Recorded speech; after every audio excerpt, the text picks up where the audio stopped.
Hello, my dear snowflakes. Welcome back to another stream. I hope you're doing well and I hope you're having a nice day.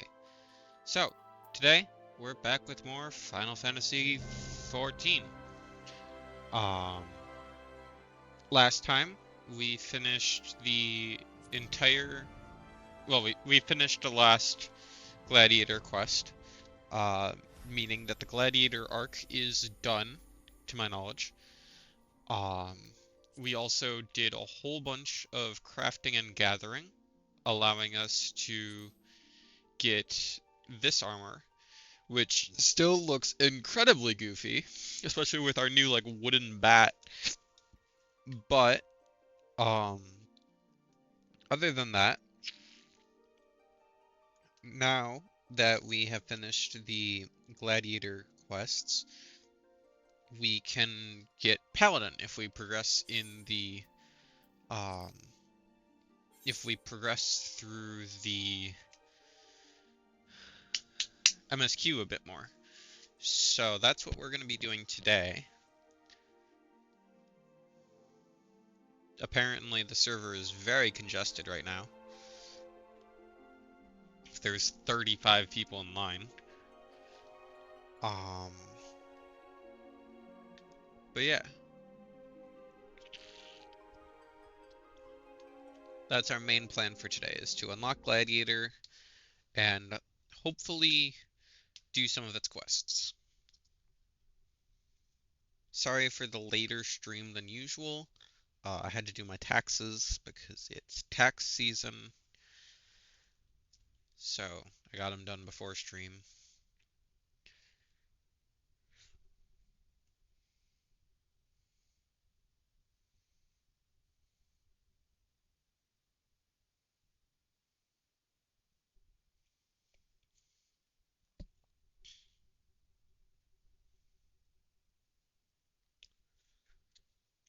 But yeah, right now we gotta head to Copperbell Mines to do its um we have to head to Copperbell Mines to do its thingy, its dungeon. And then we have to come back, meet Thancred again, go to the Scions, and I believe after that all we have to do is kill Ifrit and join um, a Grand Company, and then we should be allowed to uh, do the Paladin.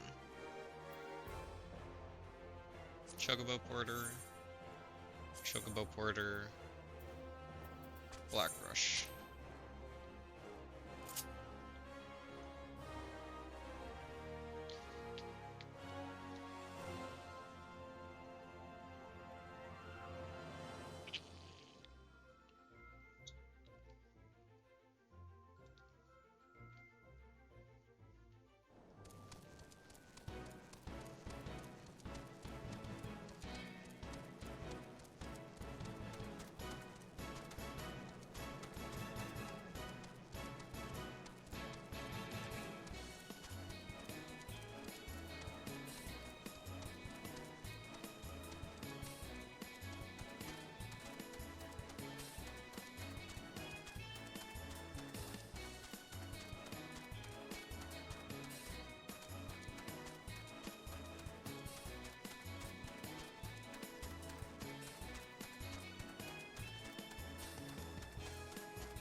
Wait, this isn't where Copperbell Mines is. It lied to me. Copperville Mines is over here. Oh, but I have to speak with Painted Mesa at the Adventurers Guild. I see. I got a little ahead of myself.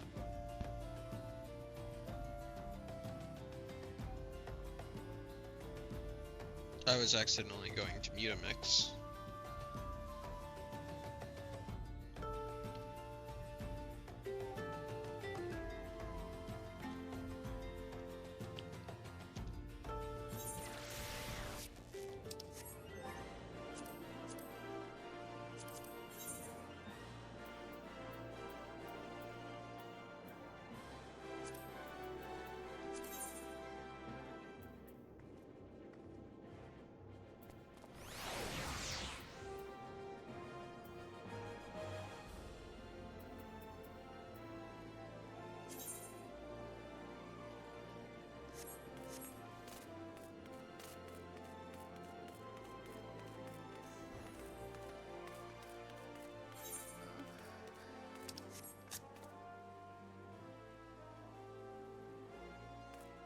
I'm very uncomfortable with that moan in my ear.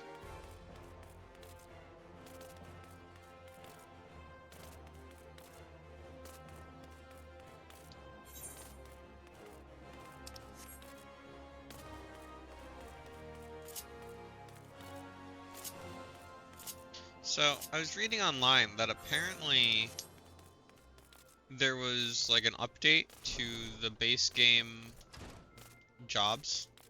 So like now Black Mage doesn't have any timers on its auras. Like the Astral Fire, Umbral Ice. Which is dumb, because like managing your aura timers was literally the whole point of Black Mage.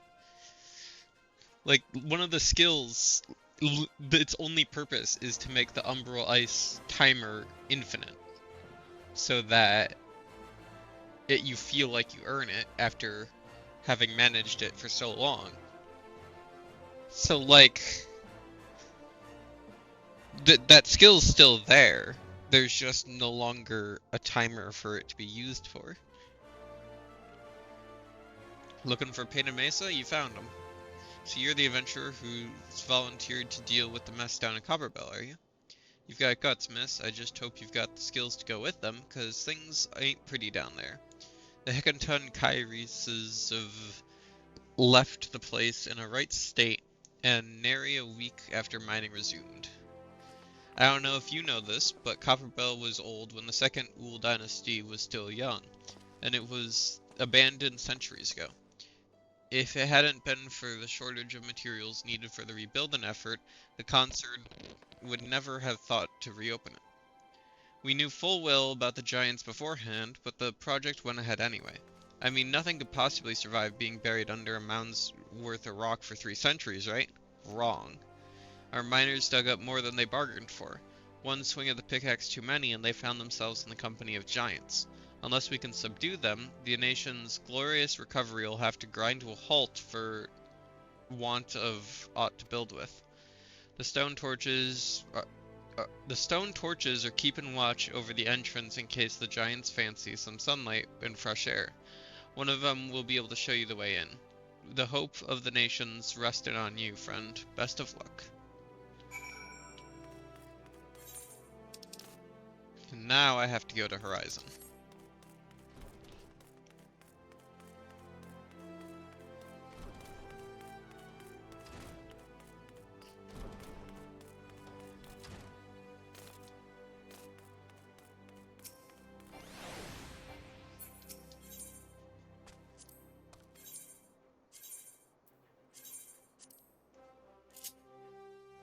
For context, I was not rotating the camera there. That's just how bad my joystick drift is right now.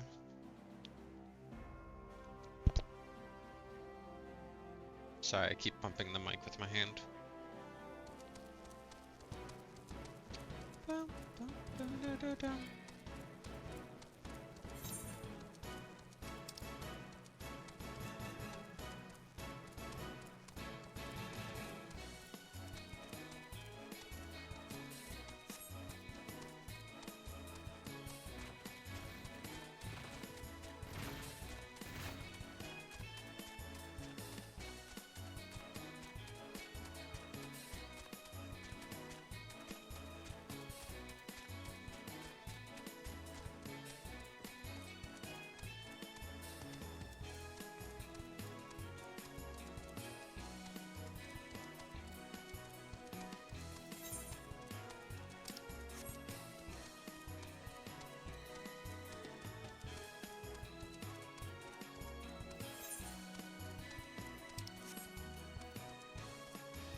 messed up.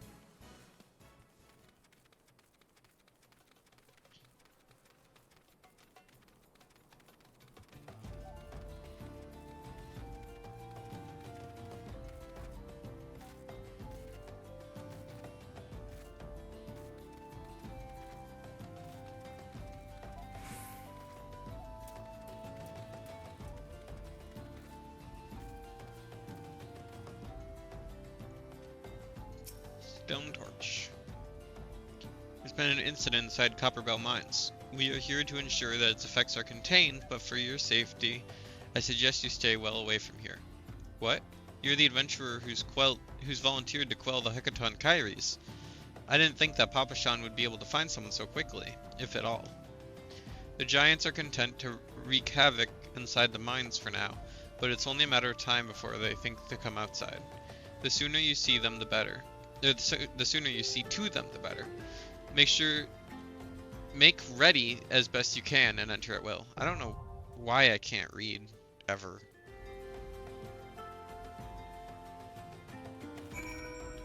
Did I ever go into the Discord call? No, I didn't. My bad. There, now I'm in the Discord call. For in case anybody wants to join.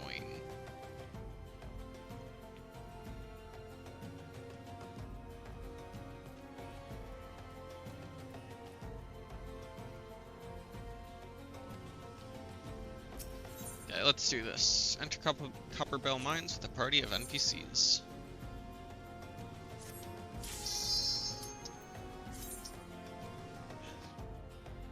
Time to gladiate up. Time to gladiate up.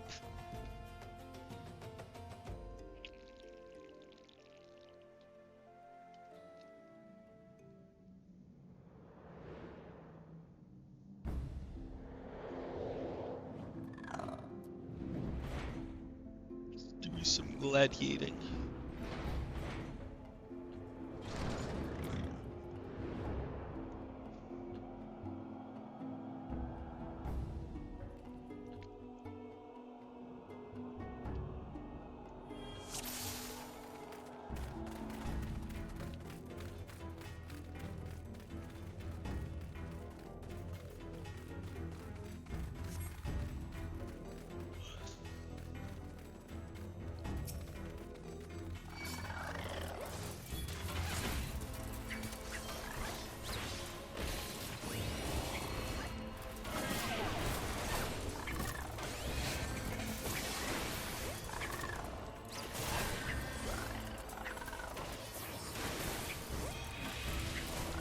Oh, it's because I don't know that one yet. I'm like, why isn't that combo triggering?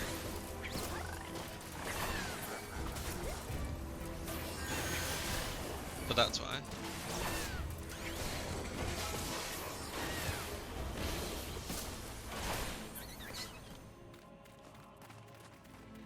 Cool. Get that key.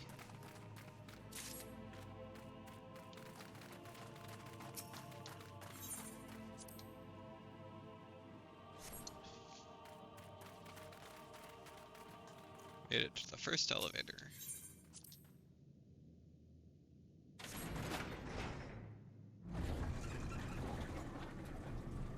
I have ditched them.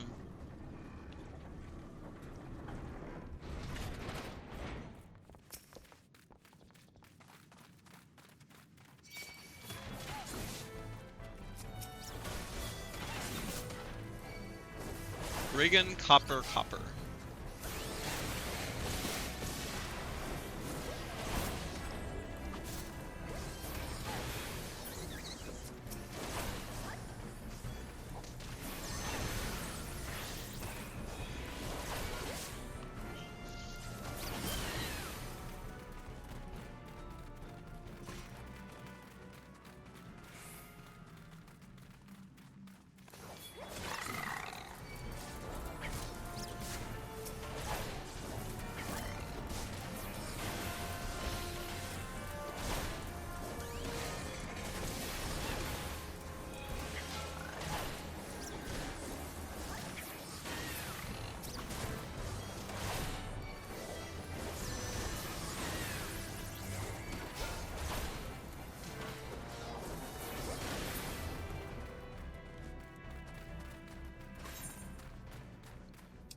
Like I said with the previous dungeon, it feels like there should be more here.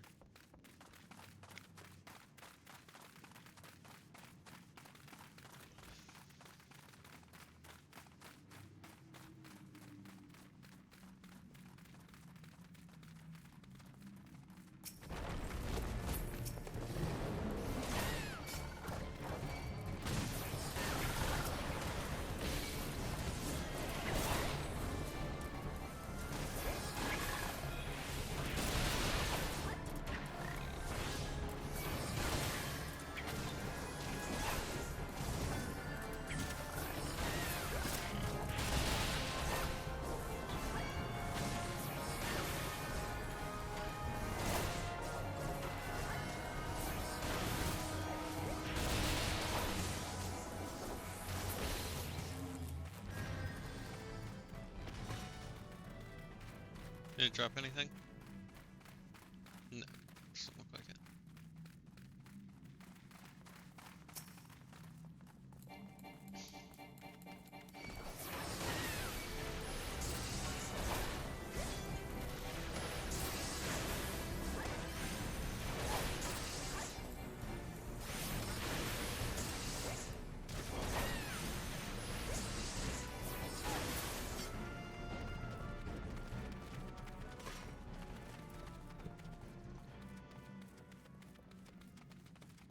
Like, there's so many spots that look like they should have a treasure chest or a collectible or something, but they're just empty.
Still have yet to make any progress with the objectives for the dungeon, which isn't great.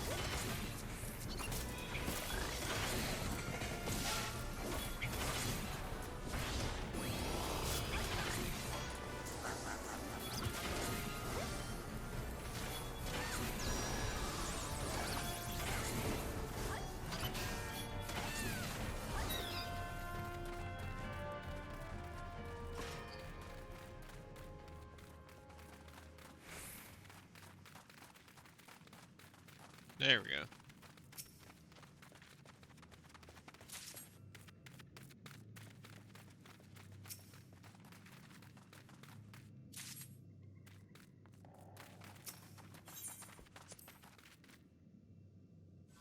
There's your 12 almses, and pull the blasting device. Or push the blasting device, rather. Kotos. The Screaming Dark.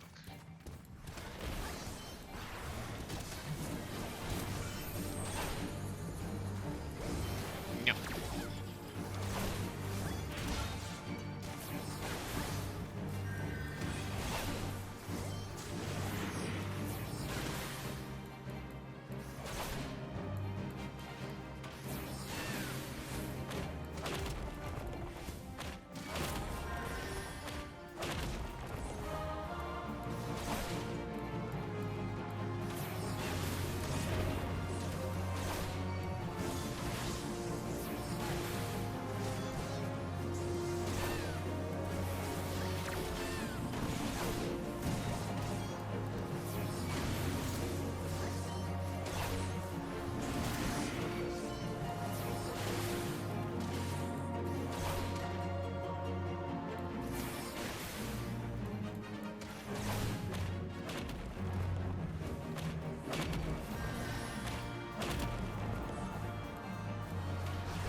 The interrupt didn't really seem to have any effect on catapult, so I'll have to wait until the...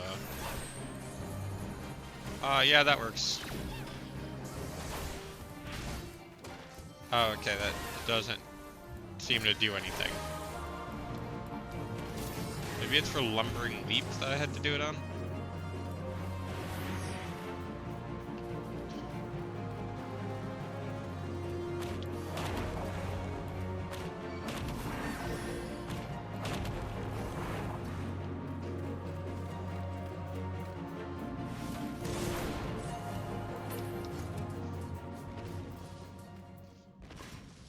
Interrupts the use of a target's action. Yeah, it should have interrupted either of his two actions that I tried it on, but it didn't interrupt either.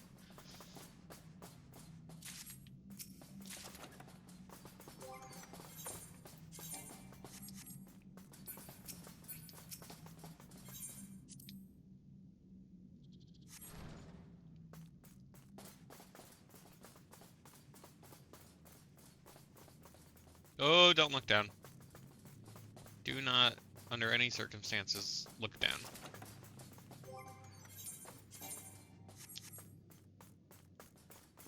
Just keep looking up.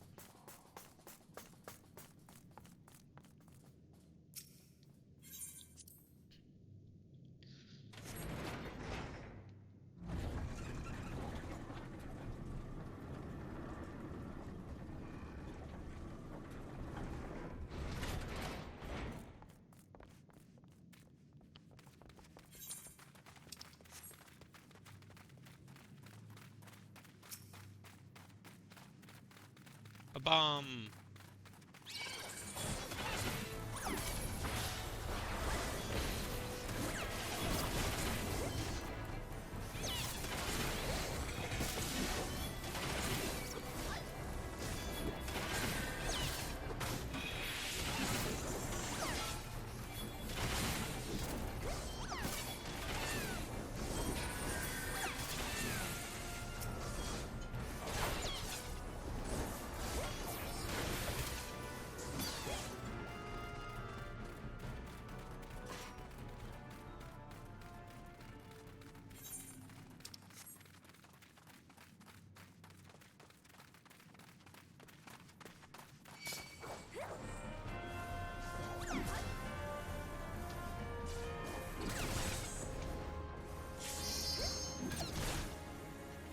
Sorry, there was an ant on my window.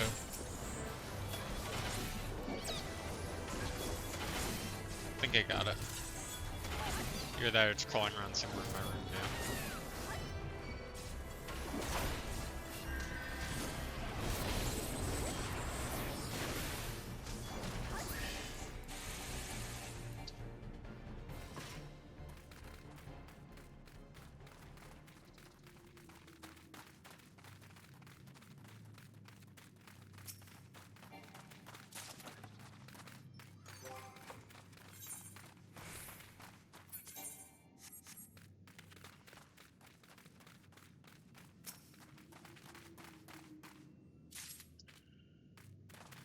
Okay, how much fire sand do we need? Is it just 6 ounces? 12. Okay. Oh, there it is. That's where we killed the other bomb.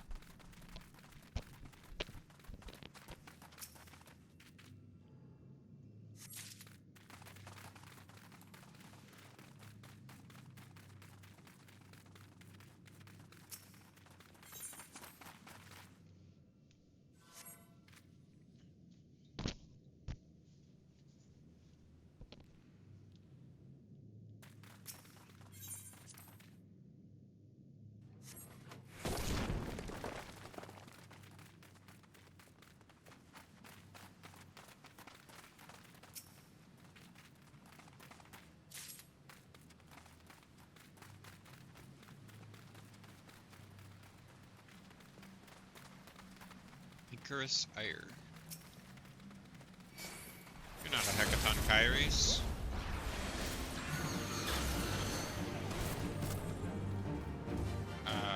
Let's go normal combat.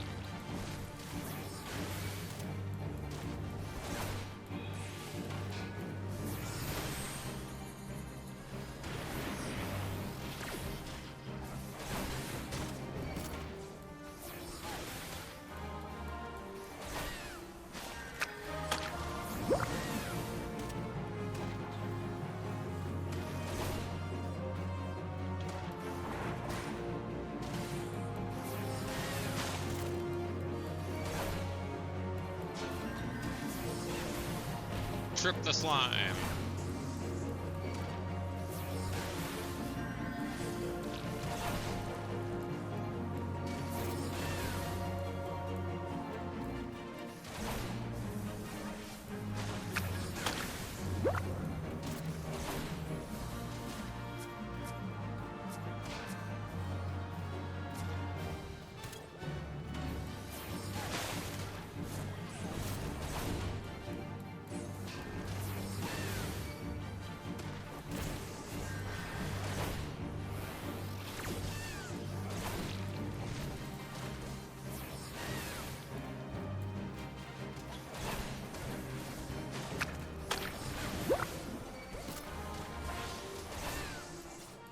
What is the point of my interrupt skill if I can't use it on anything?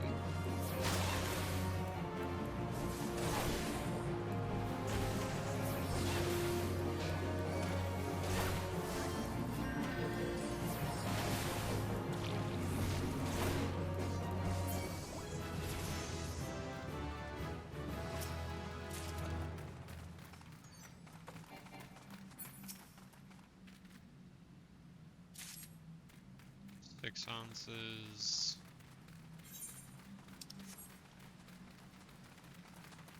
Maybe this one's only 6. No, that's 12. Oh, we have 6. No, we have 12 really. Good.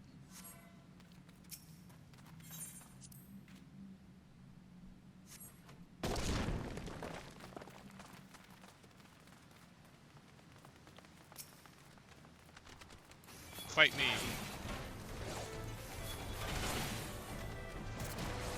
Take on me.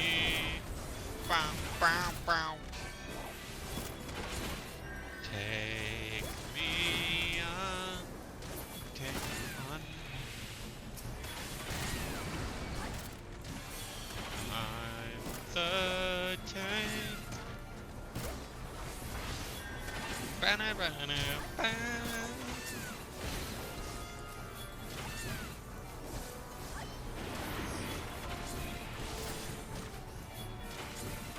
Die, living fossil. Die, living fossil.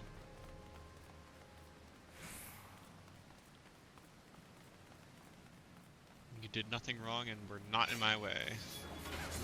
Therefore, you must die.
Not the pair of blundered knuckles. Da-ba-ba-ba-ba-da-ba-ba.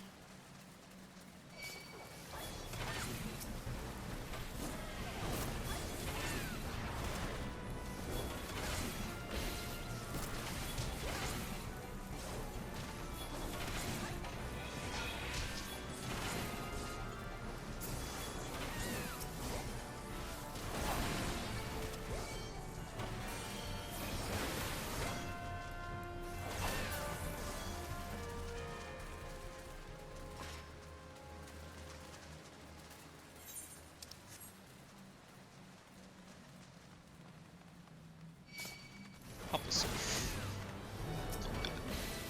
There's a Hecaton Kyre. Hecaton Kier.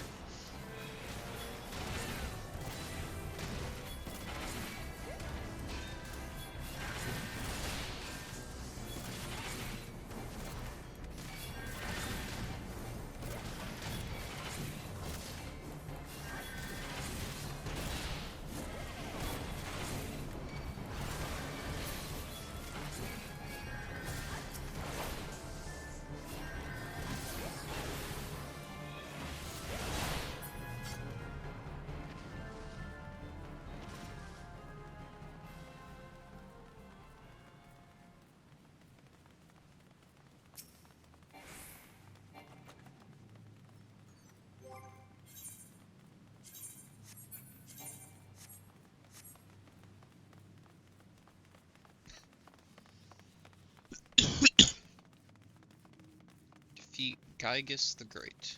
Oh, here's Gygus the Great. How convenient. Mapping the realm, Copperbell Mai. Slaves no more. Free, free. I forgot I said I wasn't gonna do voices.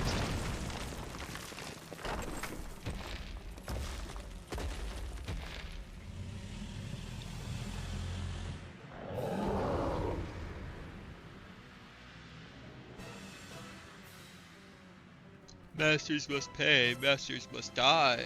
Never again, never. Have care, everyone.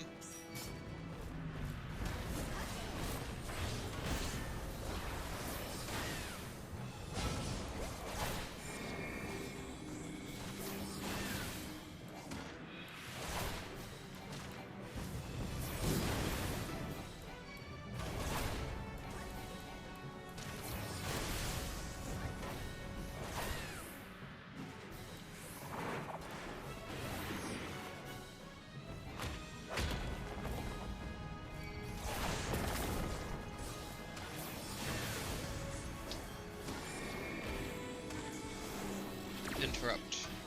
Yeah, that has no effect. Okay. Maybe you're only supposed to use it against normal enemies and not bosses.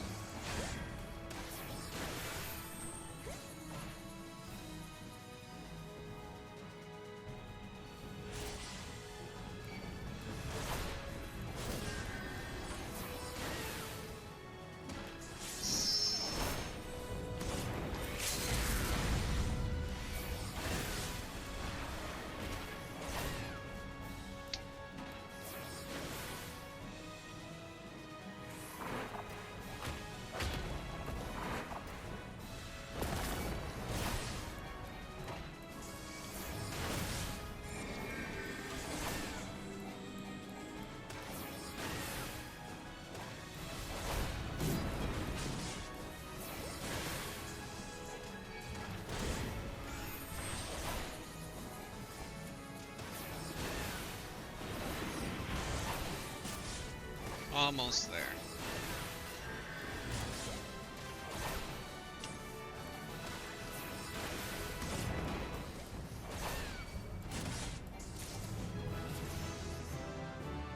And there it is.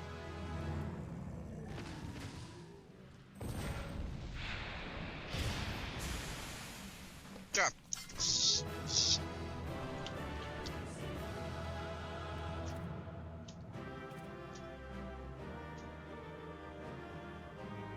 The ant didn't die originally, but I think I got it this time.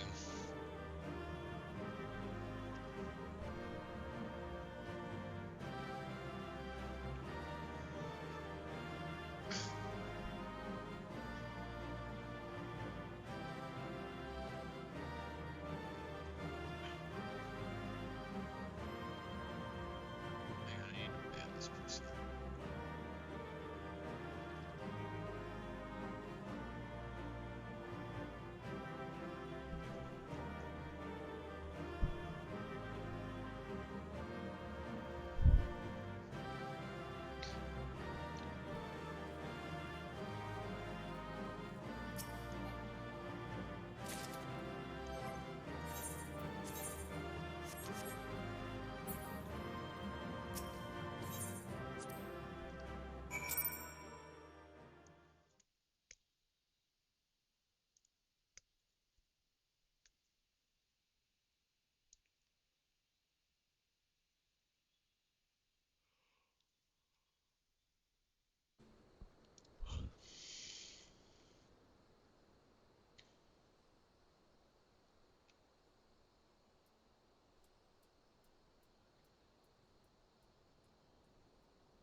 Okay.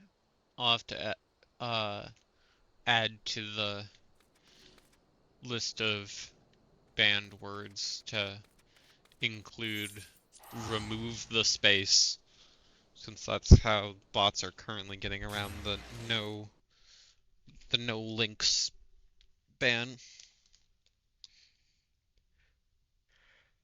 The no links filter, rather.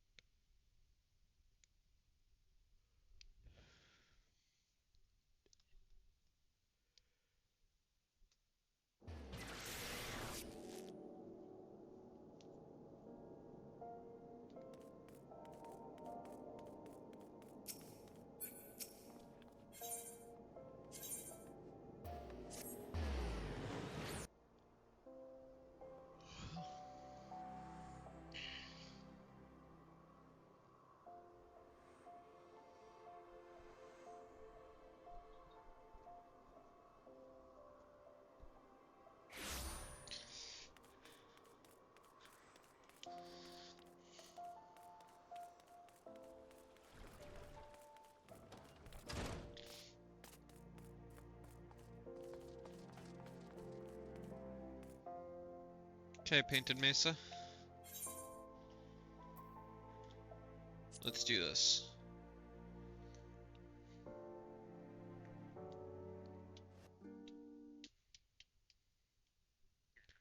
Ah, the Conqueror of Copperbell returns. Thanks to you, our mining operations can resume, and Ulda will have the materials she needs to rebuild. The entire nation's in your debt, friend. I'll share the good tidings with Papa Shan the next time I see him. As for you, you'll want to report to Momodi. It'll do the women well to see you alive and well in one piece.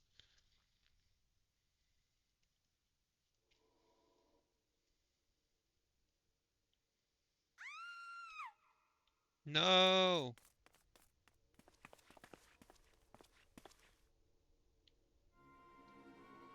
Shut your mouth, you thieving little swine. You stole from me. Don't even think to deny it. Please, sir, I didn't steal anything. I bought this, paid for it with my own coin. What rot? You refugees are all the same.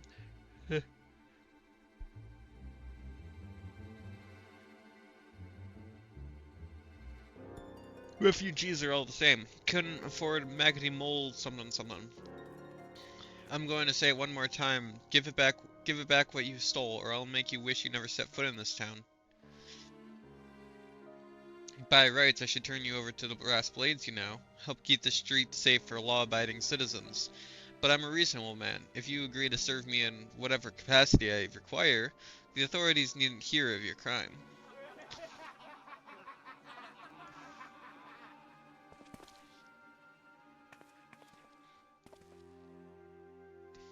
But I ain't done nothing wrong. 12 is my 12 as me witness.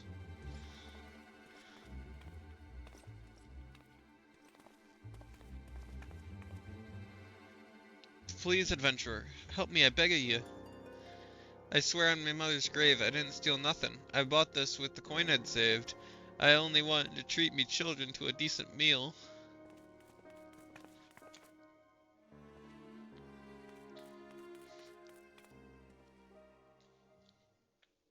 And who the hells are you when you're at home? This dog's master? I've had enough of this mummer's farce. You lot, teach them a lesson.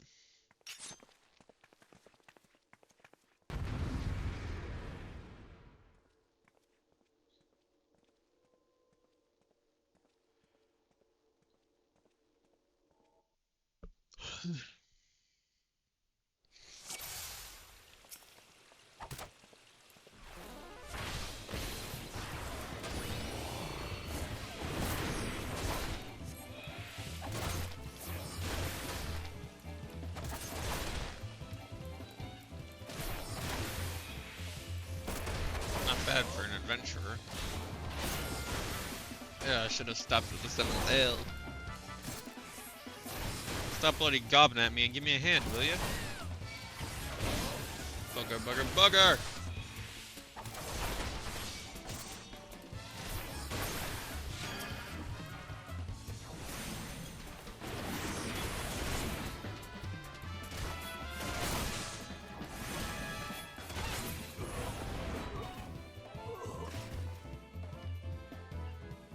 That took a lot longer as a Thaumaturge. Just saying.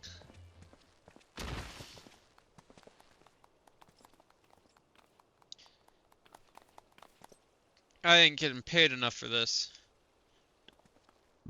Excuse me. Hey, where the hells do you think you're going?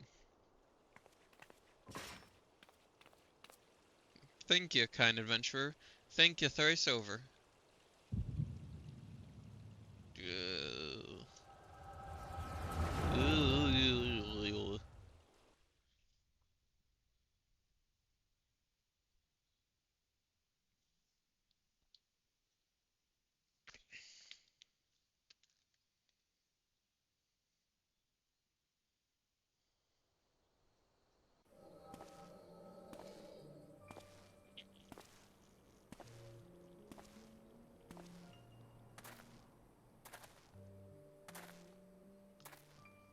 I swear there were more refugees than when last I looked.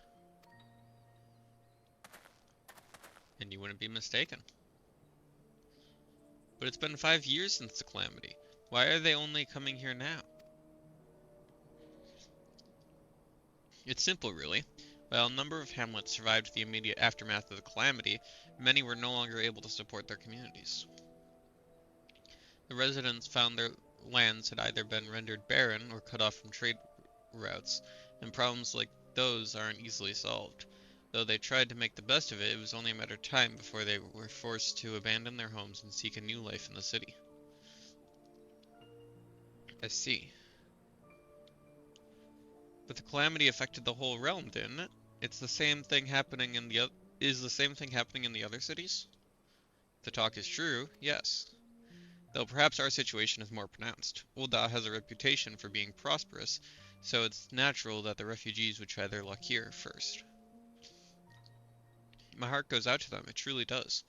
But I would be lying if I said that I wasn't apprehensive. I hope their presence doesn't foment lawlessness in the city. Well, if things do take a turn for the worse, we always have the immortal flames. I dare say the brass blades would welcome their help. The heroes who fought the Garlean Empire patrolling the streets for riffraff? It may well come to that. Impoverished and desperate as they are, you may be sure that some of the refugees will turn to crime. You know what this place is like. If you've no coin, you've no hope. What will become of our city? Not all refugees are bad, mind you. Some are able to find employment and lead honest lives. Dodo tenderloins. Sorry. Dodo tenderloins. Get your dodo tenderloins. Guaranteed cheapest in Thanalan. Thank you for your custom, madam. Please come again. Looking around, you'd think that Ul'dah was well on its way to recovery. But peer through the veil of prosperity and you'll see no end to the misery and suffering.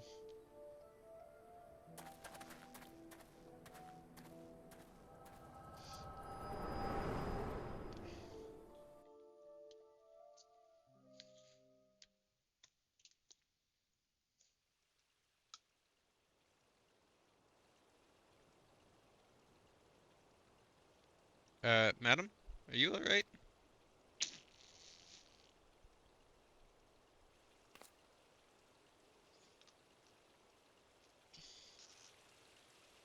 What now? You mean to threaten a defenseless citizen? Well, that's what you did. What? Sorry by meat, you say? Oh, that's not what I said. What? Sorry by that meat, you say? That's absurd. Aye, as did I. Leave the poor woman alone, you damnable vulture. Who said that?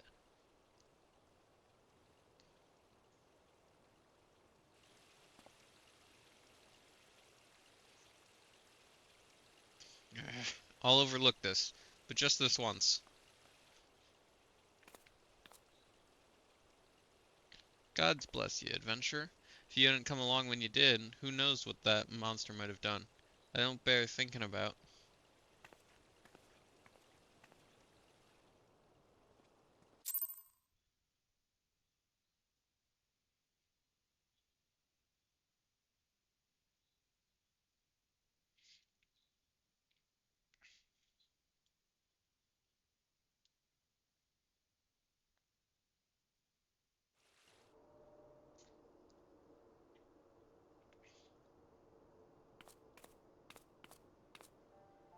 All's well that ends well. We meet again. Pray do not mistake my intent, for it is always honorable. But I have been watching you ever since you departed Ul'dah. You played the part of envoy to perfection, confident as a woman on a diplomatic mission should be, yet unfailingly courteous to your betters. And when your travels led you into the midst of danger, you faced it without so much as a flinch. You, my lady, are quite a marvel, and I confess to being quite taken with you. Ah, but my lavish praise continues. Most of all, I was struck by your readiness to aid those in need, even when words were all the reward you could expect to receive. Such selfishness is a rare thing in this day and age. all of which leads me to conclude that you are indeed the one whom I have been looking for, an adventurer possessed of a very special talent. To be sure, your rescue of that damsel in distress was more of a happy accident. The rescue her you did, and that is what matters in the end. I feel I should mention at this point that I also harbor a burning interest in a certain talent of yours. I speak of your visions. You have been experiencing visions, have you not? Well, it just so happens that I know a woman who shares your talent and can help you to understand it. She and I belong to the same organization, and we should both be delighted beyond words if you would agree to join our cause.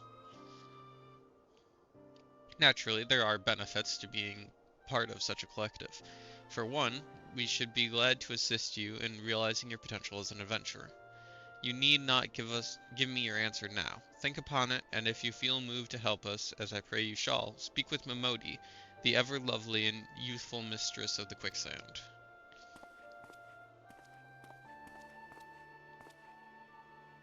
Tell her the scions of the seventh dawn have found their woman, and she will tell you where to find us.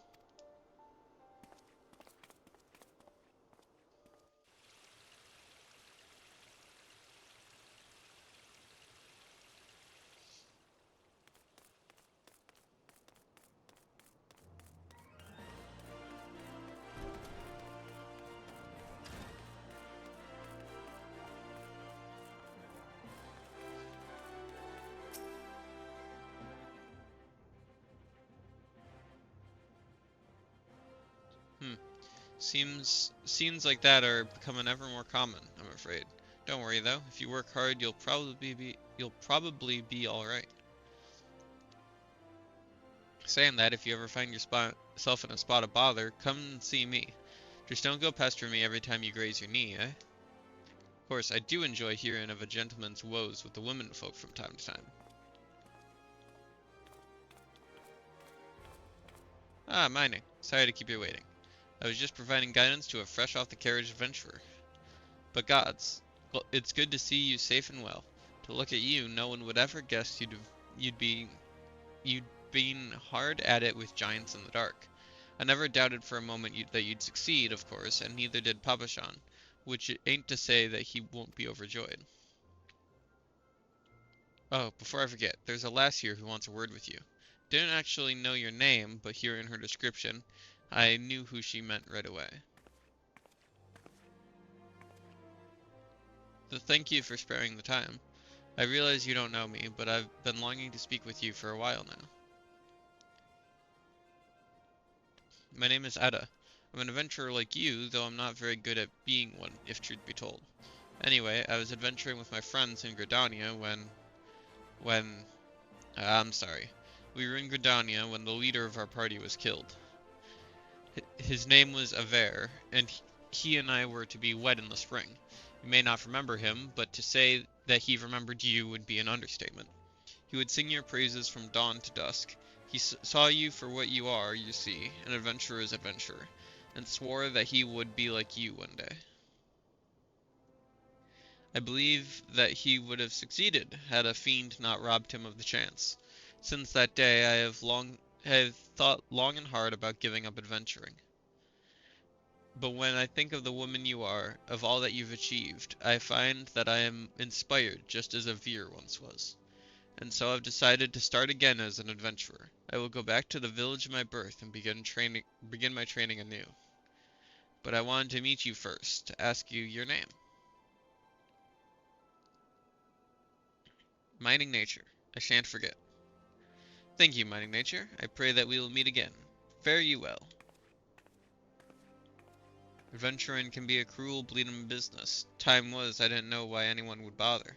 When they first asked me to take charge of the guild here, I didn't want aught to do with you lot. Thought it'd be a right pain in the arse looking after you all. But against my better judgment, I decided to accept the post, and I'm full glad I did. I feel privileged to be a part of your lives. And that goes double for yours, Mining. Huh? What'd you say? You want to know about the scions of the seventh dawn? They're beginning to move in earnest, then. Listen, Mining, the scions ain't no ordinary folk. and the work they do ain't no ordinary work. I know full well how capable you are, but even you would think twice about attempting some of the stuff they do. Knowing that, if you're still certain you want to get involved, I'll tell you what I can.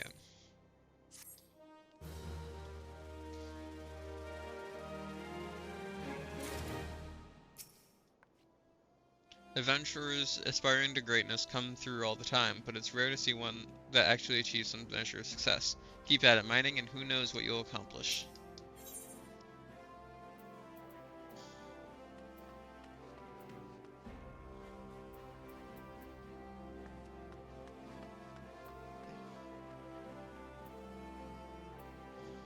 Momodi is ready to tell you what she knows of the scions of the Seventh Dawn. So, you want to know more then, do you? Well, ain't that a surprise? I swear, if I painted certain death on one door and limitless wealth on another, 9 out of 10 adventurers would go through the first, and the other bloke wouldn't be able to choose on account of being Ul'Dan.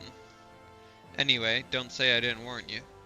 First of all, if you're wondering whether you can trust these scions of the Seventh Dawn, you can. They're good people who've made it their mission to solve some of Eorzea's most pressing problems. Of course, that ain't no small task, so they're always looking for dependable individuals to join them. Individuals like you, mining. Now, I've been given leave to tell you where to find the scions, but you must promise to keep this information to yourself. As you can probably imagine, it's something Eorzea's enemies would very much like to know. The scions are headquartered in Vesper Bay out in western Thanalan. The place you're looking for is called the Waken Sands. Give your name to whoever's at the entrance and you'll be let in. You're a woman in demand, mining, and the days ahead promise to be busy, but I hope you won't forget your old friend Momodi. Drop in and tell me how you're faring from time to time, you hear? Right, well, I've said my piece. Off you go.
Okay, so now that we're at Horizon, we just gotta go down here to Vesper Bay, which is here, and that'll be that.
so I'm gonna take this quest, and then after that, I will progress the MSQ. Just because this one's pretty short. You there, yes you, the decisively unfashionable adventurer. Gods be good, never in my life have I seen such unapologetic focus on function at extreme cost to form. The mere sight of you fair makes my eyes bleed. As a lover of all things aesthetically pleasing, I cannot in good conscience allow you to continue roaming the realm in that sorry state. I believe your appearance can yet be salvaged through the use of color. I will teach you how to go about dyeing your outfit, but first I must have a drink.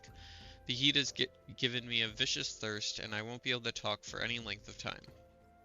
Be dear and buy me a bottle of orange juice at the stall by the northern gates, would you? Once I have moistened my throat, we shall see to the business of remedying your appearance.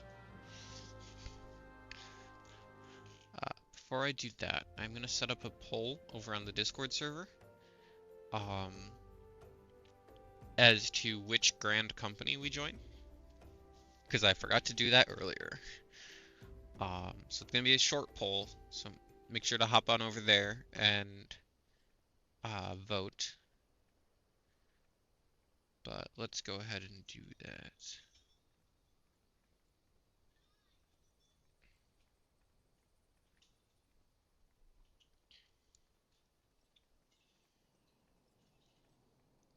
Create poll. Which grand company should I join? Mortal Flames, Order of the Twin Adder, and what was it, the Maelstrom?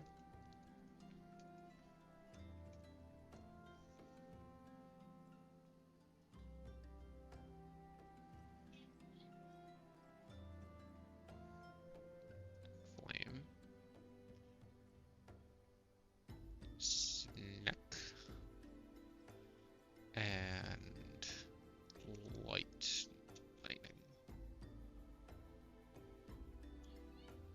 Duration, we'll do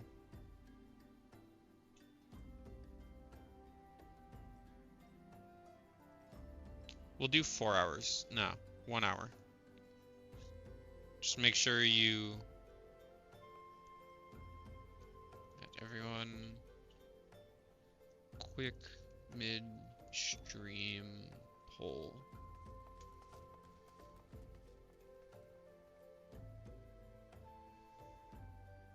Okay, I'll cast my vote. Okay, make sure to stop by the Discord and vote for which grand company I should join. I will join whichever one has the most.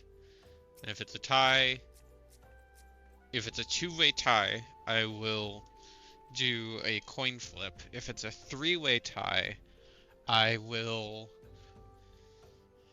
I guess, spin a wheel.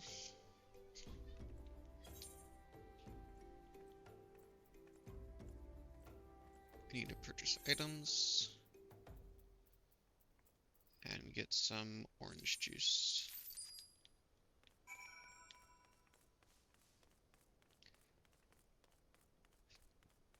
Excuse me. Pray tell, have you brought my orange juice? Lest you have forgotten, the merchant who sells it can be found just inside the northern gates. Juice freshly squeezed from ripe Lenosan oranges.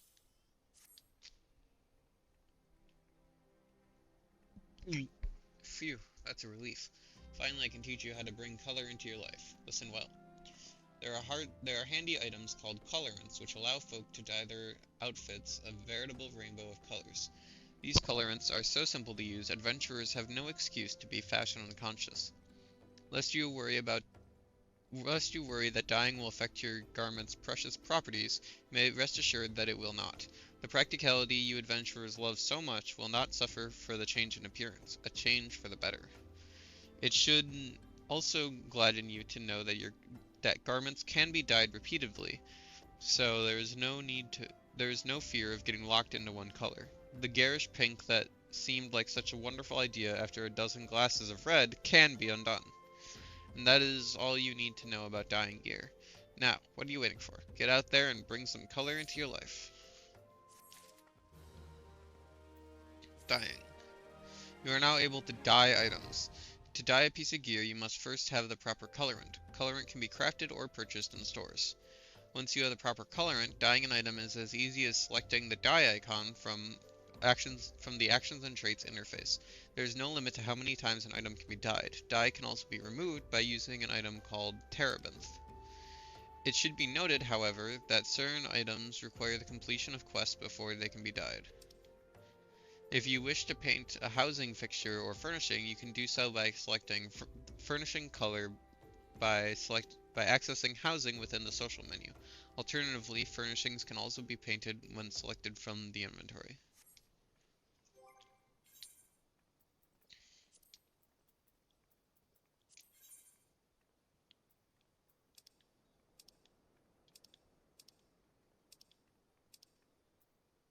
Wow, it really dyes a lot of it, huh? I think I usually go with gloom for my adventuring gear. Do I usually go with grape? No, I usually do grape for my crafting gear and gloom for my adventuring gear. But what dyes do I have right now?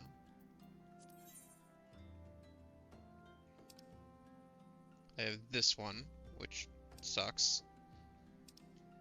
I have this one, which also sucks. And that one. So all of them look really bad. Good to know. Ink blue, no dye, and no Fika green.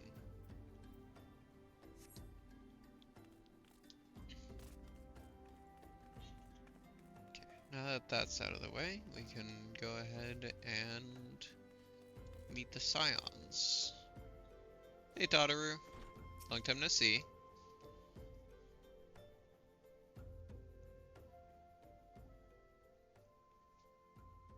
Deep in the desert of my heart, a lonely flower blooms, yearning for the heavens above to quench my thirst for you. Trollololo, lo lo lo. Ah!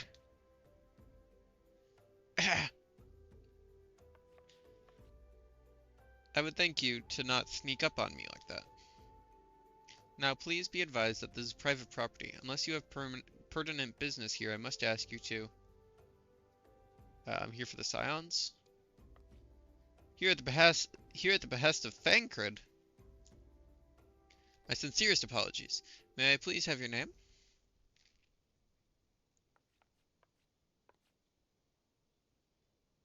Mining nature, mining nature. Ah, here you are. Ahem. I bid you welcome to the Waking Sands, headquarters of the Scions of the Seventh Dawn. My name is Tadaru, and I look forward to assisting you during your time with us.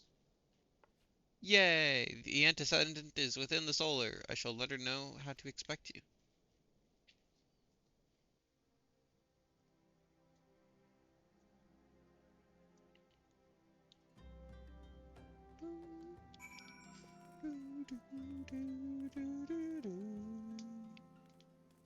Uh, there we go. Just took a second to load in.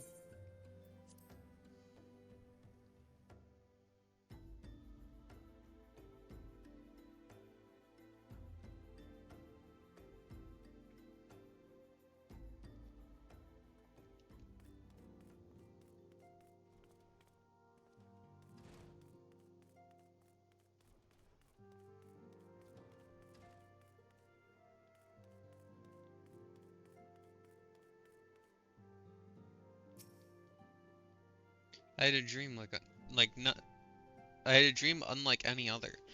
I was myself, but then I became something more. When I spoke of it to others, they directed me here.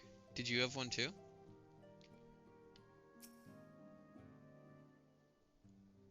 That receptionist is something else. Did you perchance notice how small she's written the names in her roll? I couldn't make out a single one, no matter how hard I tried. Sorry, just trying to make idle conversation. This whole affair has me worked up. I thought for sure that it was some sort of scam, that they were rounding up hapless adventurers for some nefarious ends. But now that I've seen the facilities for myself, I must be legitimate.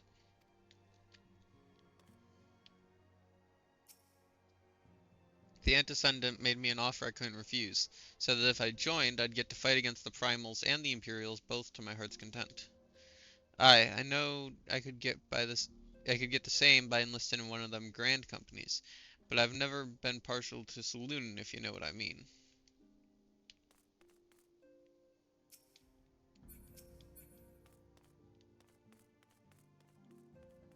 It's pretty empty in here.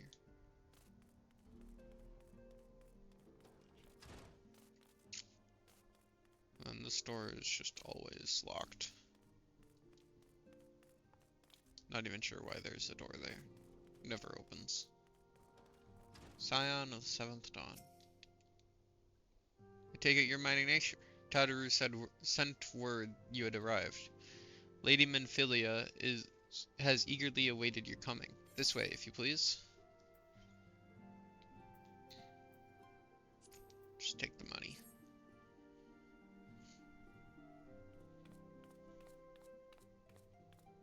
So you're the adventurer of whom I've heard so much. Let me just turn this volume up for you guys and meet myself. Well met, friend. My name is Menphilia, and I lead the Scions of the Seventh Dawn. I have awaited your coming.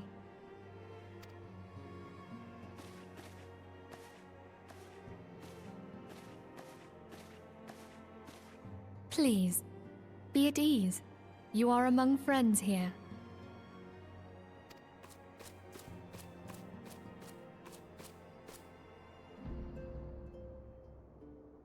No doubt you are ripe to burst with questions. But have patience. All will be revealed in time. First, let me begin by telling you who we are and what we do. We are the Scions of the Seventh Dawn, an order that transcends political boundaries. Our single objective is the preservation of the future of Eorzea. Among our gravest concerns are the godlike beings known as the Primals. Their existence is a bane upon Eorzea, nay, the world at large, and we have striven to find a lasting solution to the threat they pose. Our order is home to a number of individuals who, like you, possess a rare and special talent. This talent takes various forms, but one holds particular interest for us. Tell me, have you ever experienced a sudden, inexplicable loss of consciousness? Have you ever had the sensation of being pulled away from reality? Felt as though you were hovering in space, a mind without a body? All these things are the manifestations of your talent. Yours is the power to transcend the boundaries of the soul, a power known as the Echo. The Echo allows you to pass through the walls of a man's soul and hear the resonations of his past. You will be there in his memories and see things as he saw them. You may even interact with that which you see, though you cannot change the outcome of events. For another blessing, the Echo will enable you to know a man's mind even if you cannot comprehend his words. In short, the Echo is a truly extraordinary power, and this power is strong within you. It is only a shame that we cannot use it whensoever we choose. That's right. I too possess the Echo. With that established, let us return to the subject of the Primals. So long as they exist, the realm cannot take so much as a single step towards true peace. Measures must be taken. Measures which transcend boundaries, be they of faction, race, language, or creed. And to do so, the Scions require the aid of those with our talent.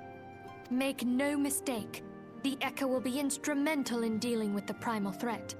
Without it, we cannot hope to save the realm. I know not what it is you desire for yourself, nor what it was that first brought you to Eorzea. But I firmly believe that the power we possess was given to us for a purpose. Why else would the gods entrust man with a gift so extraordinary, if not to have him use it? And so I implore you, lend us your power.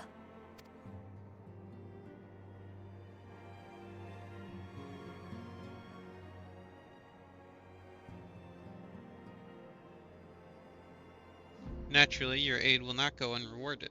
We are fortunate to have a number of influential allies, and at a word from me, they will gladly afford you certain privileges that might otherwise be denied to you. The right to employ retainers, for example. Are you familiar with them? They are individuals who may be relied upon to manage your assets and belongings on your behalf. The papers you requested, my lady.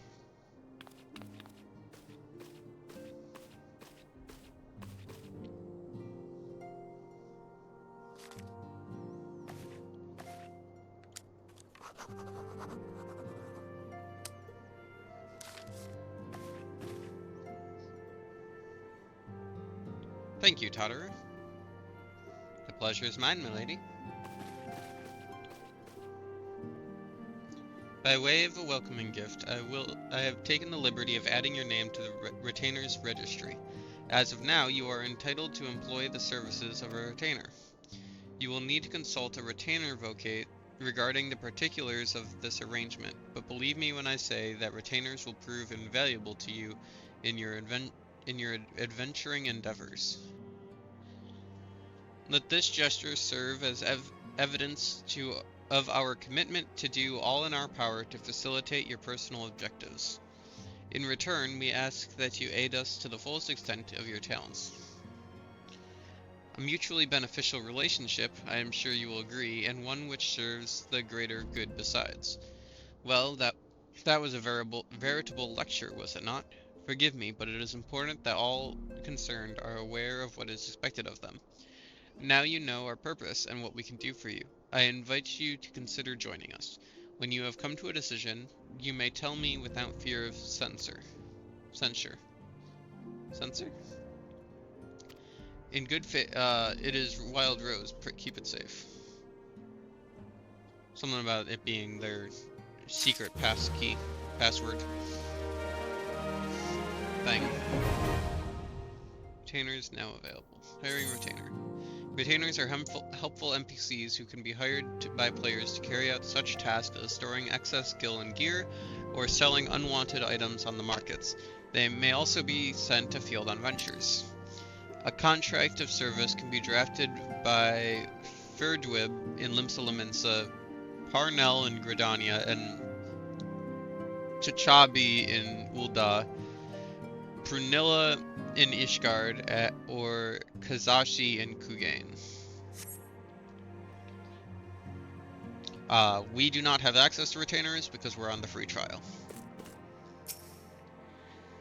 We Scions have but one objective, to safeguard the future of Eorzea. Among our greatest concerns are the godlike beings known as the Primals. Long have we striven to find a lasting solution to the threat they pose. I know not what it is you desire for yourself, nor what it was that first brought you to Eorzea, but I firmly believe that the power we possess was given to us for a purpose. Pray consider this when you give me your answer, Mining.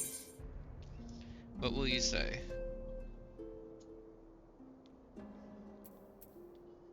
I will go whither the wild rose blooms.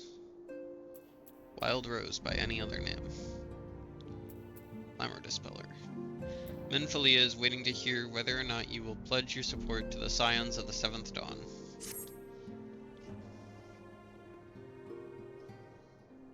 I take it you will help us. Wonderful! I knew you wouldn't let us down. But come, I would introduce you to your friends in the Order. Tell me, does the name Sharlayan ring any bells? It used to be one of Eorzea's 6 city-states, and was situated in the northwest of Aldenard. The Sharlayans were the keepers of wisdom both old and new. Their mastery over magic and ether was unsurpassed, and even the Garleans knew to fear them. Among their number, there were a noble few who devoted their lives to safeguarding the future of Eorzea.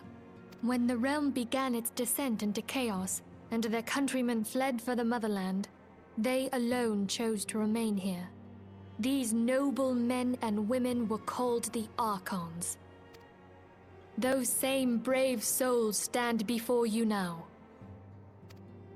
The masked woman is Ida, and beside her is Popalimo. The two are charged with surveying the Twelveswood.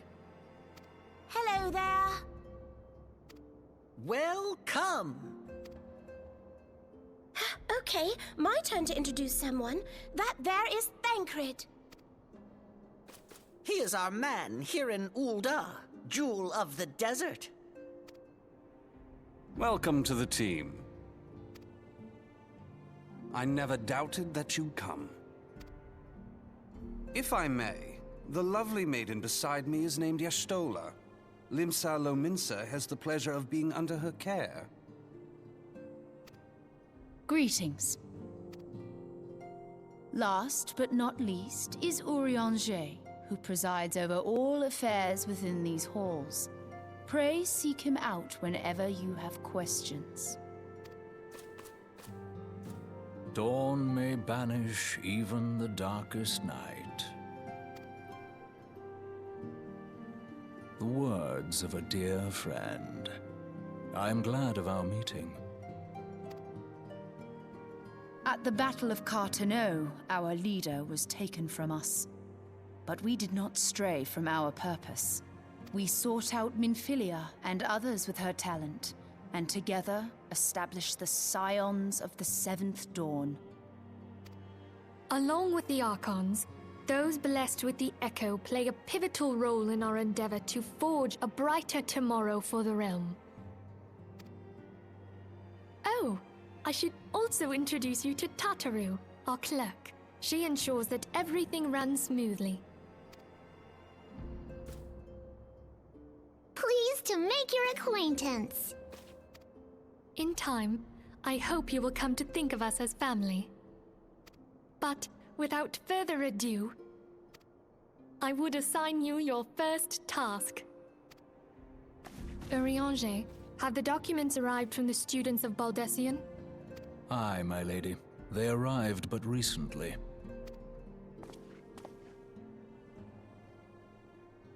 We have received a request for aid from the Immortal Flames. Thancred, would you do the honors? It would be my pleasure. Some days ago, a crystal caravan registered to Amagina and Sons mineral concern was waylaid and divested of its cargo. But there is more. Within a bell of the robbery, several people were reported missing from the shantytown outside the city.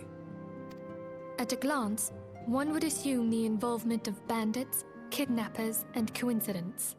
Such crimes are hardly uncommon, and the Immortal Flames deal with their like almost every day. However, this time we have reason to believe that a primal is involved.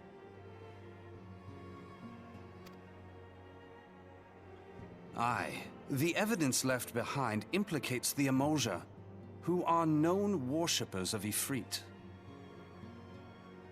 If we then consider the objects that were taken, there is no room left for doubt. The crimes were committed in the name of a primal. That you may better understand the nature of our struggle with the primals, I would have you play the leading role in this investigation. You have my thanks. If there is aught you wish to know, I recommend you speak with Thancred. He is well versed in the affairs of Ul'dah. Ever at your service, fair lady.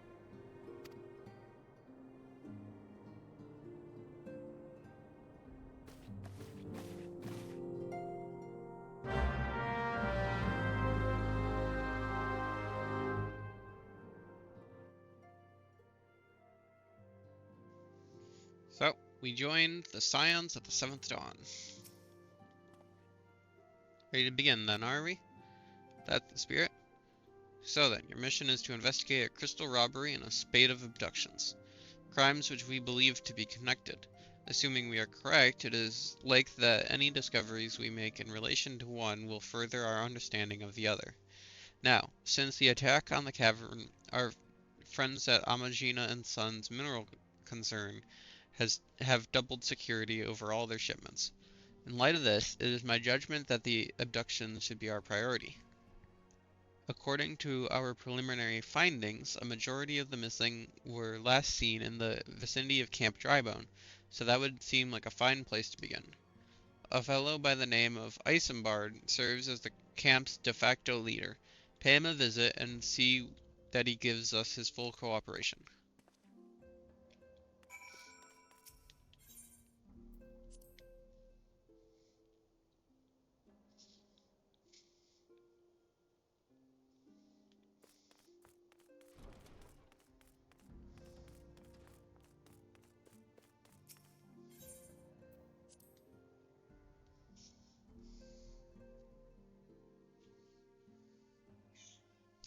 So far we have 2 votes for the Immortal Flames and no votes for the other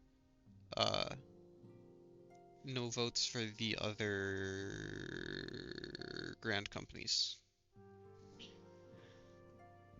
Excuse me.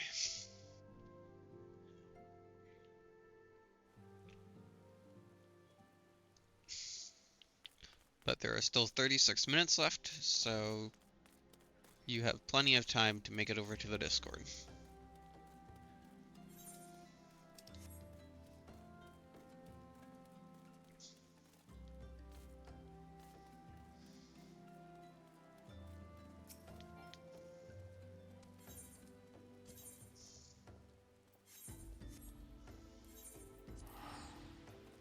Let's just fast travel to Ul'dah, save ourselves a couple gil.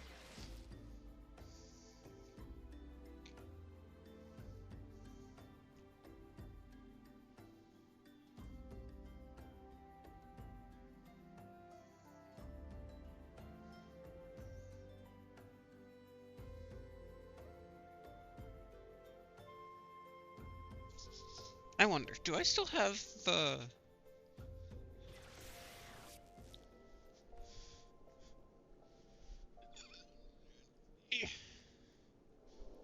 That's just a USB cable. Do I have a second USB cable I could use for this? Because my mic quality might be better if I use like my actual microphone instead of just my headphones microphone.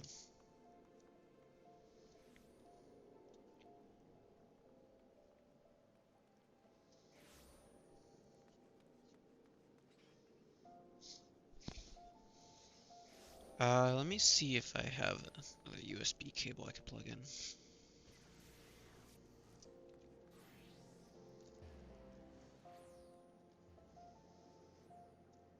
So that would be nifty if I did. Is this it? No, that's the capture card.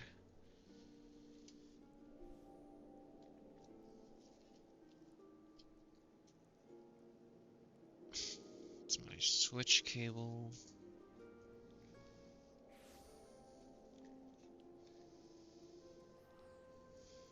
Could have sworn I had more than one USB cable in this room.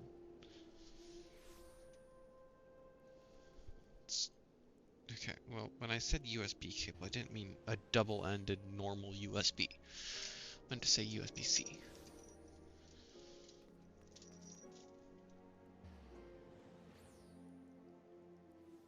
That's not it.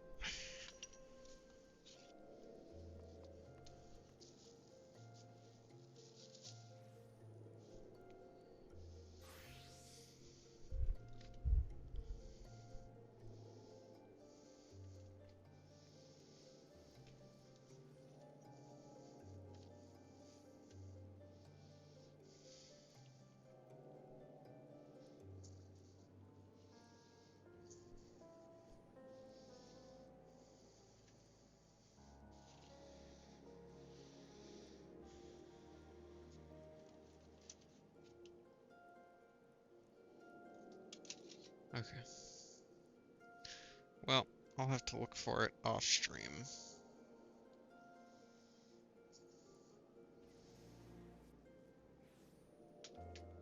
Yeah, I was looking around my room and saw my, like, actual microphone. And I was like, hang on. That would be a smart thing for me to use. Ah. Turns out I didn't realize that my other USB-C cables all vanished into the ether. I gotta go to the Adventurers Guild.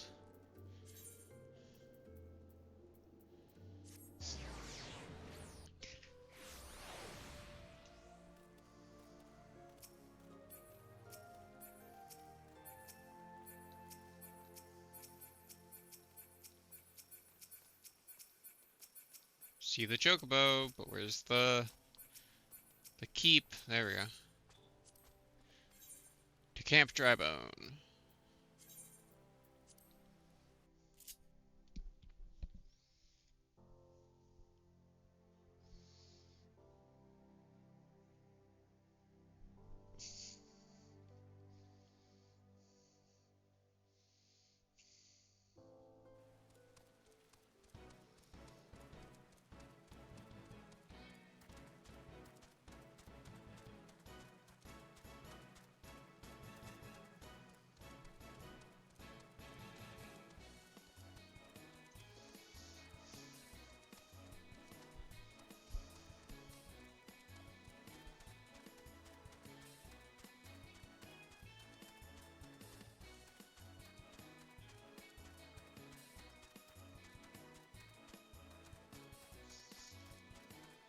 What is this? Oh, right, that was the old capture card cable.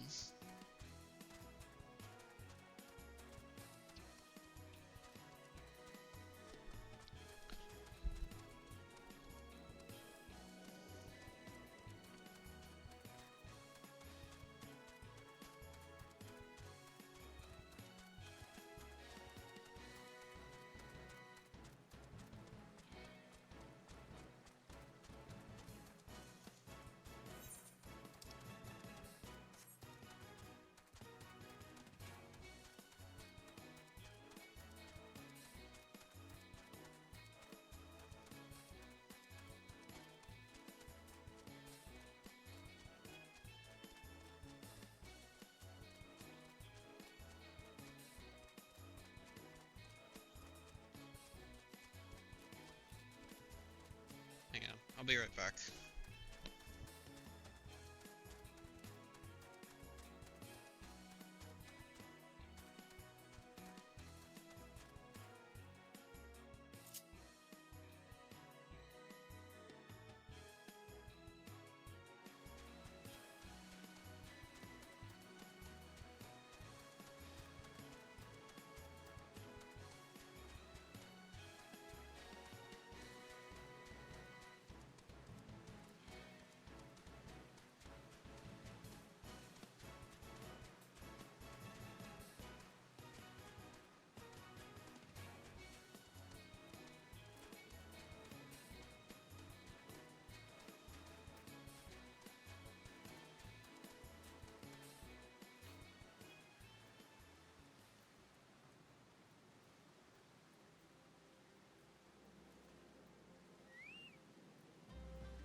Okay, I'm back.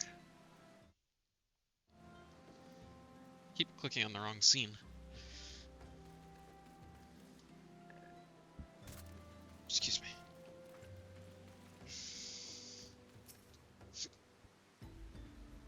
Hi, I'm Isambard. Here to search for the missing folk, I take it? Mimphelia sent word that an adventurer fitting your description would be along. She also warned us to be wary of the Amalja. It seems we know who the culprits are at the very least. Now, I bear no official title at this camp, but the people here have come to look to me for leadership. You may have my word that I'll do all I can to help see the victim safely returned.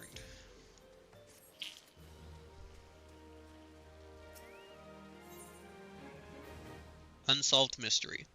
Isambard of Camp Drybone is seeking help to solve a mystery of missing persons. Let's get right to it then. Minfilia names the Amalja culprits in all of this. You would do well to investigate them first. Much harm has been levied on these lands by Amalja hands. The flames burn where they might, but their light cannot stay the darkness in all places at all times. There have been brutal murders of callers at the Church of Saint Adama Lundama, innocents wishing no more than to pay their respects to the dead. The poor souls deserve a proper burial. I would see to the deed before the mongrels catch their scent, but I know not if the Amalja still linger. Would you secure their remains for me, friend? You will find them on the eastern road. 12 willing, you may even come to learn something of what the Amalja seek in this area. Quest accepted.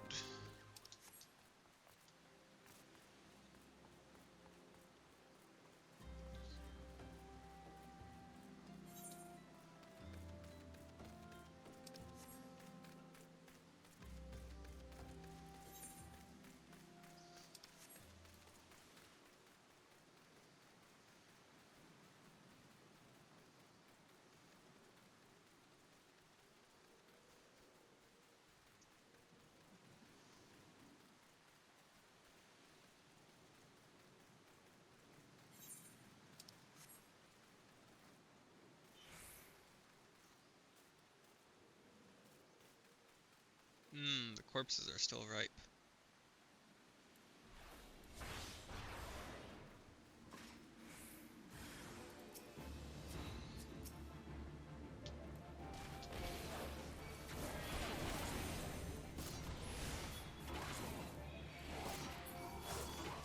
Oh, I'm only supposed to be like level 12. Wow. To crush your enemies too. Ripe corpse. Ripe corpse. Ripe corpse.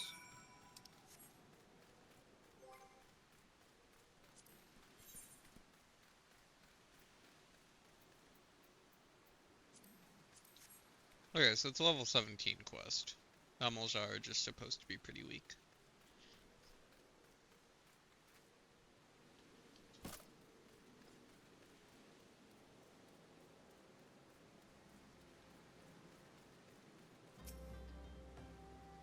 It's good to see you've returned. Were you able to secure the remains of our fallen? This poor soul appears to have been ravaged by an Amalja before sitting to rot for several turns of the sun.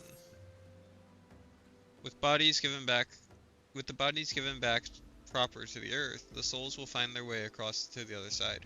You've done a noble deed this day. I thank you. Now then, what of the Amalja? Did you see any? Surely such massive monstrosities as they cannot conceal their presence, much less take their quarry unawares. Ah, so there were Amalja remaining after all. I feared as much. Their part in the lowborn disappearing is all but confirmed. But I sense there is more to this than meets the eye. The occasional Amalja raiding party would not account for people going missing in these kinds of numbers. The total is too great and the questions too many. it would surprise me not. It would not surprise me in the least to learn of another hand in this. But whose? Countless travelers pass through Camp Drybone every day. And even if it were one among them, how would we best discover who may be implicit in these vanishings?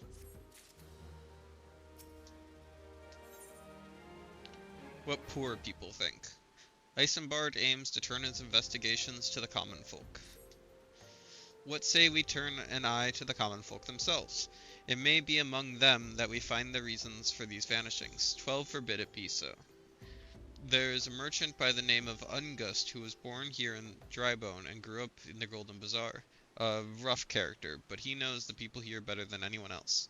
I'd wager he's at the inn, quaffing away the day's earnings. Here, I'll write a note for you to show him, but else he's not like to speak with you.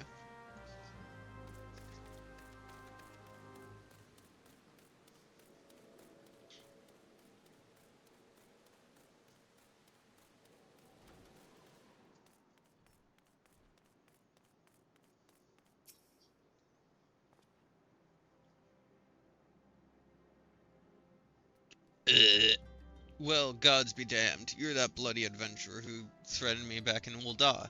What in the seven hells do you want with me now? Hang on. I'll be back. Again.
Okay, I'm back. Again.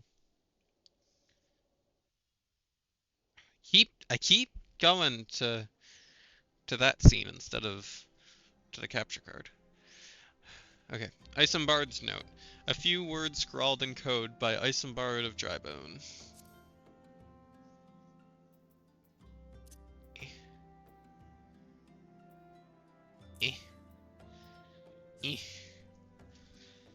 Dear friend, missing people, please help. Yours, Isambard. Folks around here are as wary as they come. They'll turn tail and run if you so much as pass wind nearby. Played them all for fools and coaxed some hard labor out of them, I did. If anything, they're even more timid than before, what with all the disappearances. You can go talk to them yourself if you don't believe me.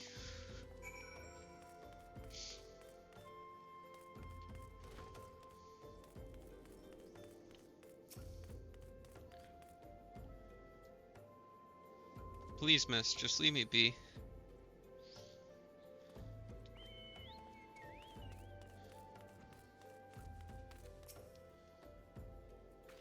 I've nothing to say but this. Take who or whatever's been feeding on... I'll take who or whatever's been feeding off us low folk.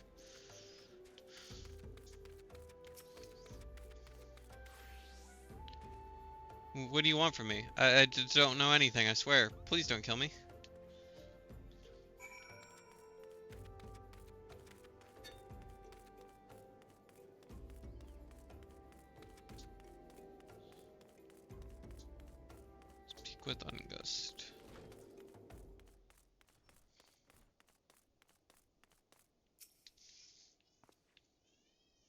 Just as I told you, wasn't it? The whole lot of them are terrified. Huh?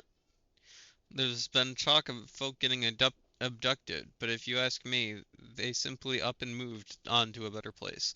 This place ain't exactly Costa del Sol, if you know what I'm saying.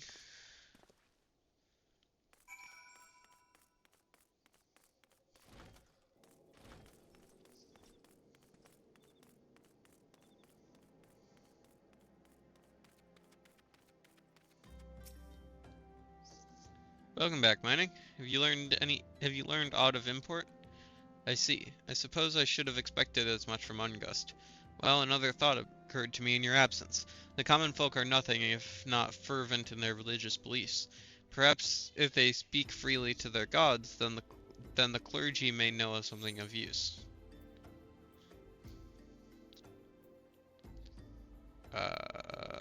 Disciple of War.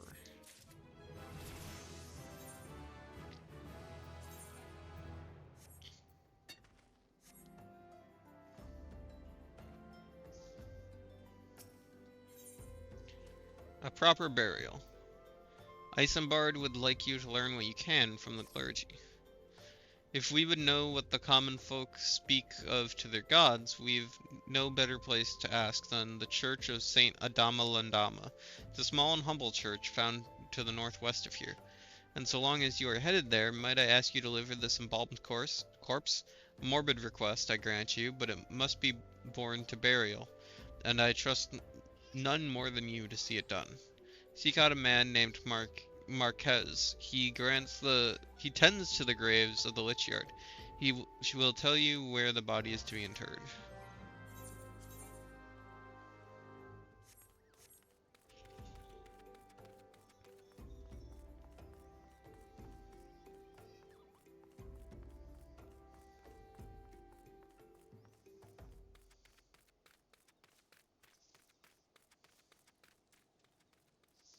Flan recruit. Oh, flame recruit. Makes a lot more sense.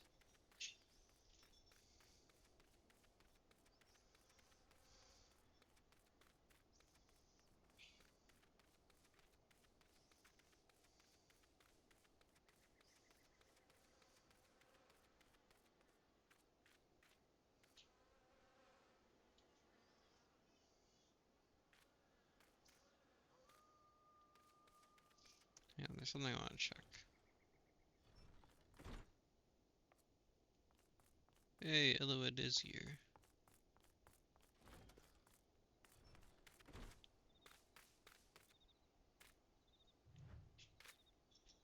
It's Marquez. Hey, buddy. Hey, Marquez. Yes, a body? Of course. There have been so many bodies of late. I apologize, miss. If you seek a place of burial, then there is an empty grave atop the ridge. Take the path and lay him to rest there.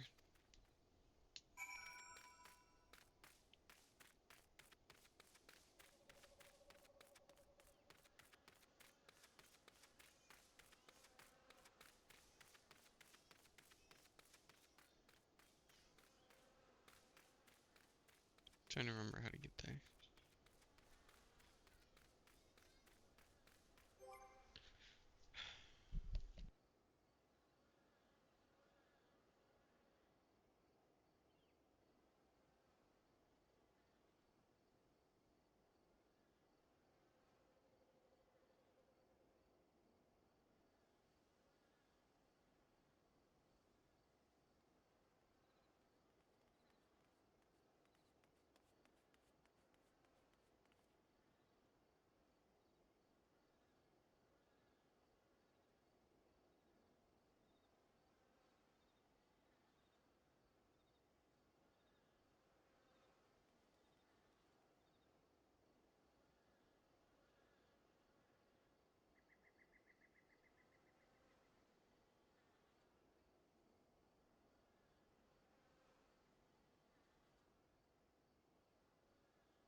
Sorry about that.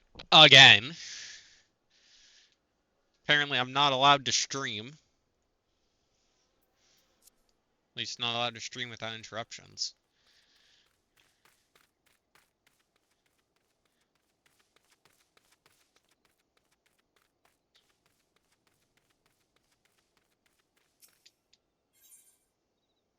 Embalmed corpse. A dead body ready for internment.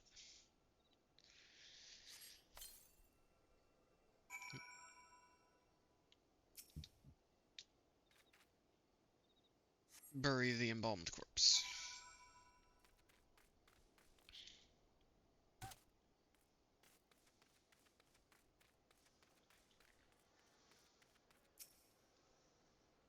Ever has man sought to better his life, all too often at the expense of his brother. The desire and hope can beget that desire and hope can beget suffering and death is a regrettable yet undeniable truth.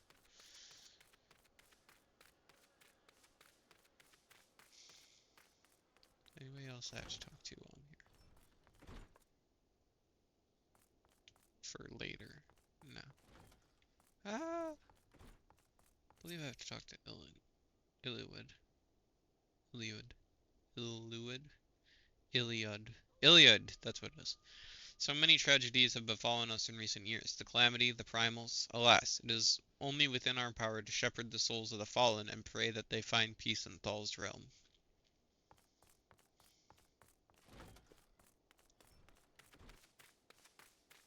Marquez.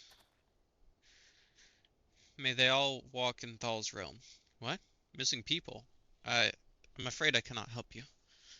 But maybe Sister Orson can. She has been kind to me. Everyone has been so kind. I don't know why though. Pardon me. You will find Sister Orson within the church walls.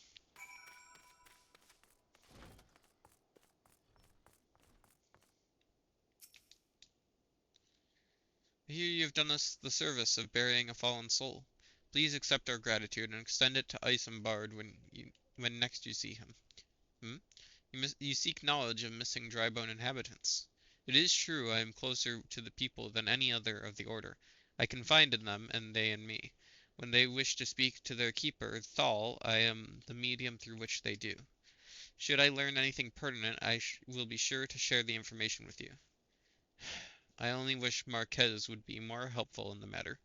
I pray he did nothing to offend. He saw terrible things during the calamity. His scars run deep. In fact, he seems to now prefer the company of the dead over the living. While tragic, I fear such behavior ill befits the church. I received word not long ago that one of our recent visitors, a man named Thancred, I believe, took offense at his conduct. I must have words with Marquez and soon.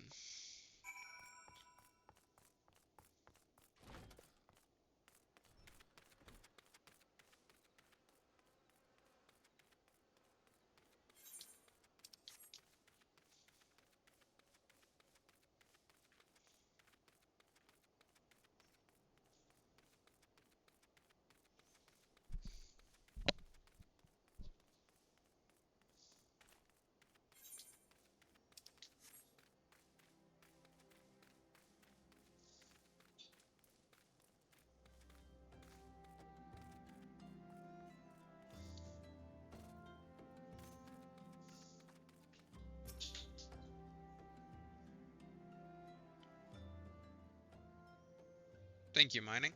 A burial is no easy thing, even when the departed is a stranger. Were you able to learn aught of the missing common folk? You've been keeping yourself rather busy of late, haven't you, Mining?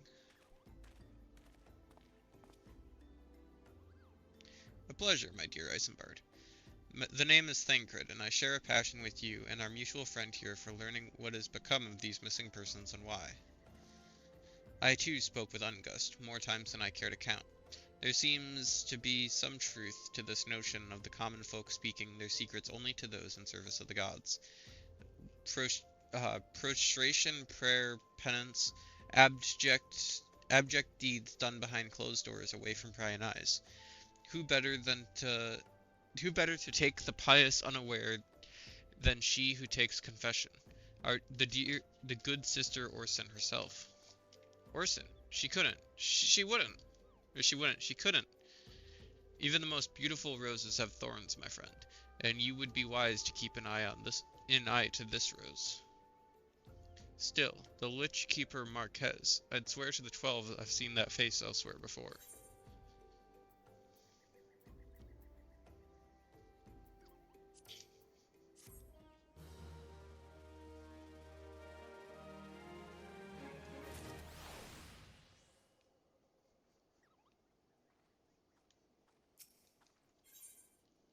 For the children.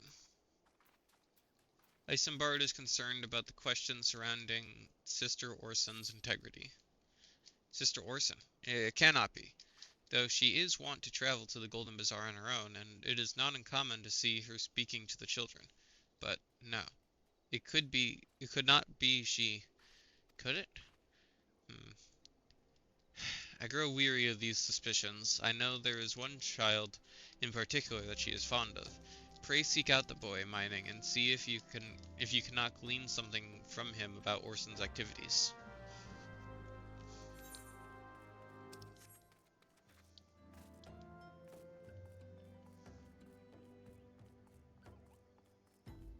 Speak with the uncombed urchin in the Golden Bazaar.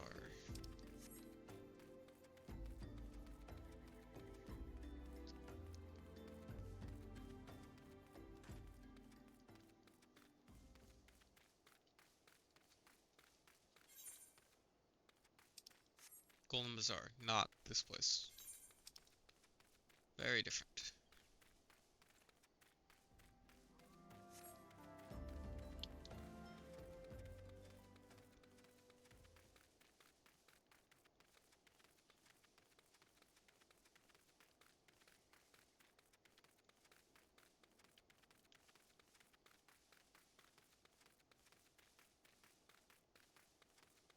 Taco.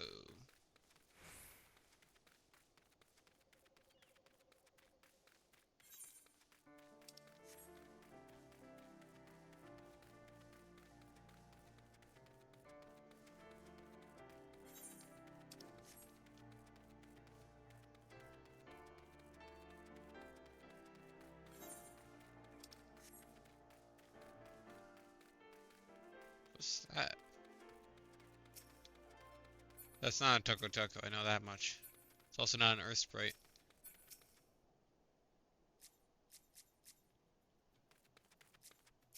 Oh, it's bigger than I thought it was. Mahis. If I get too close, I'm probably gonna die because it's level 50. Interesting. Let's get this Chocobo keep. Well met, traveler. Might I interest you in a Chocobo porter? Ah, do not tell me. This is your first visit to the stop. I shall update my register with your name so that you may access this location in the future.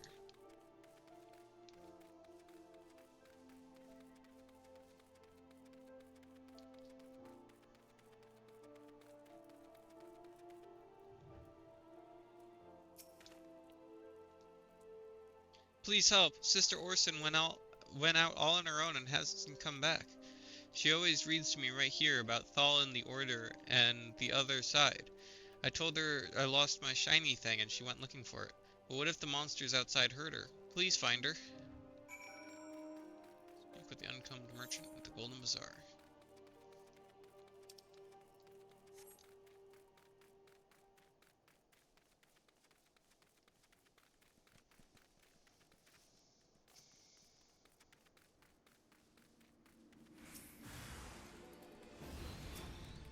Not a bunch of corpses. Gee, where have I seen corpses around here before? Sure is a mystery.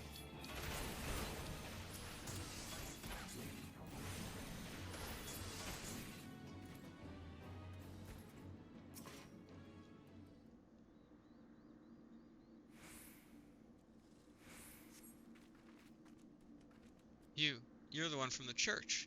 Thank goodness you arrived when you did. It seems my gratitude is yours yet again. You spoke with the child? Yes, well, I was able to find his lost trinket. It is a ring given him. It is a ring given him by his mother before she passed. I will see it safely back to him.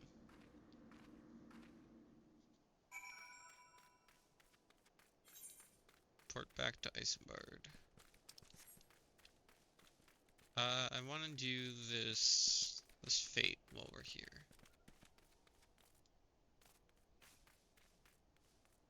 It's gonna be the Crypt Keeper, or the Undertaker, rather. Yeah, Undertaker.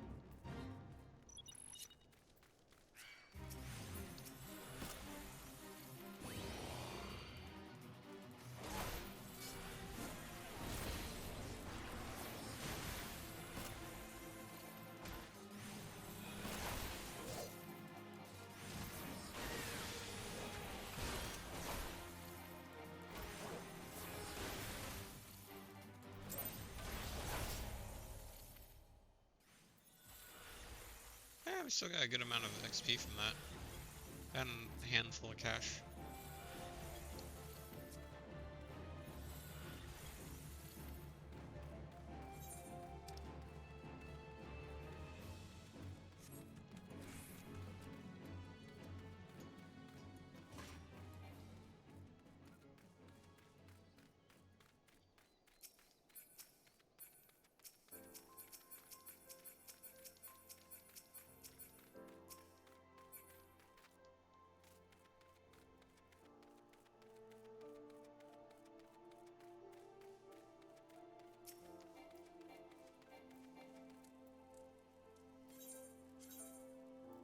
Back to Camp Drago.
Isambard. Sister Orson was attacked outside the Golden Bazaar. Gods forfend. I will secure a room at the inn for her should she require any rest. Searching for the mementos of orphans and risking our own well-being in the doing, no less? Certainly not the dastardly deeds Thancred would have us believe.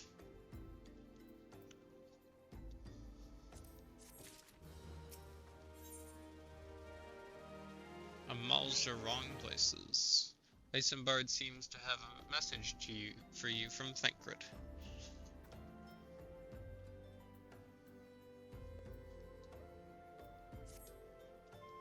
I am well glad I reserved that inn room for Sister Orson. It seems she received greater injuries from her attackers than she initially let on. Thankfully, she is expected to make a full recovery. But now, on to the matter at hand. Thancred came looking for you once more. He left word that he will be waiting at the Amalja encampment to the southeast. I pray the two of you are able to uncover some evidence regarding these disappearances.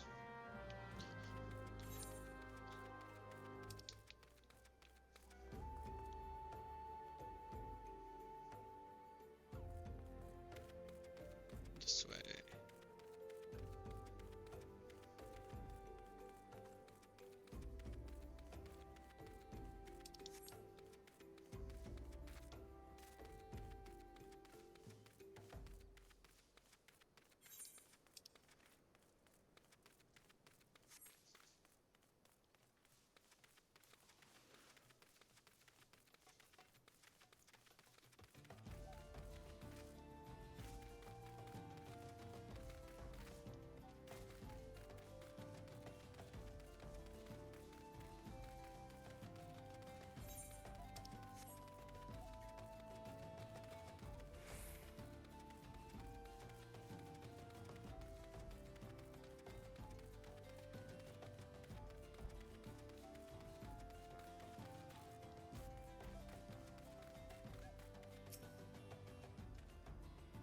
Ah, there you are, mining. So good of you to come.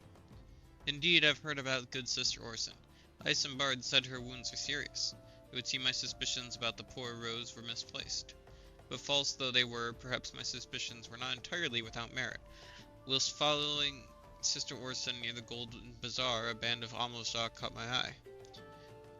I tracked them as far as this encampment, but, well, let's say that I would much prefer to keep my distance and remain here.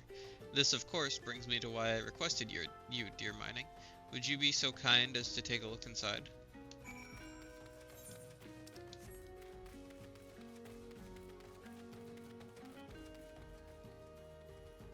Pardon me. Luckily, I'm high enough level that none of these guys care about me being here. Queer leaflet. Not the gays. TM.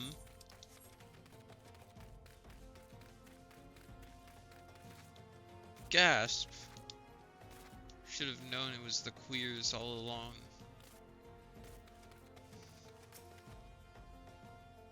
Well, did anything tickle your fancy? Queer leaflet, a strange slip of parchment found at the Amilja encampment in eastern Thanalan. This leaflet. See the wealth of Nald to the hands of your children. It looks to be some sort of assembly to provide the poor with work. The lettering, though, atrocious, is it not? And these bits about Nald Thal seem somewhat less than studied. I find it hard to believe one among the order penned this. Pray take this to the inn at Camp Drybone. Let us see what Sister Orson makes of it. And do this, this fate first.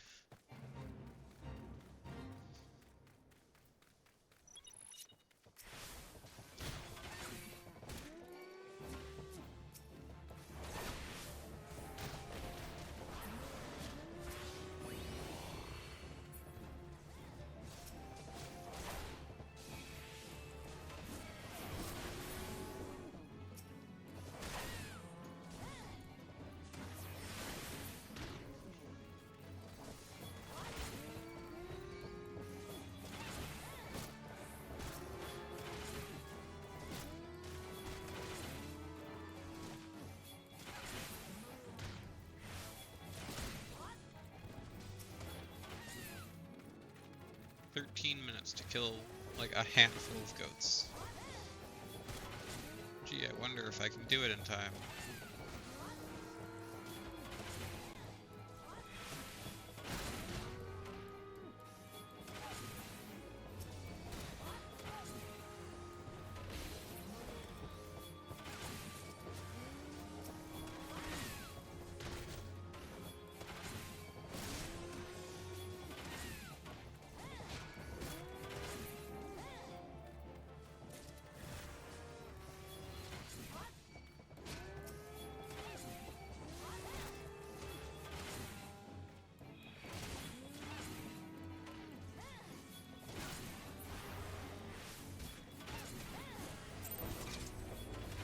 Nice. GG.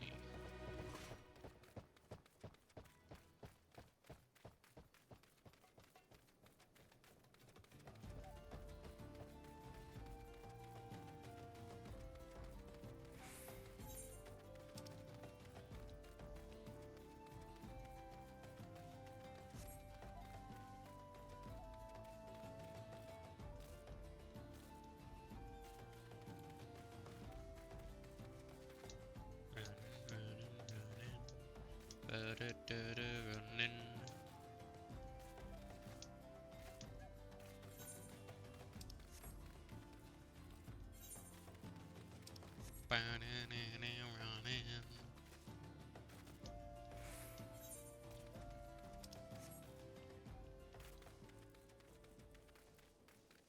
Just keep swimming, just keep swimming, swimming, swimming, ba-ba-da-da-ba, swim, swim, ba-ba-da-da-ba, swim, swim. Just keep swimming, just keep swimming, swimming, swimming, swimming, swimming. I went the wrong way, yes I did.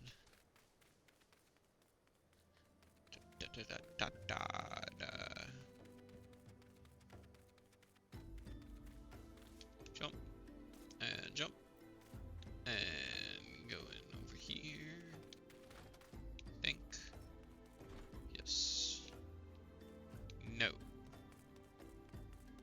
Yes. Orson. Savior comes again. To what do I owe the honor this day? Clear leaflet. A strange slip of parchment. Alright. What is this? Blasphemous. These are not our teachings at all. This was not made by any true brother or sister of the order. Of that I can assure you. Come to think of it, weeks ago the church was plagued by missing garments. Could someone be posing as a priest of the order to deceive the people? The plot thickens, Mining. Our culprit pretends to be a priest to lend credence to his description. There is no doubt an irony in there somewhere. But I suspect we have a worthy adversary on our hands. I shall consider how to best handle this. For now, tell Isambard what we have learned here.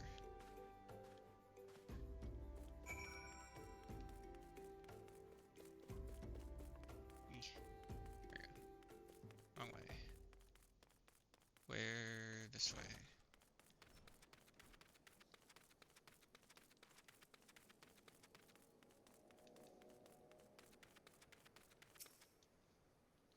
Posing as a priest, to think. These troubling notions aside, it's gratifying to finally be able to move this investigation forward. Thank you again, Mining. I shall keep my ears and eyes open, now more than ever.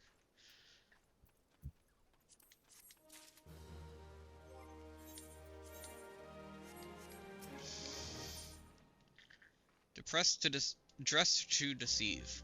Isambard wants to help you identify and apprehend the false priest. I'm afraid I have not seen any unusual activity, nor have any at this camp given me cause to doubt them. But unless we can identify the culprit, and soon, more innocents will fall the victim. Do not despair just yet, my friend. An idea occurs to me. Our suspect has been posing as a priest, using leaflets bearing false promises to lure the poor. Let Mining and me serve like with like by posing as impoverished souls in need of succor. Ah, I dare to hope that this will yield us the answers we seek. It will be a dangerous undertaking, but you two are more than capable of looking after yourselves. I'm next to useless in battle, but I can supply the garments for the disguise. These old tunics and slops should serve your needs, so long as you don't mind the smell of or the stains. These will serve us very well. You have my thanks. Listen, Mining. So as to lay the foundation for our little ploy, we must make it widely known that more vagrants have arrived at camp and are desperate for coin. To this end, I want you to don the old garments Isambard has lent us and beg for work around the camp. Before long, the false priest should catch wind and approach us.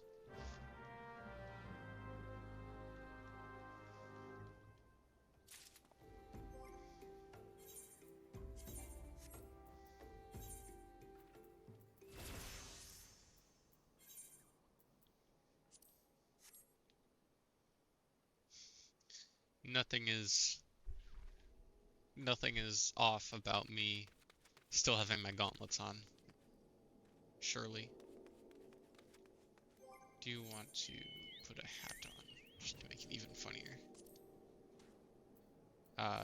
Not that one. Yeah, there we go. Curl, Flame Captain. And you are? Another refugee by the looks of you. The immortal flames have neither work nor coin for your like. Begone and see to it that you don't make a nuisance of yourself.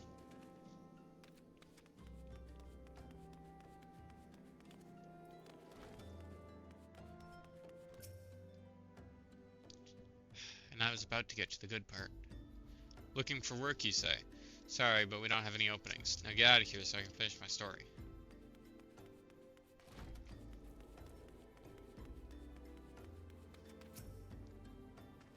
Basically just playing undercover boss. I preached the teachings of Azima the Warden. Hast thou come to partake of the honey of her wisdom.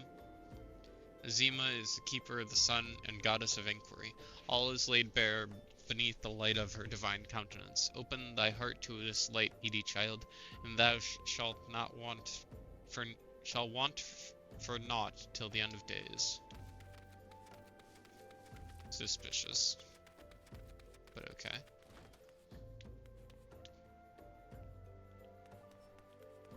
I believe this is up by... This is like up near the Chocobo Keep.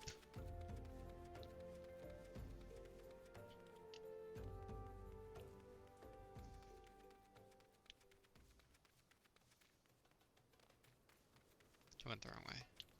This way.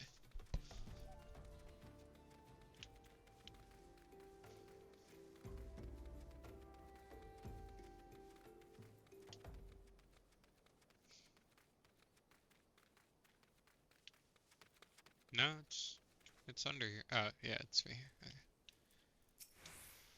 Oraldus. What is it? God, it's not again. Look, being poor doesn't give you the right to pester whomsoever you like.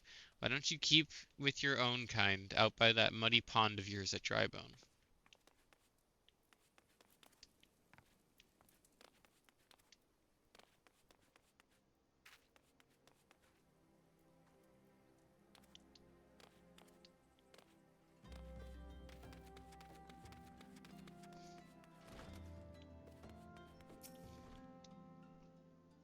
Greetings, good madam. Is there aught I might assist you with?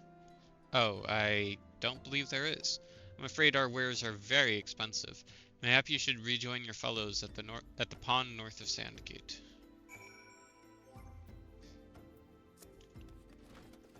We gotta stay in our rags to talk to Thancred. You've quite a knack for being a nuisance, mining. The camp is abuzz with talk of newly arrived vagrants.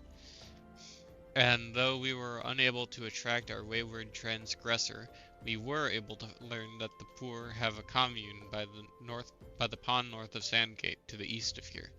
The eyes of the authorities do not reach that place, rather ideal for spiriting away hapless souls. Let us go there and wait for the kindly priest to come and offer us aid and comfort. Needless to say, you'll need to remain in disguise.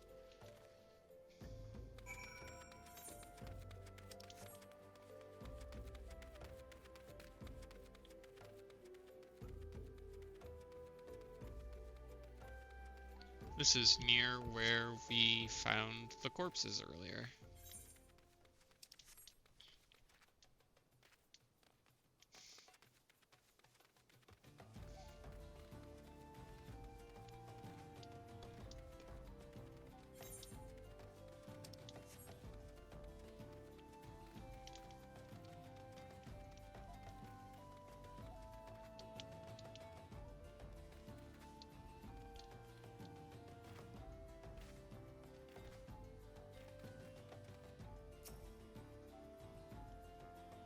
Fine day for catching false priests, wouldn't you say? You look absolutely smashing, mining. Positively dressed for deception. All that's left then is to wait for our quarry to appear.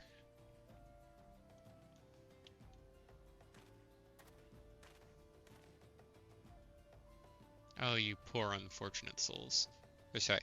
Oh, you poor unfortunate souls. This is no way for men to live. No way at all. Who are you, and what do you want? Be at ease, child, for I mean you no harm. I'm a priest of the Order of Nald Dal, and I have come to offer you succor. This leaflet bears the teachings of Nald. Trust to them, and they will surely set you free from the shackles of penury. Penury.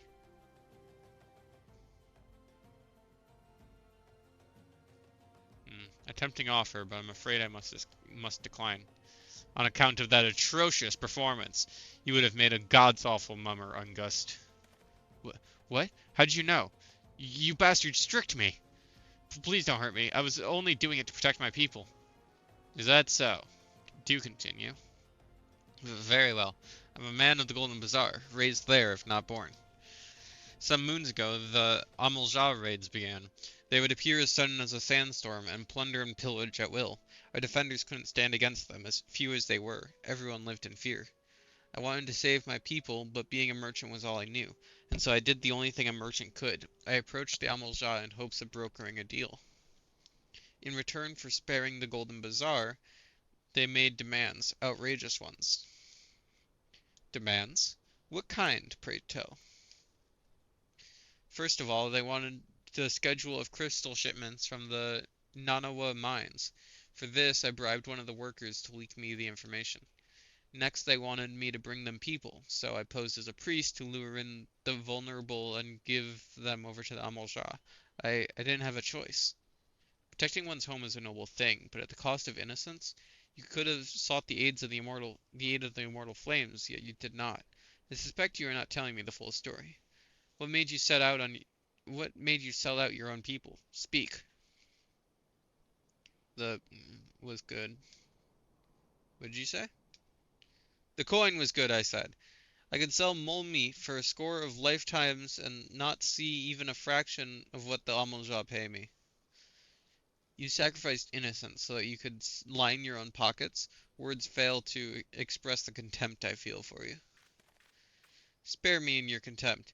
If you want to blame someone for the mess the world's in, then blame yourselves or the gods. Not you again. Were you the one leaking the Immortal Flames patrol routes to the enemy as well? Spit it out. No, I know nothing about that. I swear it.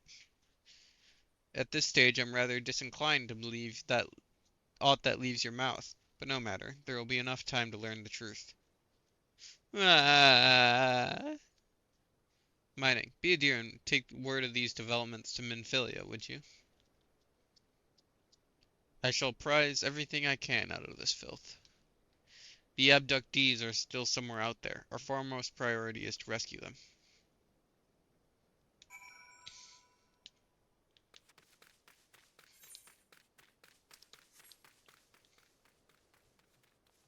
Hop.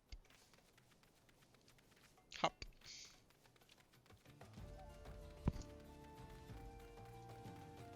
Hop.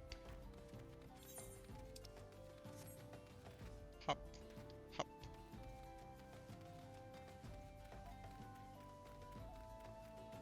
Oh, I have to go to the Waking Sands. Right, forgot.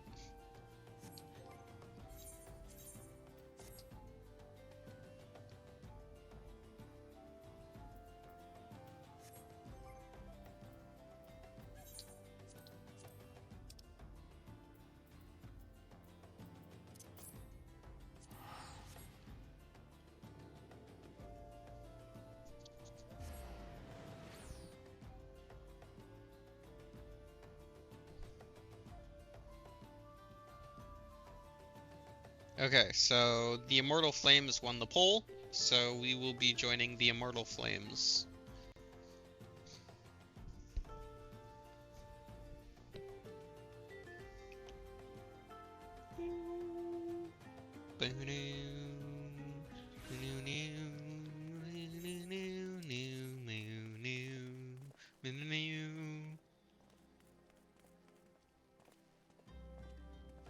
They've been there for a while.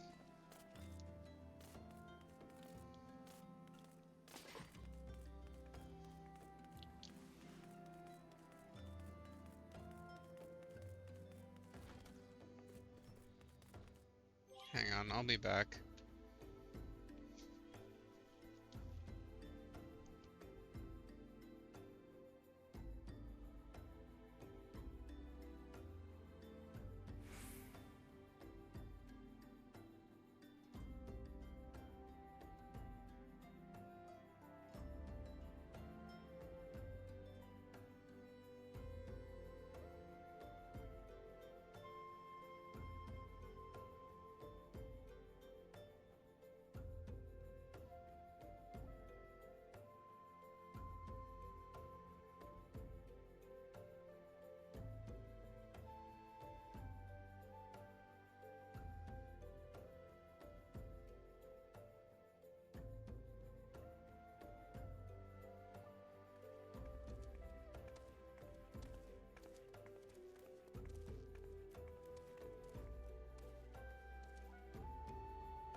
Okay, I'm back. Again, again, again, again. Maybe we can actually get some stuff done this time. Capture card.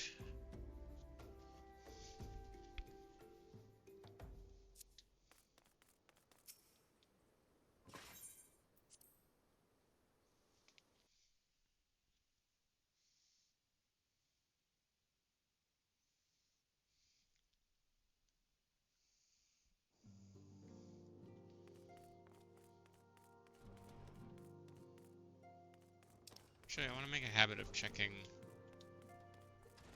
the room over here every time.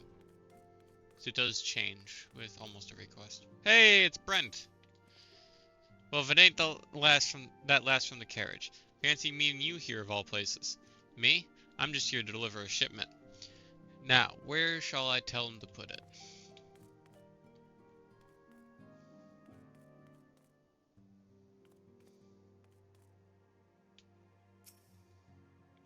They say that those of us who have seen the dream are chosen, that we have within us the seed of greatness, that we could be heroes. Even me, an Alamegan half-breed, cast out when his mother could no longer stand the sight of him. A half-breed who once took to banditry just to eat. I am sure I'm just brimming with heroic potential.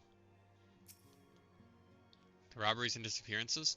The Amalja are most likely the most likely culprit, wouldn't you agree? Then again, this is Thanalan. One cannot discount the possibility that moneyed interests are involved.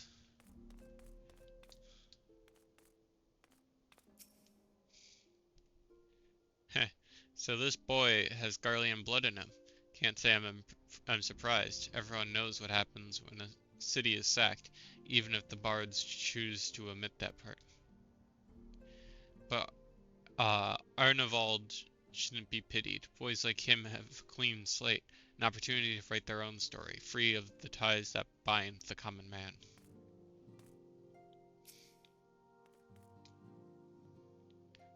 Why don't any of these blokes know who I am? I swear I was one of Scions of the Seventh Dawn.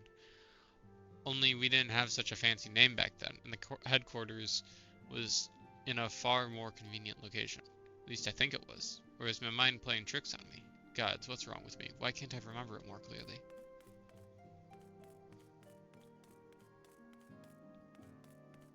Are we on Papalimo?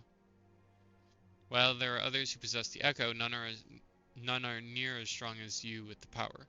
Hence our extremely high expectations of you. 7 waning moons see 7 suns rise. Divine order. Royals, fallen corpses writhe. Thus the divine chronicles seek to warn us once more. The meaning of these words now shines clear. They evoke the dire circumstances of this imperiled age. The realm doth shudder and twist, and the dawn lieth cowering neath the stifling blanket of night. And we abide. We await the coming of the unborn era's seed, the light which shall pierce the glowering darkness. This place is called the Waking Sands, and it's our headquarters. It used to be somewhere else, you know, but then a bunch of things happened and we ended up here instead.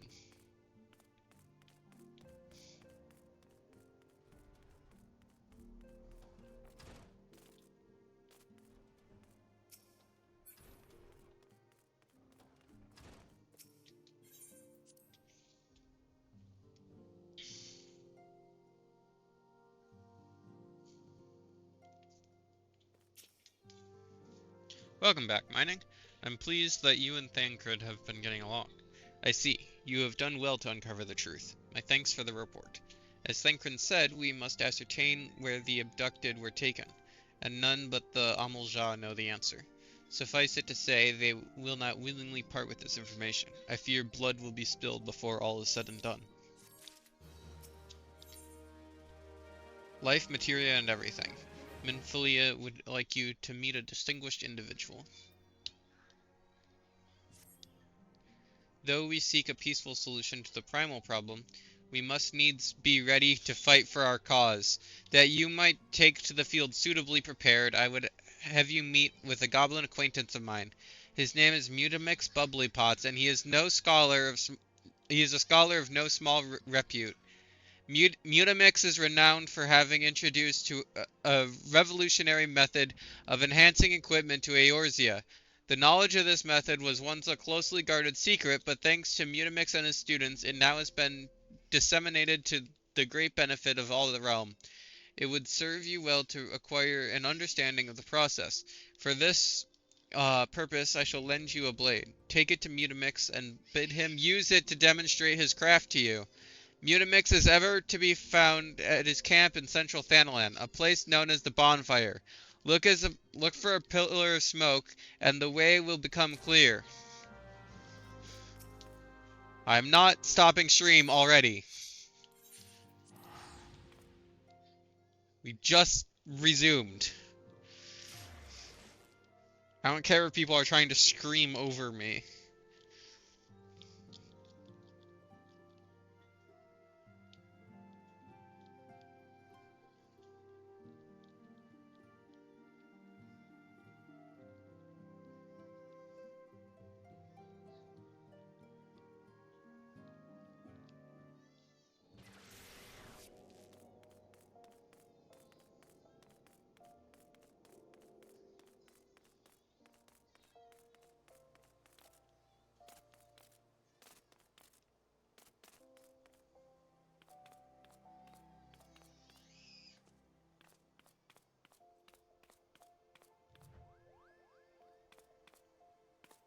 Whoa. That's sick. It's like super cool.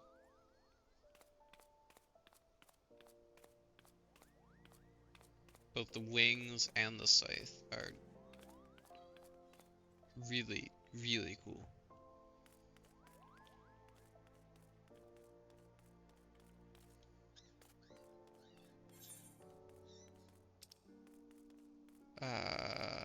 We're gonna go to Bonfire.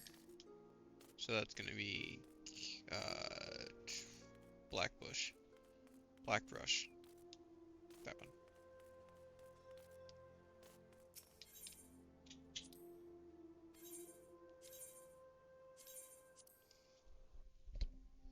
Blackbrush Station.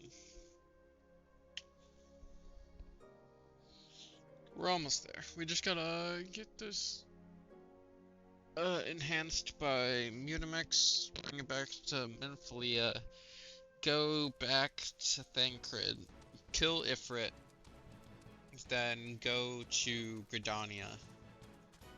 And then we should be good. Oh wait, no, we have to go back to Minfilia before going to Gridania. No. I'm missing some steps. After we go to Minfilia, we then have to go to each of the cities to hear their speeches, join a grand company, then go to Gridania. Or go to back to Minfilia, join a grand company, then go back to Gridania again.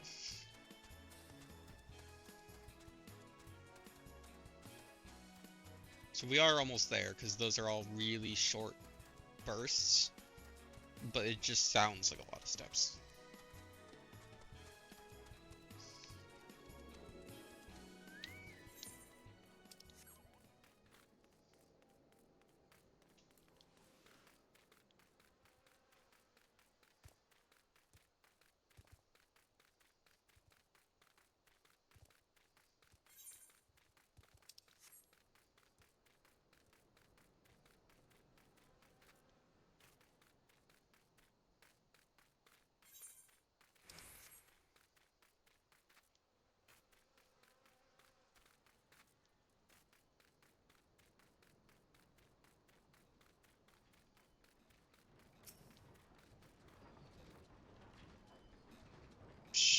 Go. Who is Uplander come to tent ring of Mutamix bubbly pots? Minfilia's dagger. Life, materia, and everything. This plain dagger has absolutely no defining characteristics except that the hilt does smell quite nice.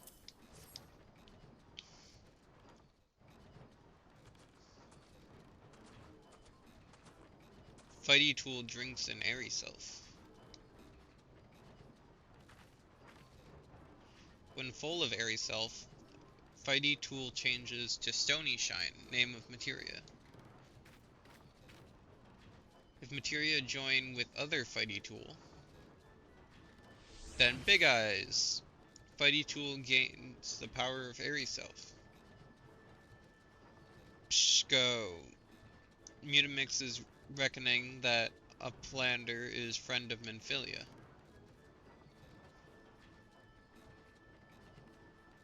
Yes, tongue flaps reach ears of Mutamix with fastness. Minfilia wants Uplander to see power of materia. Uplander brings Fighty Tool to Mutamix. Yes?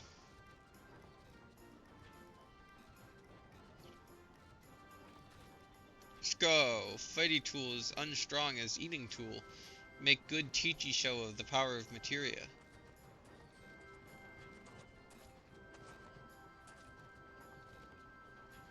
The Materia Master. Now, Eyes of Uplander point at Fighty Tool, yes? Psh, go. Materia join with Fighty Tool.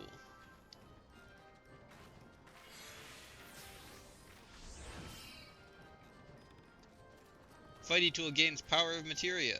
Fighty Tool reborn. Here, Uplander take Fighty Tool to Minfilia.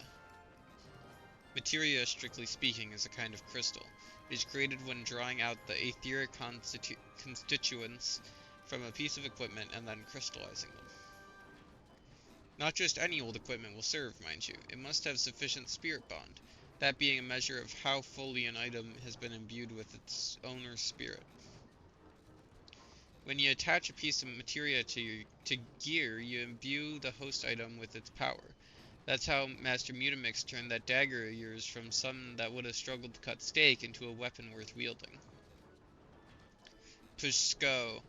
Uplander wishes to be joiner of materia. Then Uplander best fill brain case with knowings of crafty making.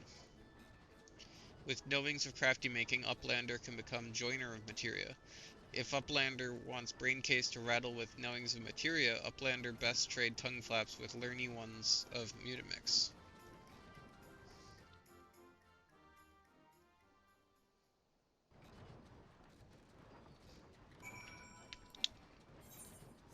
So I gotta do something for Mutamix real quick. I gotta go not goldsmith, armorer. And I gotta get this last level up. Let's just do anything we can. Bronze rings, you got it. How many bronze rings? 3. It's gonna be 3 ingots.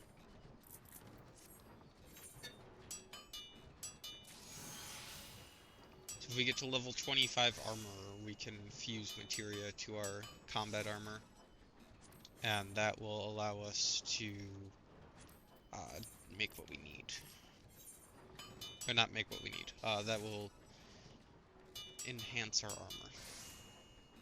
And allow us to finish melding materia muchly.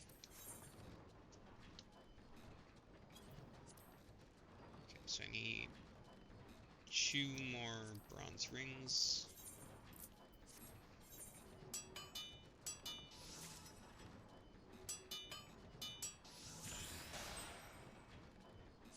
Cool.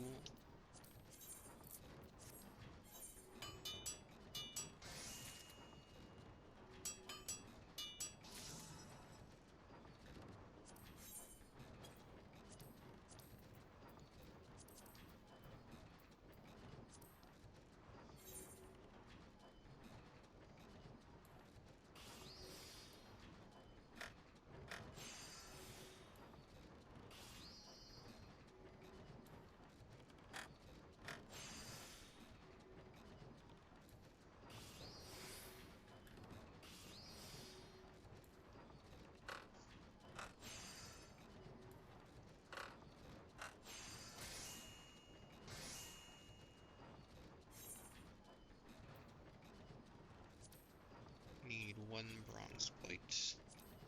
Actually, can I make this bronze alembic? I can. Need 1 bronze plate and 1 bronze rivets.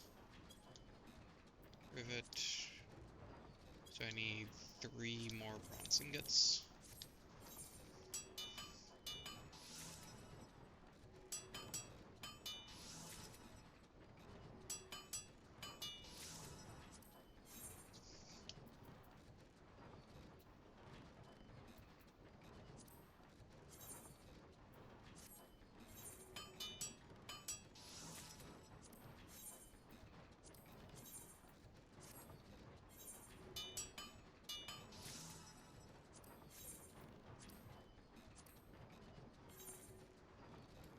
Boop.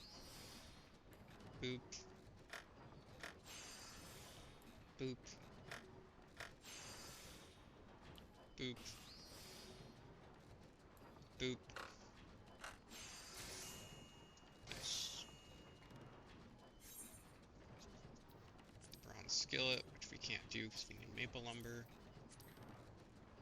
Bronze solarance. We need 1 bronze plate, which is 2 ingots.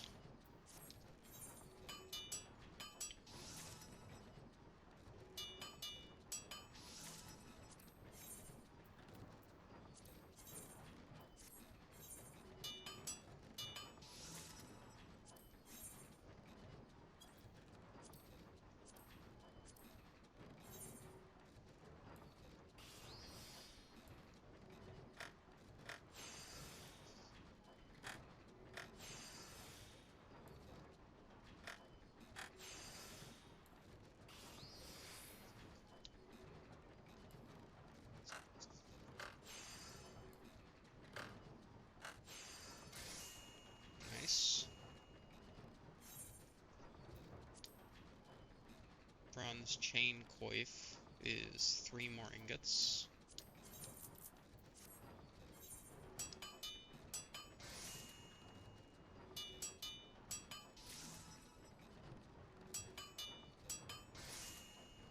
It's 2 more ingots.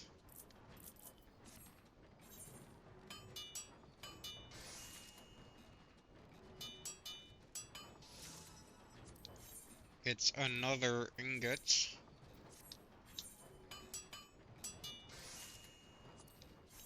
Oh my god. It's yet another ingot. There we go. What did I need? I need 1 plate, 1 ring.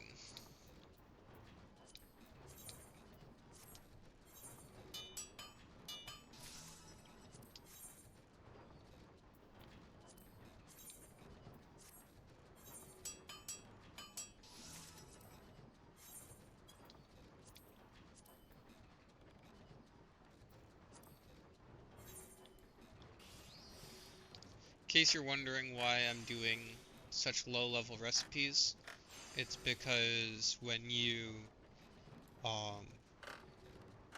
do recipes that haven't been crafted yet, it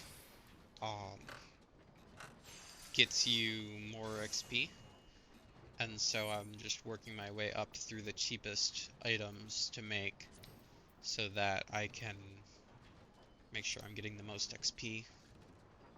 I need 3, I want to say 3 more ingots? Yeah. Hopefully they're not all high quality again. So that was getting really frustrating.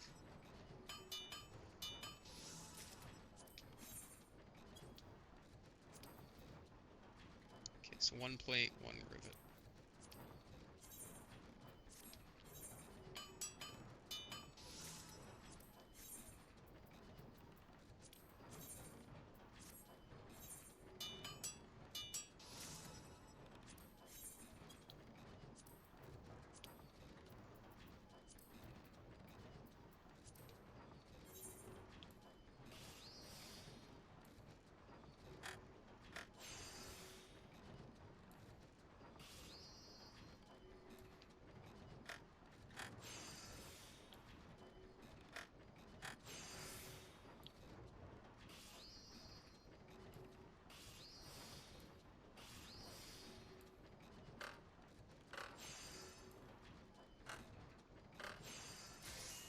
Nice.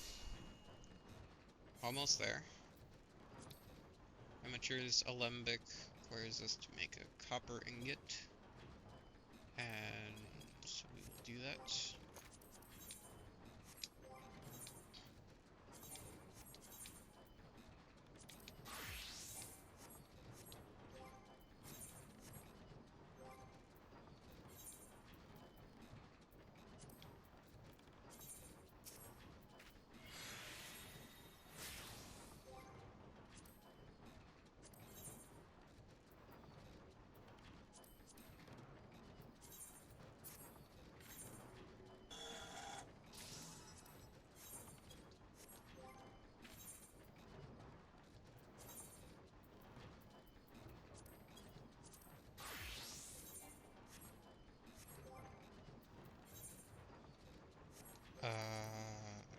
Crafting log.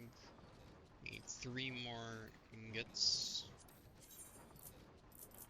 Might as well just make all 4, because one of them's going to be high quality.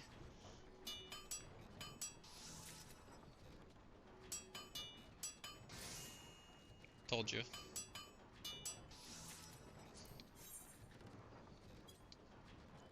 It was rivets and plate, right? Yeah.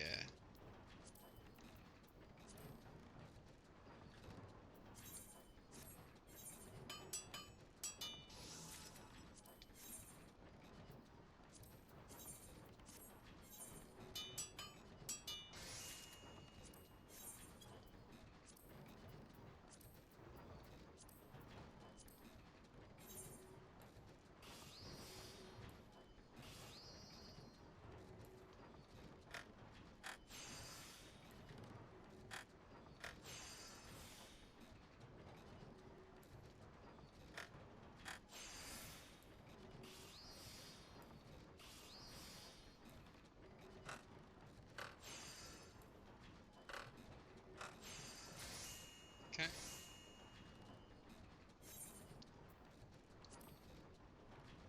Bronze mid gauntlets. We need 1 rivet and 1 plate.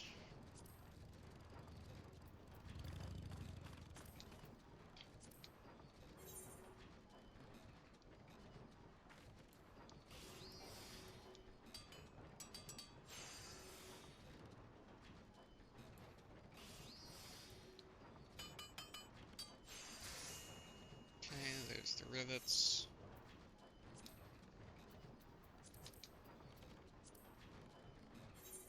And here's the plates.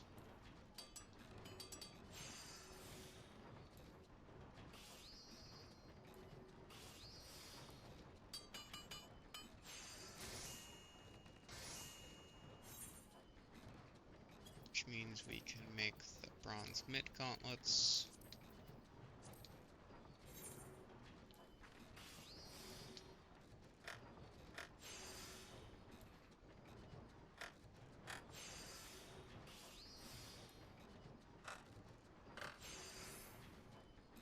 And 1 more. We're so close to leveling up. Gonna have to probably do silver. Or iron, rather. Iron joint plate. Hello. Oh, hello. Just an actual motorcycle.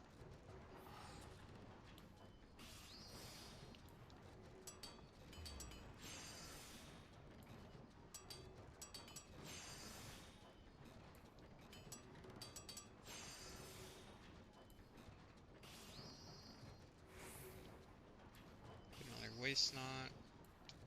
Do that. Veneration. Not veneration. Can't afford veneration. But it doesn't matter. We don't actually need veneration. There we go. Cool beans. Let's get up. Start that. We can't update our gear, so let's just go back to Gladiator. Meld. Let's get...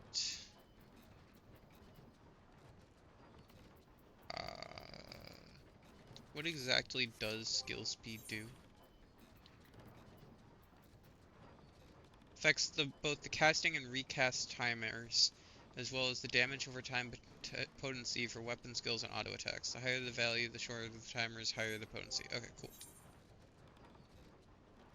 So we'll do one of those.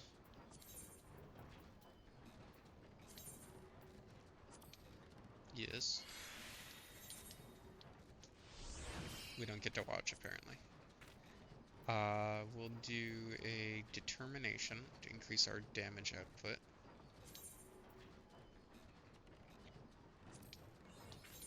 Again, we apparently don't get to watch.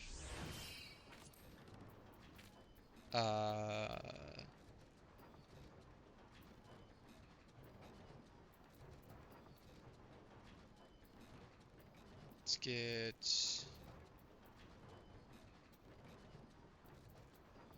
What does tenacity do?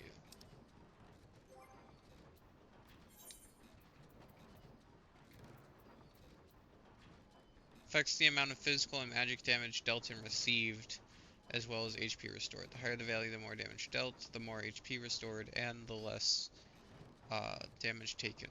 Only applicable in the rolls tank. Okay, so we do want tenacity.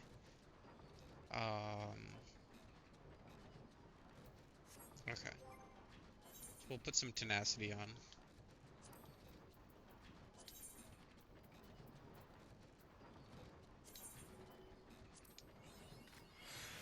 I make my own luck. Achievement unlocked. And we'll put another... We'll put a critical hit. Why is that red? Maybe +9 is the best you can get. Oh yeah, because it tells you plus blank out of blank.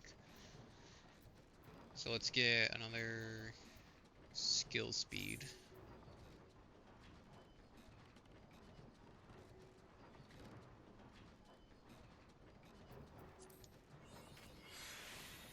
Luck's got nothing to do with it, achievement unlocked. And we'll put some on our pants as well. We'll do skill speed. We're gonna be the fastest paladin, or the fastest gladiator in the West. Some more determination.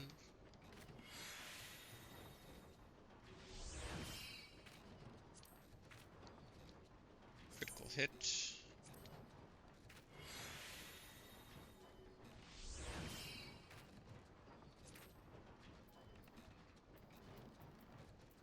And sure, we'll put some more tenacity on it.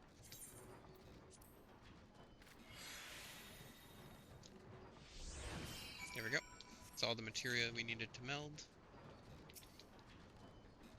Psh, go! Uplander has good joining skill. Mutamix give Uplander secret knowings of word bond. Mosty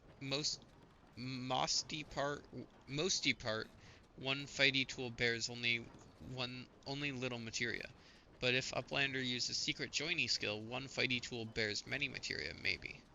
Mutamix teach Uplander's secret joining skill, but Uplander keep in brain case that it sometimes work unrightly.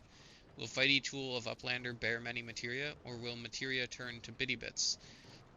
Using secret joining skill not for unstrong bladder. Advanced materia melding. By learning this general action, advanced materia melding now available. By learning the general action, advanced materia melding, you can now attempt to attach materia to gear which has all of its materia slots filled. While the benefits of having multiple materia attached to your gear can be great, success is not guaranteed, and the consequences for failure can be great, for a botched meld will result in the loss of the materia. And there was another quest, right? For like mixing materia together. Was that later on? I think you unlock that later on.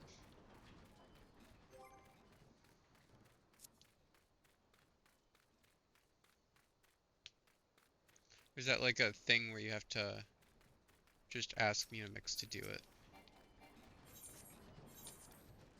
No, it's just materia removal. Okay, yeah, that must be a later unlock.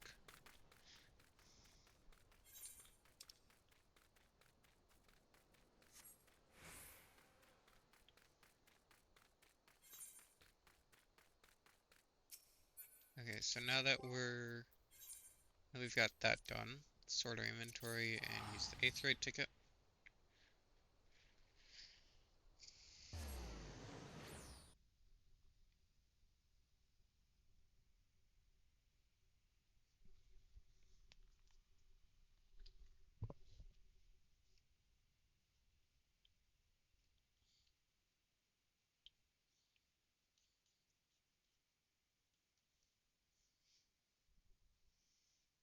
Western Thanalan.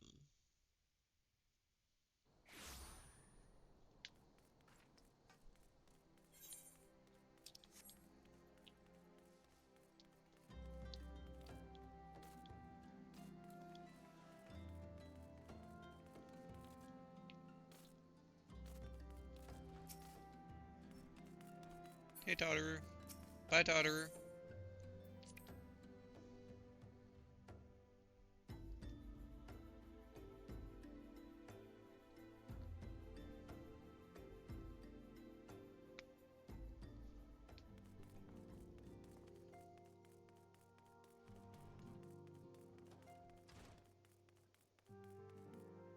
Okay, this looks like it's the same still.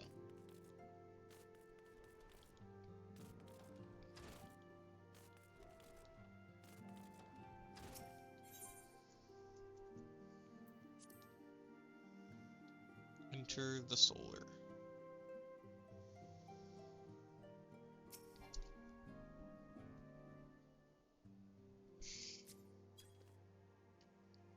Welcome back, mining. I trust your visit to the bonfire proved fruitful. Ah, what a remarkable difference a single piece of materia can make. Granted, the skills needed to manipulate the substance are not easily acquired, but one only need look upon the results to see such efforts are worthwhile, or to realize such efforts are worthwhile. As I am sure you are aware, the quality of one's equipment can be the difference between victory and defeat. Materia may well give you the edge you need, mining, so make it your ally. Now, it is time we discuss the matter of your next mission. Pray speak with me when you are ready to begin.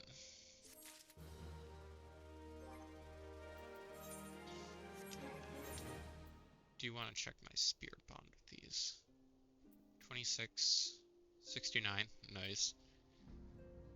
25, 72, 68, 72, 87, 70, 65, 72, okay.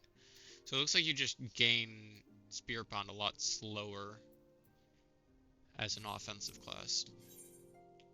Lord of the Inferno. Minfilia would like you to assist the Immortal Flames. Word has arrived from Thancred concerning our ongoing investigation. It appears he was able to extract some information from our friend Ungust, the false priest. He revealed that he is due to meet with the Amalja to discuss their dealings. The Immortal Flames believe that the meeting will present an ideal opportunity to ambush and capture the Amalja responsible for the abductions, and so they mean to have Unjust attend as planned.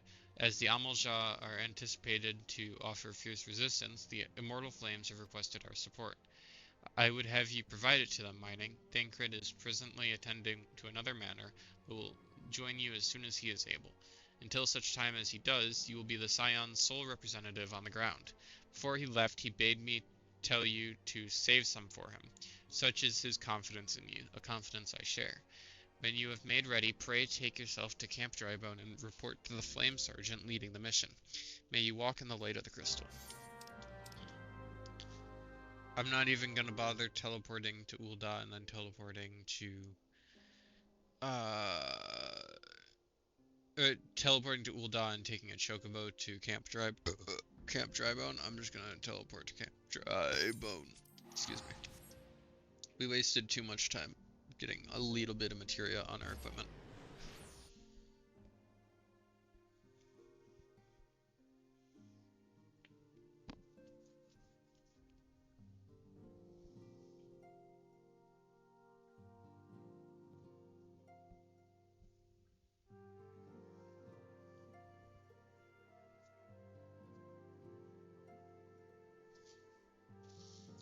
Western Thanalan.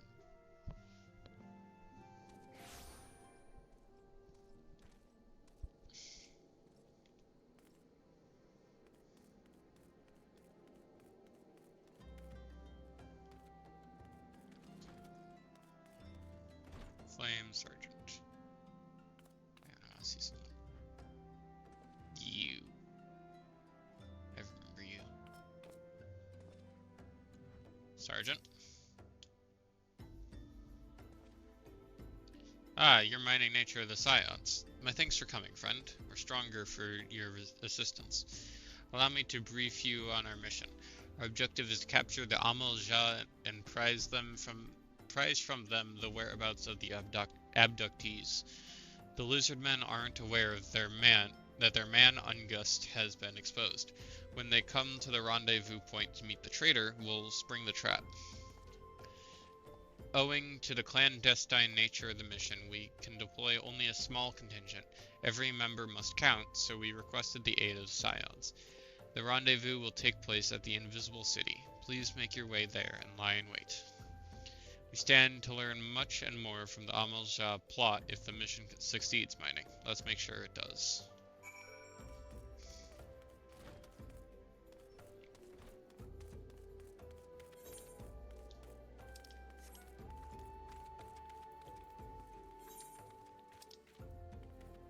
The Invisible City.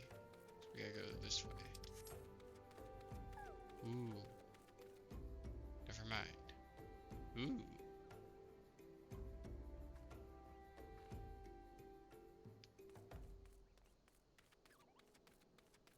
I was drawn in by the bright colors, but still very nice looking.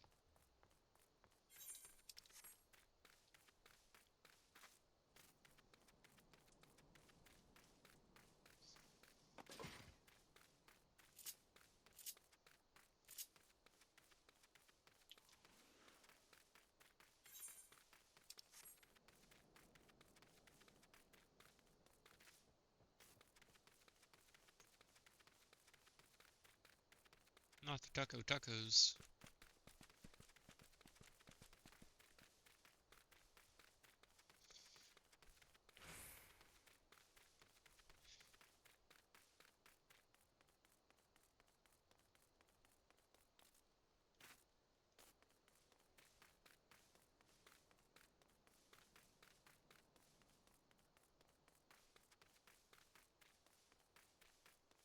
Get corpses.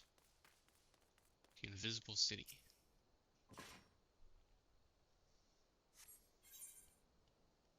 Duty calls. Commence battle for Lord of the Inferno.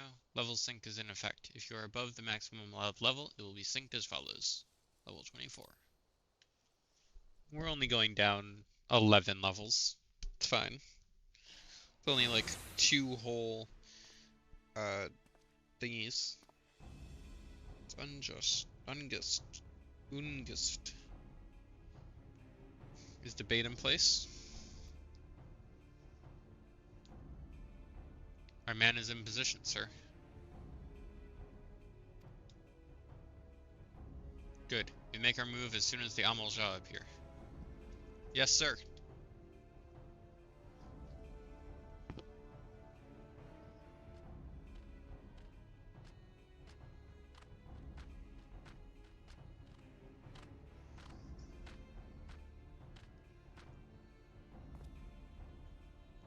Go, go, go! Ah! What is the meaning of this?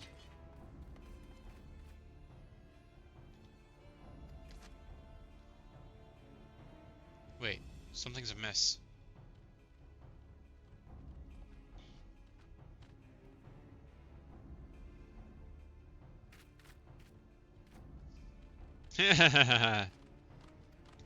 Hee hee hee hee hee.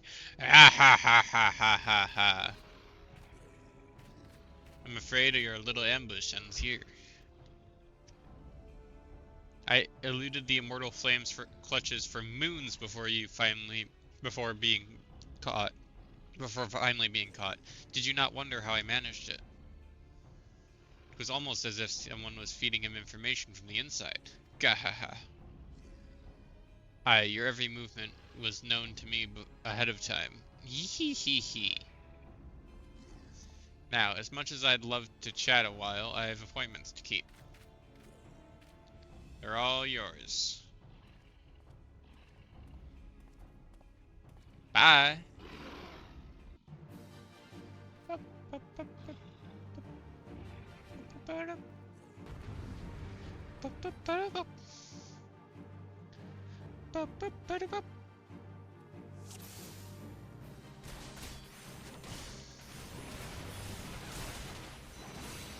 Hehehe, our Amal-Jah friends will keep you company. Filthy traitors, when I get my hands on you. I think I have most of their attentions.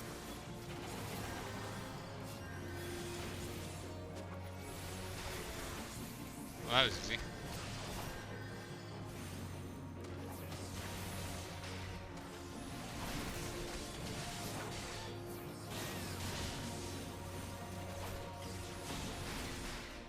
I can Hatsu-cha.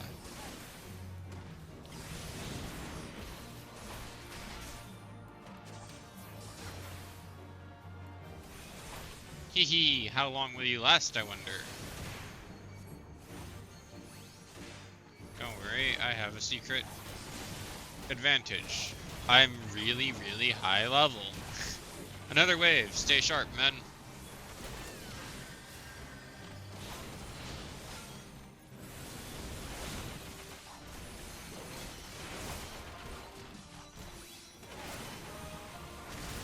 God damn it, is there no end to them? Hee hee, this show is only the beginning.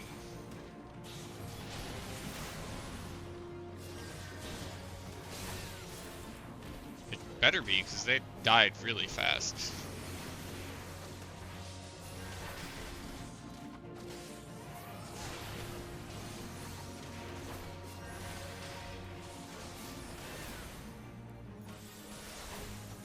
At least if it won't be too much of a problem if these guys died this easily.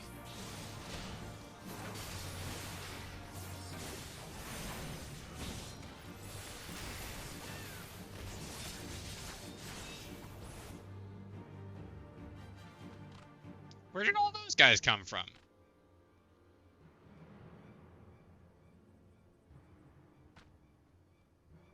We were winning.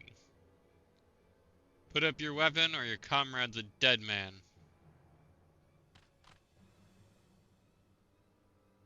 Behind you. Bonk.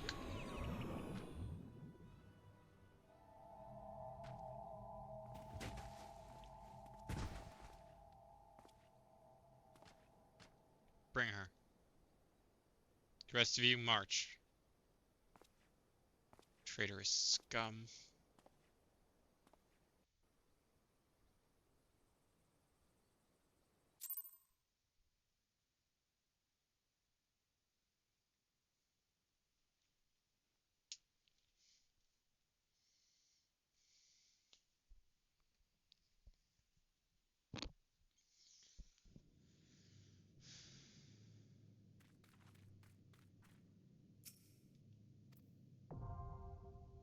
Something.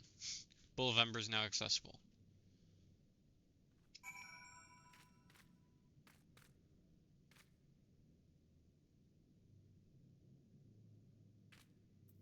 Well, I found the captives, so that's a plus. Listen well. These waters feed onto the marshes of Drybone. A short swim will lead us to freedom. However, if all of us attempt to flee, we are like to be discovered. You alone must sneak out and assemble a rescue party. Once you have won free, seek out our comrades stationed at Drybone. He will show you the way back here. May the 12 speed your way. No. Oh hey, it's a friend.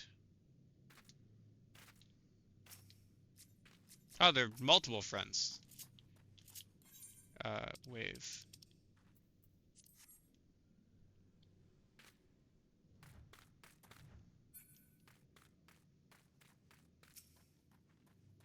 Lizardmen marched us to their stronghold. They're preparing for something, and I, for one, do not want to be around when they finish. You know what? Since there's so many friends here, let's do a party of players. Daily roulette, blah blah blah.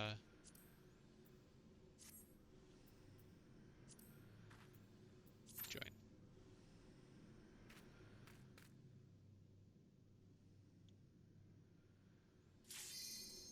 Nice.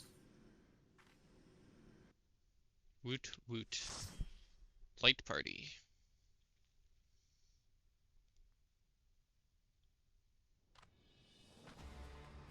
Spooky. Lord of the Inferno, hearken to our plea. Lord of the Inferno, deliver us from our misery. O mighty Ifrit, Lord of the Inferno, your humble servants beseech you. Grace us with your divine presence.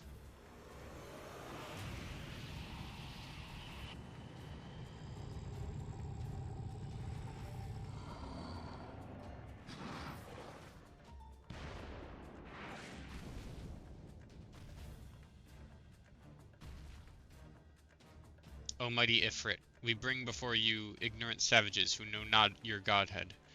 If it please you, Lord, scorch their heathen souls with your cleansing flame, and mark them as your own. Bloody hells. Bring those two as well. Ugh. What's going on? This is saying what we agreed on? None but servants of Lord Ifrit may behold the rite of summoning. The souls of unbelievers are forfeit. No, spare me, I beg you. Pitiful children of man, by my breath I claim you. Arise once more as my loyal minions. Feed my flames with your faith, and all who stand against us shall burn.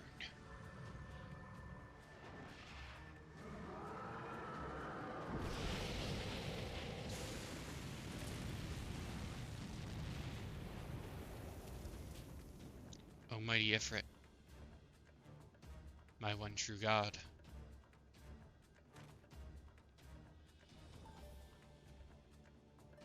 Your words are my bread. What's going on? Impossible. By what sorcery do you resist my master's will?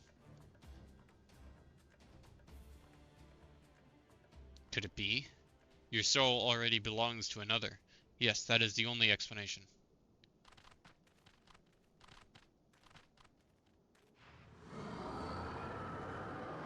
Rawr. Rawr. Forsooth, thy frail mortal flame can serve as a vessel to the blessing of but one. Yet I smell not the taint of another upon thee. The truth of thine allegiance waxeth clear. Thou art of the godless blessed's number. The paragons warned of thine abhorrent kind. Thine existence is not to be suffered.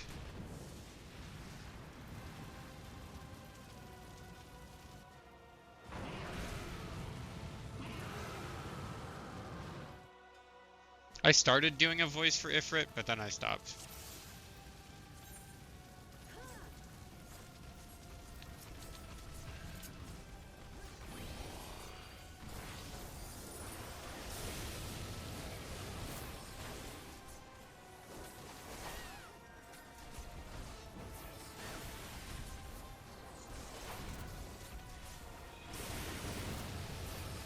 Succumb to the Inferno. Well, so Ifrit's dying fast. So that's fun.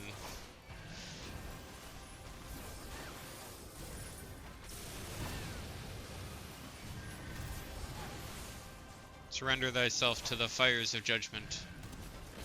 Let's see, we got a white mage. I think that's a lancer, and I'm not sure what heart is.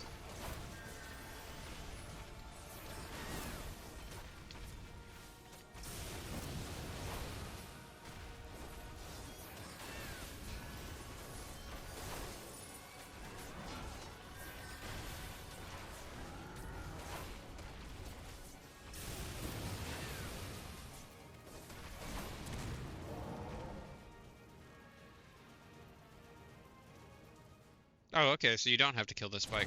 Good to know. I thought killing the spike was mandatory, but I guess if you just kill him fast enough, nothing happens.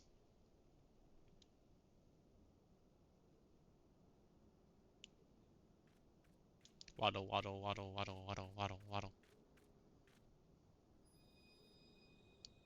Ooh.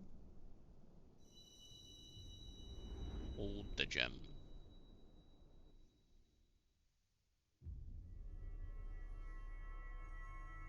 Oh no, I'm in space.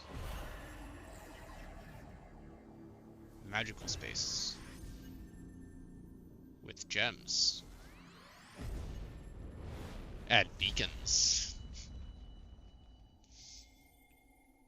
Shrug. Shrug.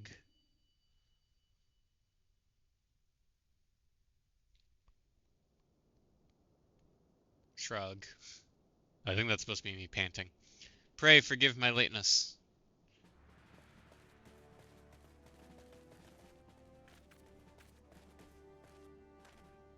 I was delayed by a congregation of Amalja zealots. I swear, each seemed more evangelical than the last. Persistent lot.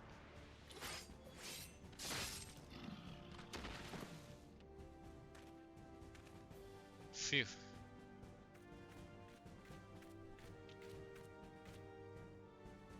I see the Bloodsworn wasted no time in extracting the captives.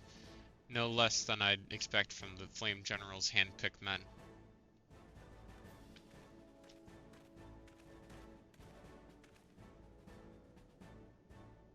As for those two, it's fair to say that their hardships have only just begun.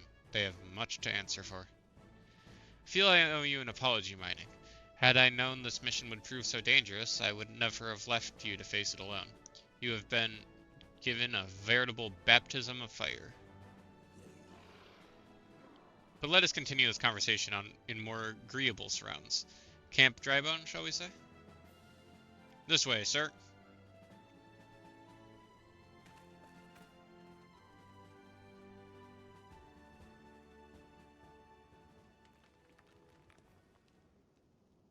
So that was the mighty Ifrit.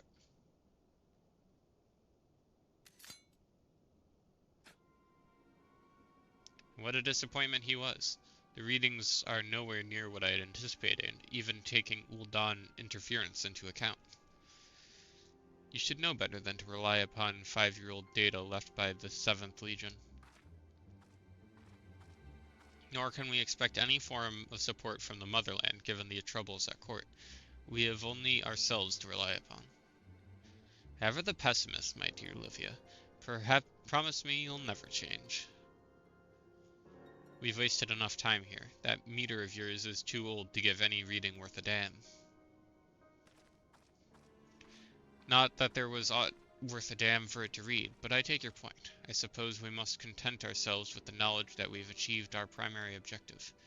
Yet I find I am troubled by that adventurer's unexpected show of strength. Could such a foe prove a hindrance to our plans? Perhaps, but that is a consideration for another time. You have been given a task. That is your priority. I suggest you treat it as such. Fail to do as my lord commands, and I will spare him the trouble of punishing you.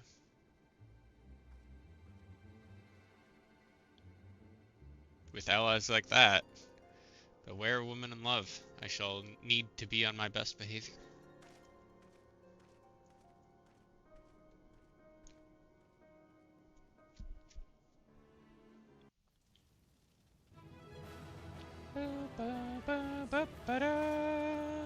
Player commendations. Player commendation is a system whereby you can commend a party member who left a positive blah blah blah blah. Accumulated over time. Confront Ifrit in the Bowl of Embers.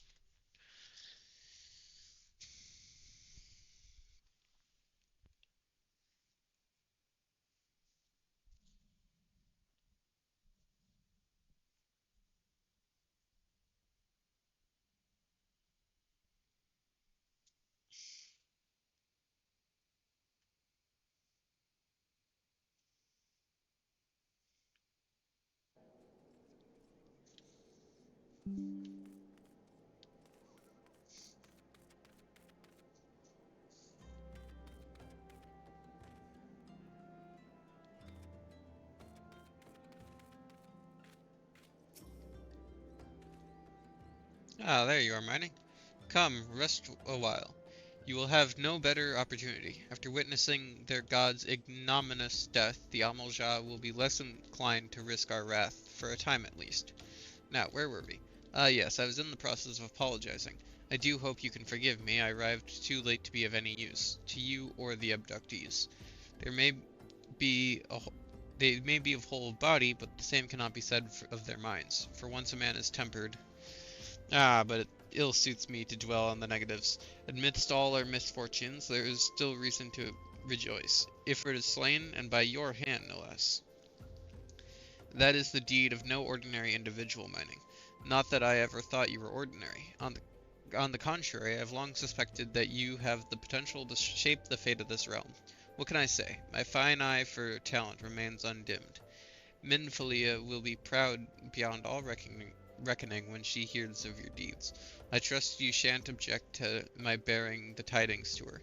That way I can claim to have contributed something to this mission.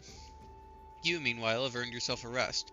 Take some time to relax, and return to the Waking Sands when you are good and ready. We can discuss matters in more detail then. Just don't take too long, will you? The realm's problems won't solve themselves.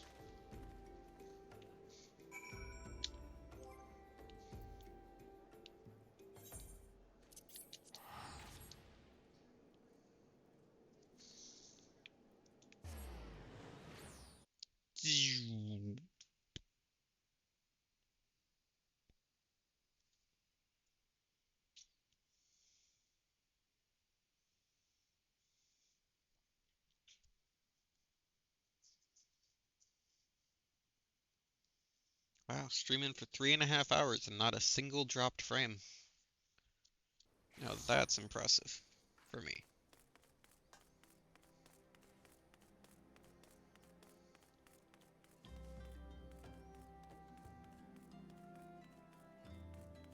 Person's riding on a cloud? Wow.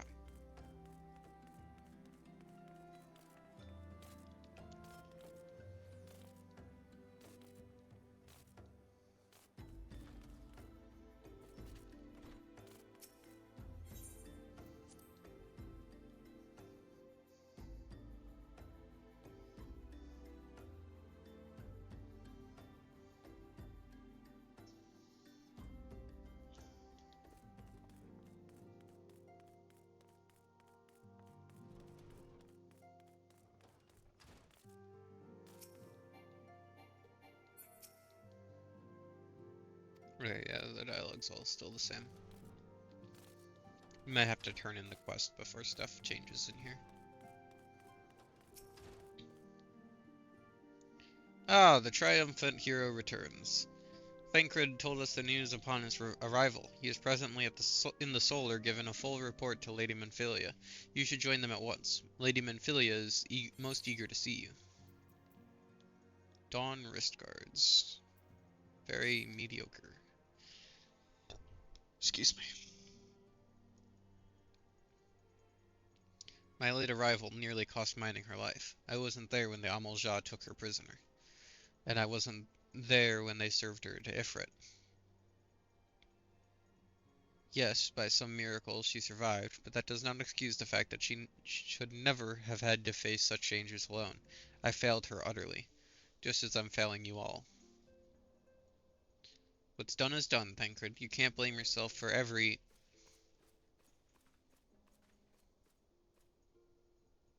Ah, Mining. It's so good to see you again. Impeccable timing, my friend. I just finished regaling Minfilia with your heroic exploits. Thancred has told me everything. You have done well to return to us. The perils you faced were undeniably great, yet a part of me believes that I had no cause to fear. And now we can put paid to our long investigation. As we suspected, the Amal-Ja undertook both the robbery and the abductions with the aim of summoning their primal Ifrit. Nor is this tale limited to Ul'dah. Some similar incidents have been rife in both Limsa Lominsa and Gridania as of late. I dare say you'd been curious as to how these crimes are linked to the primals. Permit me to explain. Having manifested in the physical realm, primals must consume aether if they are to maintain their presence here, and the stronger they become, the more aether they require. Now, aether exists throughout creation. It flows through all life and permeates the very air that we breathe. It's like the Force. Alas, this alone will not suffice to sustain the likes of Ifrit. Nay, he and his kind require a more concentrated source of aether, crystals. It is for this reason that incidents involving crystals can often be traced back to a primal, which leaves us with the why of the abductions. To understand this, you must first understand how primals are born. When all is well with the world, the primals possess no physical form. Their essence is dispersed across the great river of the aether. However, When the world is plunged into chaos, those who worship the primals cry out to their gods for deliverance from suffering. These cries serve as a beacon toward which a primal's essence is irresistibly drawn. And it is this coming together, or etheric coalescence, which grants the being's physical form. Once born, a primal gains strength from its followers' worship. The more numerous and fervent they are, the more powerful their god becomes. But the primals are seldom satisfied with such reverence as their adherents freely give, and in order to gain more power, they do not scruple to create followers. They do this by tempering mortals, a process to which you yourself were subjected. Yet even as Ifrit took your comrades in his thrall, you alone remained unaffected.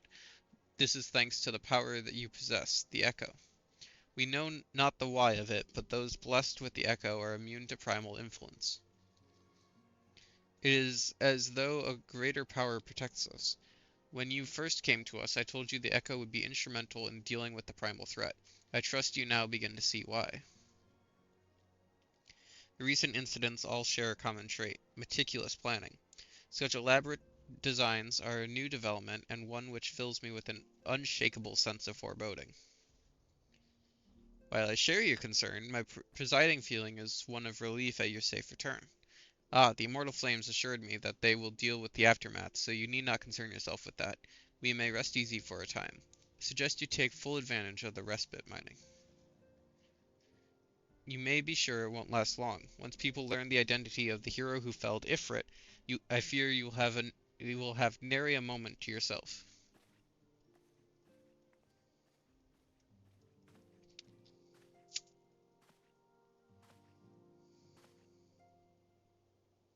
Whether she intended to or no, Nymphilia neglected to tell you something I think it would be best you heard from one of us. It concerns the tempered abductees that were rescued.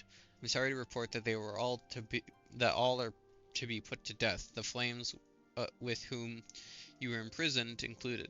Needless to say, this information must not be made known to the public.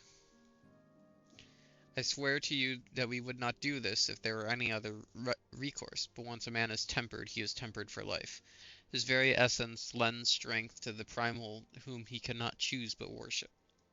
And so we Scions continue our fight that no more innocents need be sacrificed. I hope that you will continue to stand with us, Mining. But I should be going. I must offer my apologies to the Flame General for the losses his people suffered. Till next time. Bye-bye. Bye-bye. Bye-bye. I'm trying to do a Markiplier impression, but it's not coming out well. I know I said I'm not going to do voices today, but I've done so many voices today.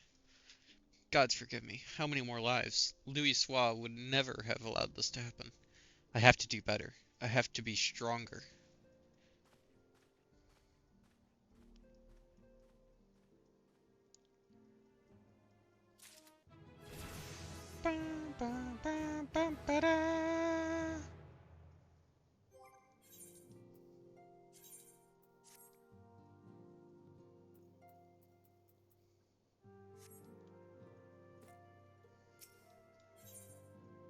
A hero in the making. Nymphilia is wearing a wry smile. Might it have something to do with your newfound fame?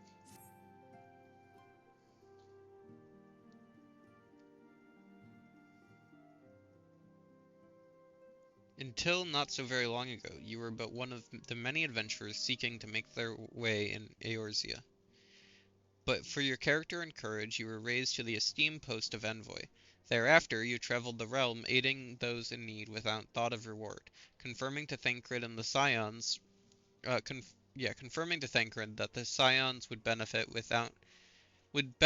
from your aid. Man, and no sooner had you joined us than you personally bested the primal Ifrit.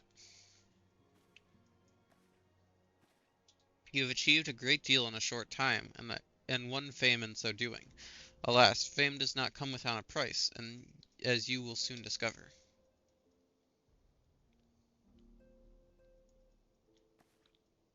We have guests, Mining, or rather, you have guests.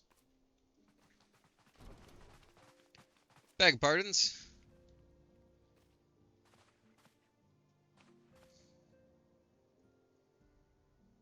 Ah, Lady Minfilia, radiant as always. I'm given to understand that the Scions of the Seventh Dawn have but recently welcomed a new hero in their midst. I am here on behalf of the Maelstrom, Grand Company of Limsa to offer said hero a place of honor within our ranks. Eh. As you can see, Mining, your recent exploits have garnered you the attentions of the Grand Companies of Eorzea. Each organization would have Ifrit's Bane for its own. To this end, all three have sent officers to court you. They would not ordinarily go to such lengths to enlist a new recruit. That they have is evidence of their high regard for you. I find myself wondering how word of Mining's deeds spread so quickly.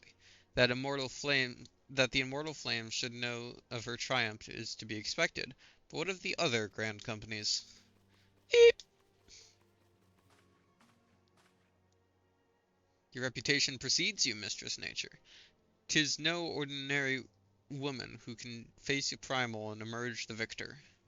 The Order of the Twin Adder has need of a valiant woman such as you. Join your strength to ours, friend, and together let us ensure that peace ever reigns over the Twelveswood. What a pleasure it is to finally meet you, Miss Nature. My comrades speak of you in the most glowing terms. Why, even before you aided us against the Amalja and their dread primal, yours was already a respected name in Ul'dah. Our people know you and love you very well. A woman of your talent belongs with the immortal flames. Join your strength to ours, friend, and together let us secure a prosperous future for Ul'dah. The Admiral was not exaggerating when she said you have the look of a hero. Full often does she speak of you, friend. It is only natural that we should want you for the Maelstrom. Join your strength to ours, and together let us see the grand vessel of Limsa to the shores of glory.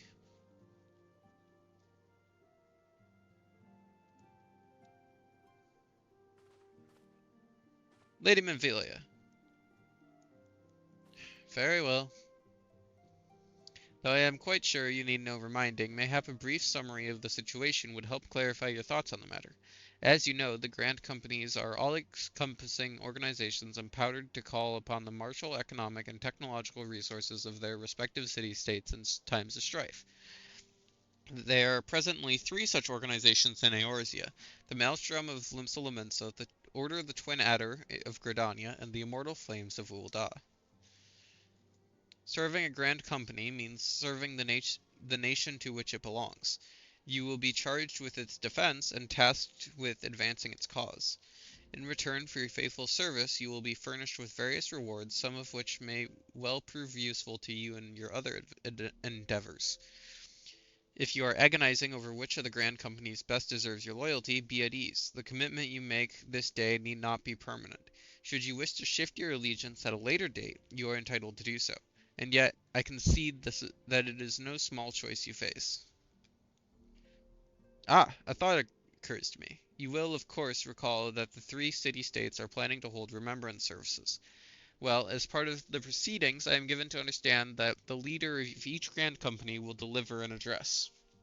Hearing these addresses ought to help you make an informed decision. What say you, my dear officers? A fine suggestion. You are as wise as you are beautiful, milady. Very well. Let Mining hear our leaders speak, then return here with her decision. We eagerly await your answer.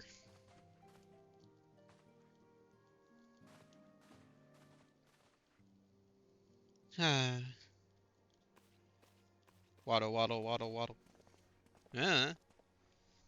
I know full well that adventurers are by their nature a liberty-loving breed, and not best suited to the discipline of military service.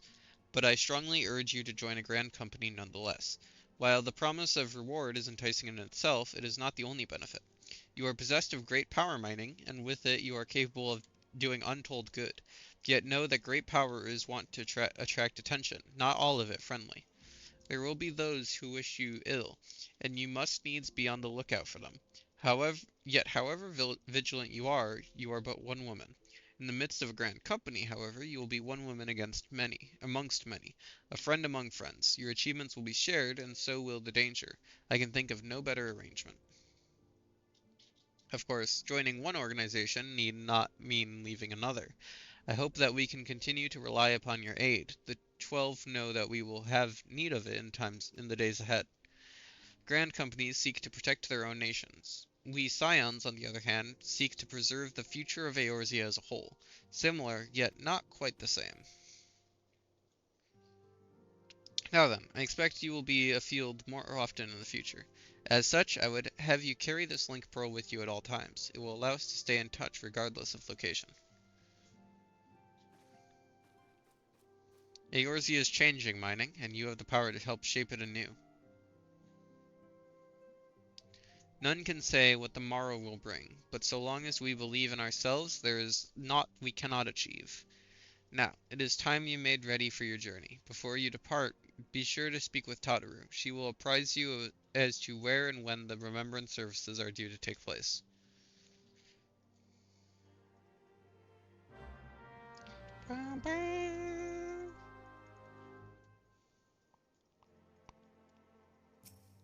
Want to join the flames? Flame General is a passionate man, and his words never fail to light a fire in the belly of those who listen. I'm sure you will be no exception. Okay.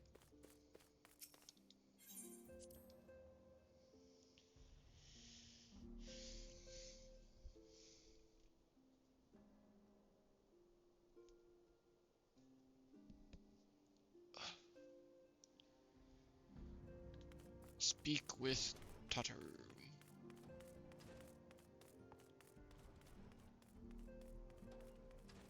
Okay, so now things have changed. 5 years ago, 3 grand companies joined as one and fought the Garlean Empire at the Cardinal Flats.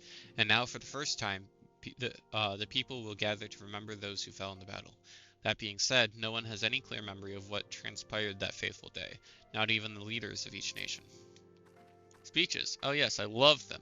There's nothing like a good exposition when you're having trouble sleeping. Yeah. The destruction that visited this land cannot be attributed to the forces of the Empire alone. Worm of midnight, of breath if infernal. For some, a legend made flesh. For others, an insidious symbol of memory lost. We grasp but a piece of this puzzle. Much and more we must question and contemplate ere the fallen moon revealeth its myriad secrets. I have heard word of your deeds. I am sparing in my praise, so know that you have truly impressed me. Be that as it may, it is fortunate that Thancred arrived when he did. Had he been but a moment later, I shudder to think what may have transpired.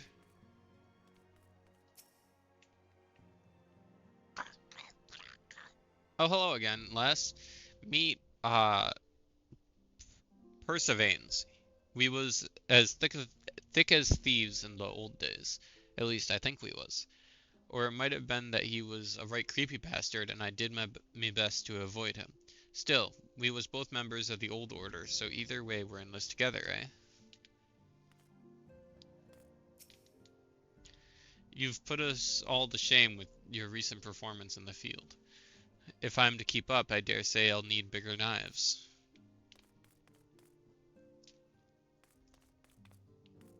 Brent. Everything looks to be in order. Right, on to the next customer.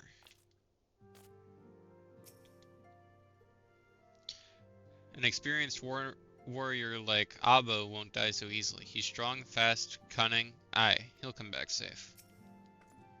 I must confess, I do rather miss that obnoxious Mikote's company.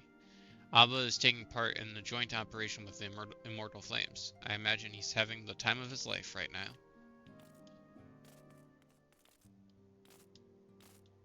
Okay, let's go speak to Tataru. Speak with Tataru, rather.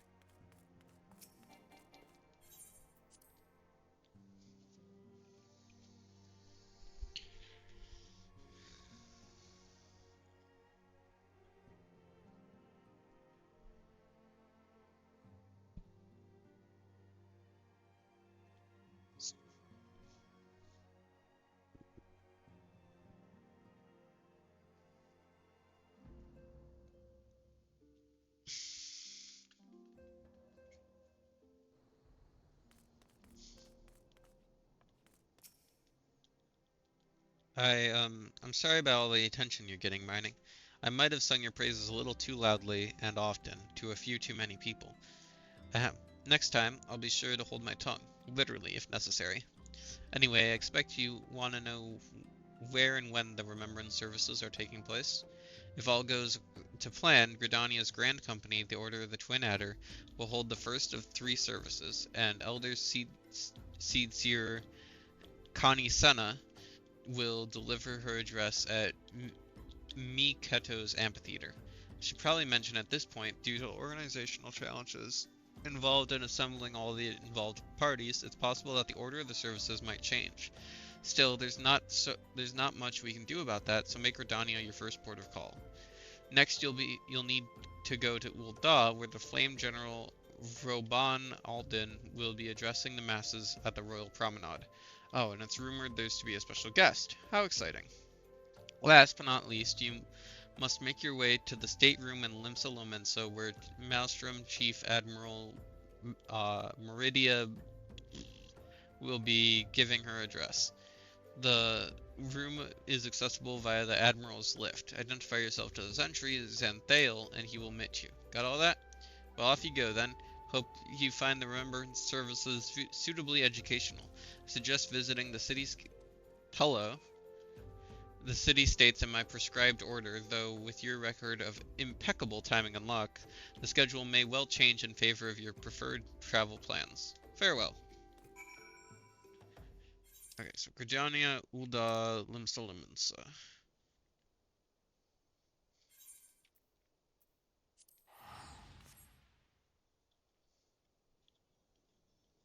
Let's do this as fast as we can so we can get our mount and Paladin rank. And also we can just start getting flame seals, which is always good.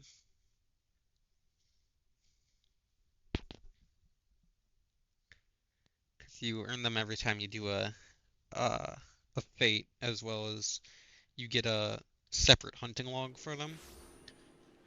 So it's always... There's a lot of just stuff you'll encounter by being a member of a Grand Company.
I lost my son to the calamity. The 3 seed seers are all together. Some say you couldn't take a step without stumbling over a body.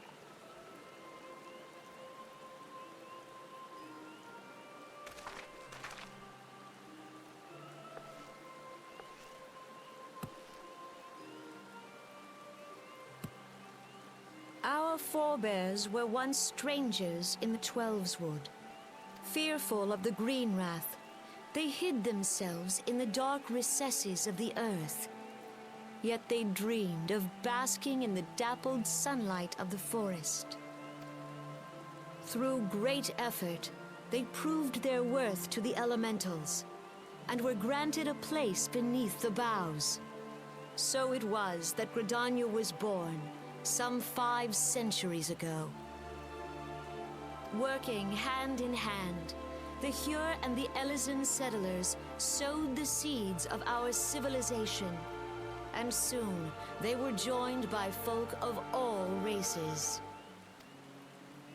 So nourished by the waters of unity, and blessed by the light of the matron, Gridania flourished into the great nation it is today. Okay, I gotta go. I'll be right back. So we're gonna do a brief intermission. Sorry to interrupt the cutscene, but I gotta go eat. So yeah, I'll be back. See you guys in a bit.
Okay, I'm back. Sorry about that.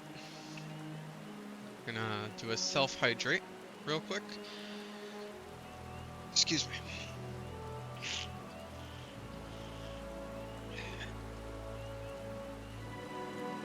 And we'll get back to the cutscene.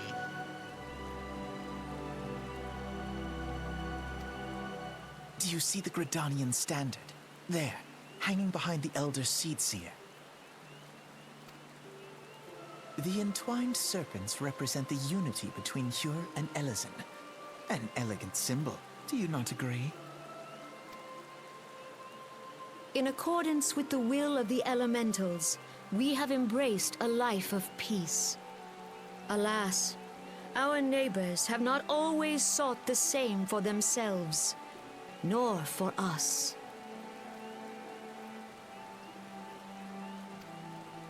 Though we Gridanians have no love for war, we have still less for those who would threaten our way of life. Ever have we fought to protect the sanctity of the Twelveswood. When the Garlean Empire brought its war of conquest to Eorzea, we rallied under the noble standard of the Twin Adder that we might push back the encroaching darkness. And it was we who prepared the ground for the reformation of the Eorzean Alliance, that all the peoples of this realm might stand united against the common threat.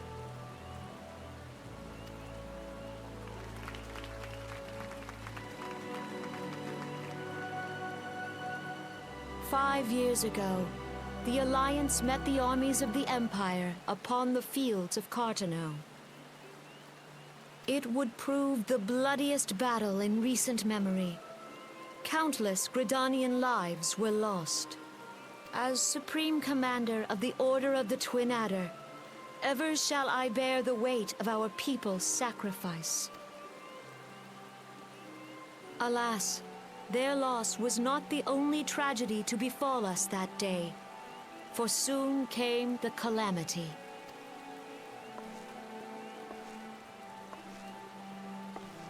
The scars borne by our forest are a constant reminder of its violence. Our lives have been irrevocably changed, each waking hour a struggle to survive. Driven to desperation, some among us have strayed from the path of righteousness, resorting to banditry, poaching, and other unconscionable deeds. To compound our woes, the Ixal have returned in force, emboldened by our suffering. They test our defenses nigh without cease, and prey upon the vulnerable. So beleaguered from within and without, it is of little wonder that our unity now falters. Time was a man could walk the highways without fear. On this day, 5 years ago, countless Eorzeans laid down their lives that we might behold another dawn.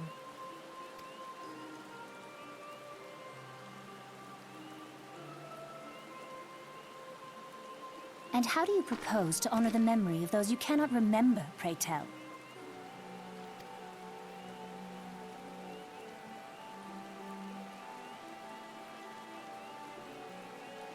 The destruction wrought by the calamity was indiscriminate.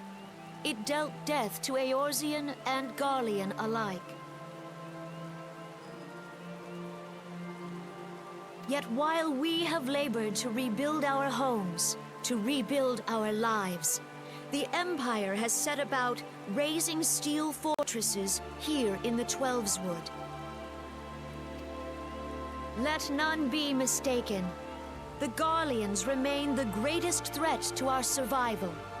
If we are to stand against them, we must remember what it is to be united. Our many troubles blind us to the woes of our fellow man. Thence is harmony lost. Yet harmony is the founding principle of Gridania. We are gathered here to honor the fallen.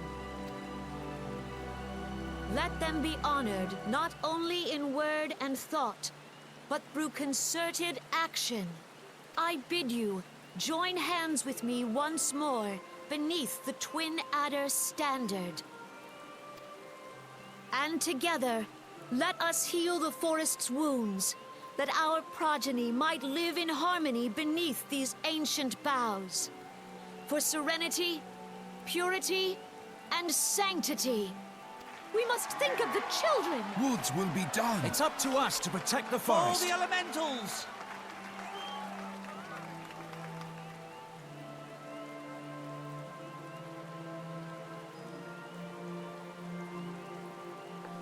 But who will think of the children?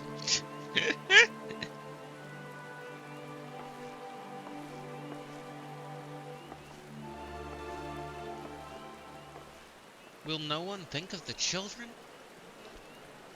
What is this, Twitch's new policies?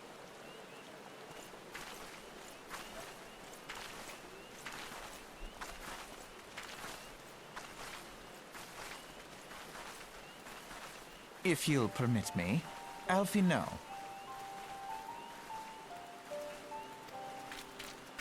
And my sister, Alize, at your service. I saw at a glance that you were a fellow traveler. You might call us students of history, sampling the realm's remembrances in pursuit of enlightenment.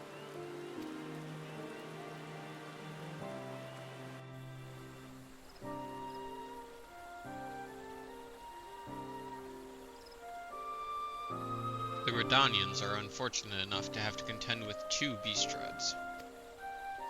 The XIV are unquestionably the more troublesome, being of a naturally warlike disposition and want to summon their bloodthirsty primal, Garuda. The Sylphs, by contrast, are peaceful in nature, being mischievous rather than malevolent, and have often been on friendly terms with the Redanians, until recently at least. Alas, they have grown aloof, a change observed at roughly the same time as they summoned the primal Ramu. The Gridanians have no love for war, and they consider open conflict a last resort. Though they clash with the Ixal ever more regularly, you may be assured that they do so in self-defense. As for the Sylphs, they are as yet bound by a peace treaty, though one wonders how long it will be before it is broken. The Twelfth Wood was grievously wounded during the calamity, leaving Gridania vulnerable to attack. The people are hopeful that restoring the wood, and thereby the power of the elementals, will put an end to their woes. Yet how long will that take? Centuries, I'd wager. Meanwhile, the Ixal will continue their incursions, spurred on by Garuda and their insatiable appetite for destruction.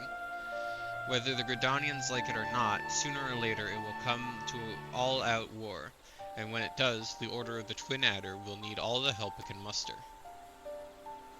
How valuable might the aid of a capable adventurer be to them then?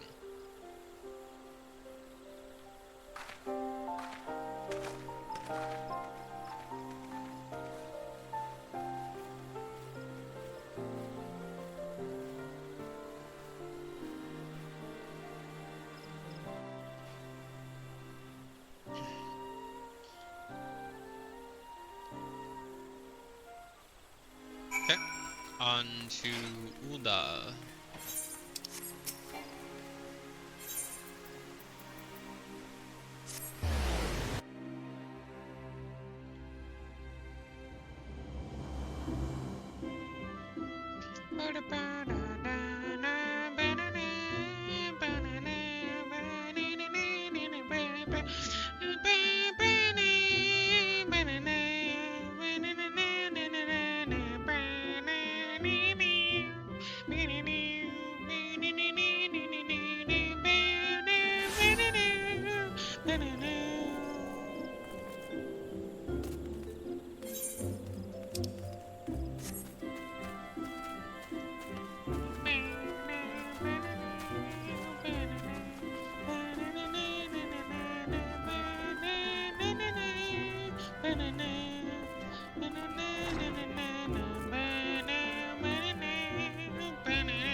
Just keeps going.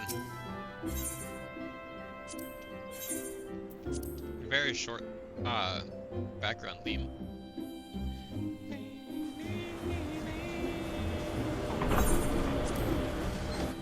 Let's get back to Ul'dah.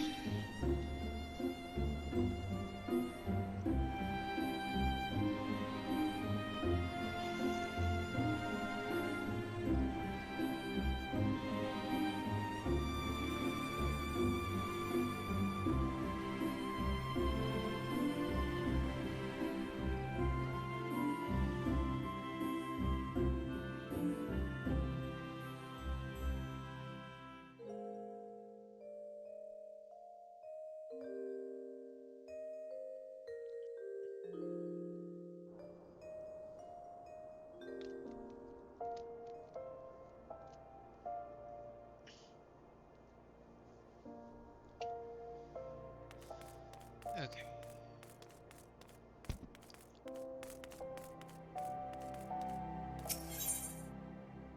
Sting the strip, because the Royal Promenade is right there.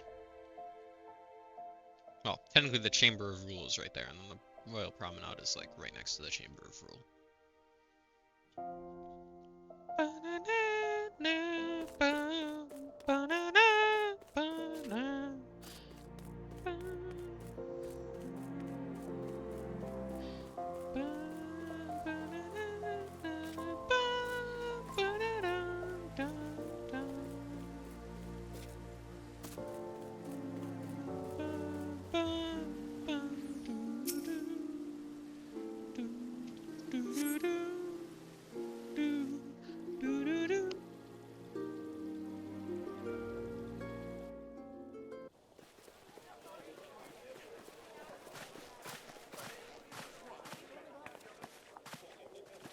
Behold, 'tis the Sultana Nanamo herself! And Roban as well!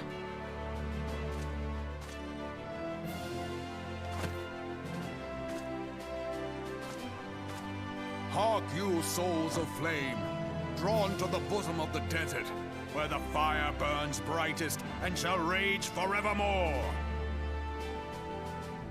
Hurrah! Roban! Where since antiquity, under the sage and judicious rule of the Ul dynasty, we have wrought sand into gold.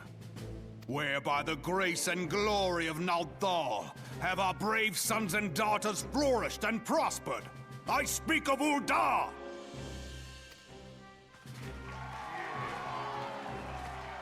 There, at the Flame General's back flies the Grand Company's standard. Note the sigil. The golden scales of order balance the jewel of prosperity with the flame of might.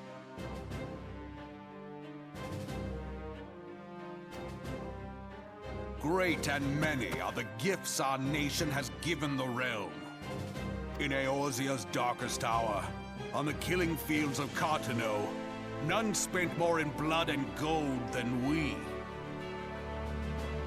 Thus was the 7th Imperial Legion laid low. So that's how it happened. How soon history forgets. Yet many left our gates, never to return. Let us pray for our absent brothers and sisters, that they might know happiness in the great beyond, as Thal's honored guests. If the fates were fair, the price we paid that day would have bought us victory. Alas, they are not. And now, but 5 years into this 7th Umbral era, the spirit of sacrifice which granted us our strength is all but dead. Look around you. What do you see? A people divided, downtrodden, and enthralled. Where are the merciful alms of the rich? Where is the just steel of the righteous? I ask you, is this the great nation our brothers and sisters gave their lives to save? You who call this living, dishonor the name of the immortal flames. It is but a slow death. Our enemies surround us. The savage hordes of the Amalja wait beside our roads, strangling the lifelines of trade. Meanwhile, the Garleans make mock of our borders and despoil our land of its natural wealth. We stand on a precipice, yet we do not act. Whether trader or soldier, monetarist or royalist, all must recognize that a divided Ul'dah stands to fall. Victory and fortune walk hand in hand.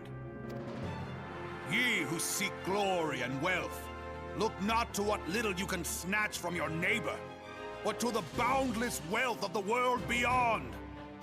Now is the time to unite. Now is the time to ride forth.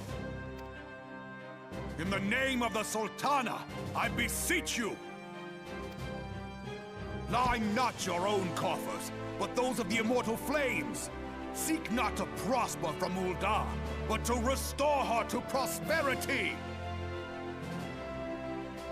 As the realm prospers, so shall Ul'dah. As Ul'dah prospers, so shall her people. Ya for Ul'dah! Together we are one.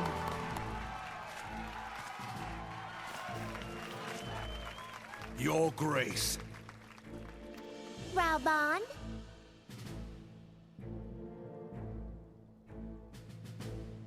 Raoban?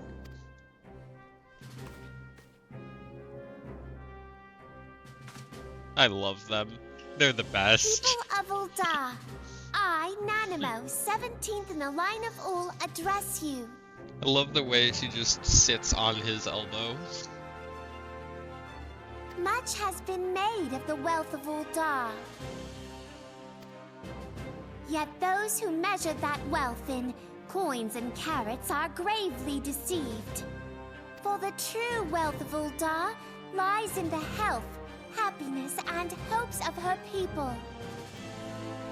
Beloved subjects, I bid you raise aloft the torch of Ul'dah, that her flames might serve as a beacon for all Eorzea to see. Long live Nanamo! Glory to the Sultana! For victory and fortune, stride fearless into the Inferno, for we are, by fire, reborn!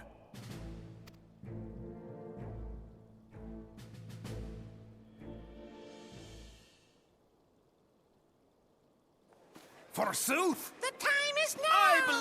Fancy meeting you again.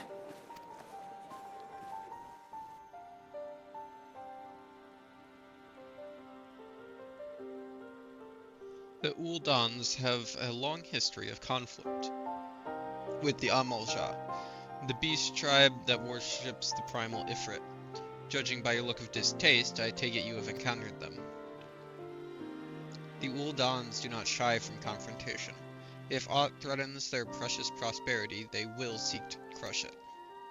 So they have dealt with Ifrit thus far, smoldering his flames each time he is stoked to life. Yet he is but one of several problems. Though they have not been quiet these past 5 years, the Garleans... Though they have been quiet these past 5 years, the Garleans have not gone away. Meanwhile, refugees continue to arrive in droves, and Ul'dah has no clear policy on how to deal with them.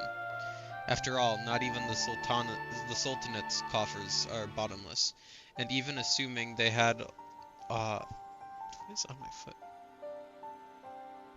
Sorry, I got distracted.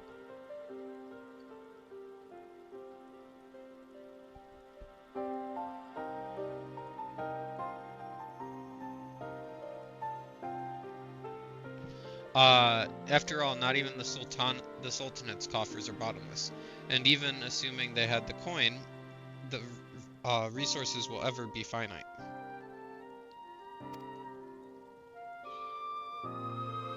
Which brings me back to the subject of Ifrit. It has been observed that the Amalja are summoning him with ever-increasing frequency. Every time they do so, the Uldans send their forces to smite the primal, and though they invariably succeed, each victory is brought with blood. It is a war of attrition which they cannot well sustain. Small wonder, then, that the Immortal Flames are eager to recruit more members.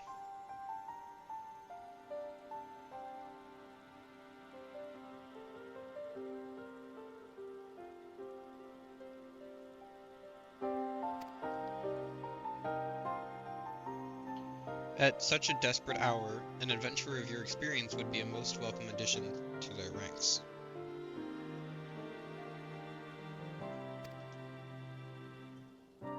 For their sake, I hope that the Flame General's words struck a chord with you.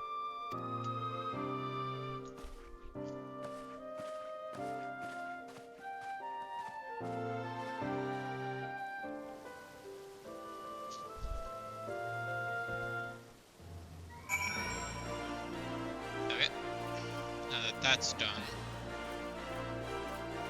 let's go over this way.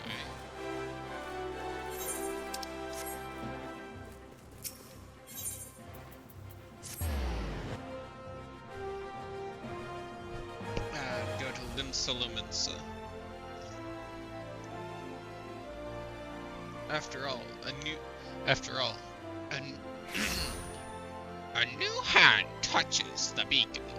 I have to hear the voice before I can do a good impression of it. I will admit that that was possibly the worst Meridia impression I've ever done. Touches the beacon. I'll do a better one once we hear her voice.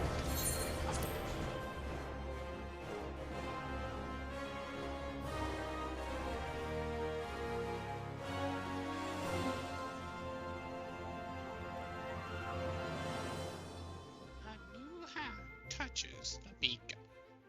That's still really bad. I don't know what I'm doing wrong.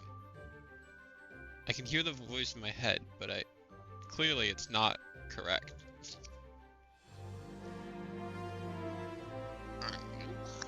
Touches the beacon. That's kinda closer. I don't know, this is gonna bug me until we hear her voice. Luckily, we don't have to wait very long. The Bulwark Hall.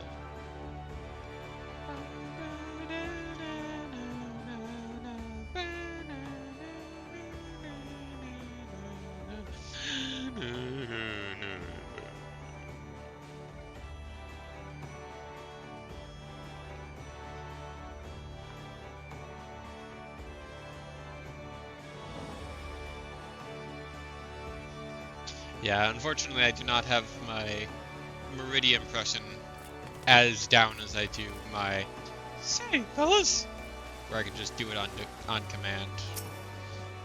I haven't heard her voice enough. You to attend the remembrance service? Be quick, the Admiral is due to give her address at any moment. They'll pay for this! Huh? Yes. Kind of pitched up. They'll pay for this! The Garleans are another matter altogether. So much for our alliance. It's sunk beyond the seabed.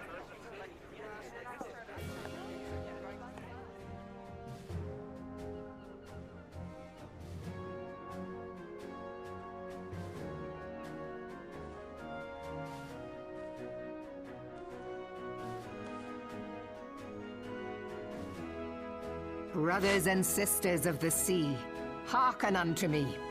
Look upon this, our mighty crimson standard, and tell me your hearts do not swell with pride.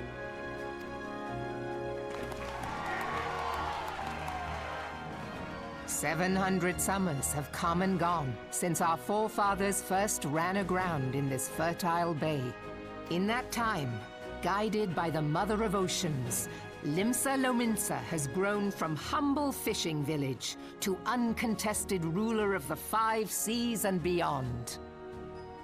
A new hand touches the beacon. Ah, yeah, ah, ha, yeah, ha. Did you look as the Admiral bid you? It is a rather stirring standard, I must say. The crimson field is meant to signify the blood of fallen crewmates, while the black longship represents a pirate vessel. When the Garlean Empire marched upon Eorzea, we assembled beneath the Maelstrom standard, and our grand company was reborn. All answered the call, from the Knights of the Barracuda to Hilfir's bloody executioners, and together we met our would-be conquerors upon the field of Cartano. That day, the world bore witness to the united strength of Limsa Lominsa. I swear to you no army ever fought harder or with more courage, yet many of ours did not survive. Join me now in remembering those who fought in the name of freedom and fell. May their souls be returned to the sea.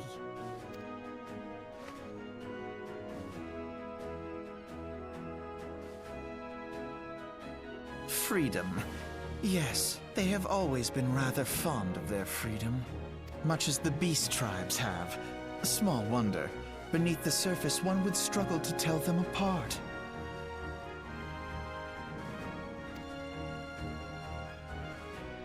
It has been 5 long years since the calamity struck. 5 long years of tireless rebuilding.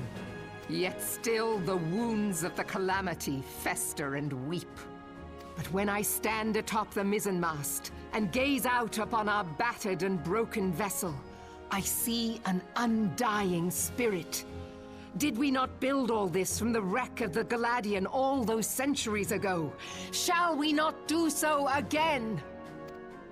Yet there are those who would see this ship of ours sink beneath the waves of the restless Rotano. A new hand touches the beacon. The Sahagin creep ashore seeking blood for their accursed god. Those fishback The Sahagin have risen? While the mines of Ogomoro spew forth kobolds who push ever south, despoiling our lands as they go. These savage beast tribes will be the first waves to crash against our creaking hull. And behind them swells the grim tide of the Garlean Empire. Even now the Curs fly their flags within our borders. Doubt not, but that they will be upon us ere long. We are well nigh surrounded. Yet there are those among us who would rather turn their swords against their crewmates than our cannons against our foes. How can we hope to repel our many enemies when mutiny breeds below deck? There is but one course left to us.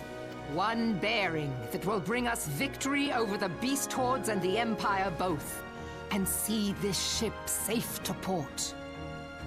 We must mend the rift the calamity has reopened twixt pirate and maelstrom, and stand fast with our adventurer brothers against the coming tempest.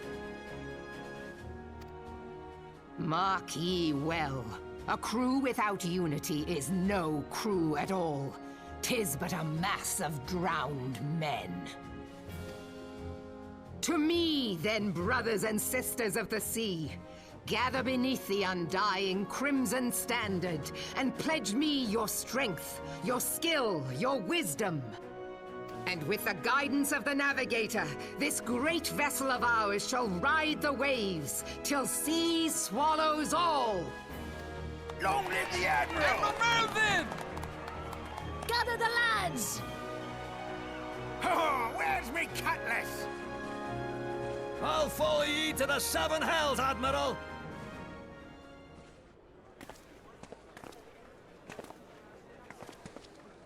Ah yes, the 3 genders. Babysitter, pirate, and Scottish. Fancy meeting you again.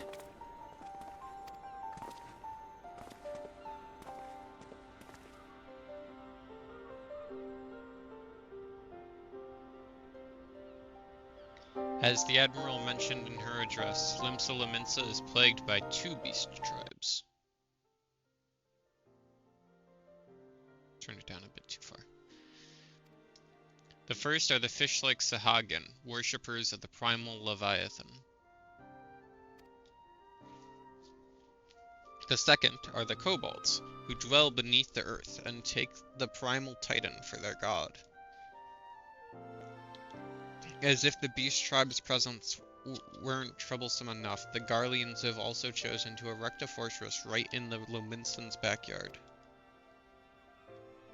And if that is to say not of internal strife, As a nation of pirates, there is no end to the blood feuds between the various factions. And while they fight amongst themselves, the Garleans whet their blades and watch. If the Laminsons are to have any hope of withstanding the Empire, they must first resolve their own affairs. Differences must be set aside, and the primal threat dealt with once and for all. To this end, I expect they will soon take decisive action against the beast tribes. Mark my words, the Maelstrom standard will be drenched a deeper shade of crimson ere long. That a capable adventurer like you would be a valuable addition to the crew is beyond question. Alpha, no, you can't just recommend I join all 3 grand companies. That doesn't... You didn't give any advice. Your advice was join this company for all 3 companies. Like, I get that you're supposed to be on my side no matter what I pick, but like, you know...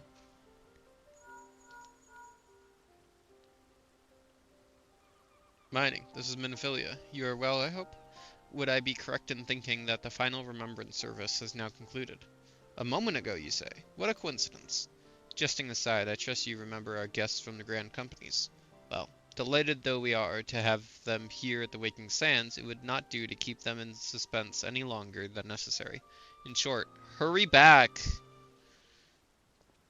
people are annoying.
Hey, Totterer.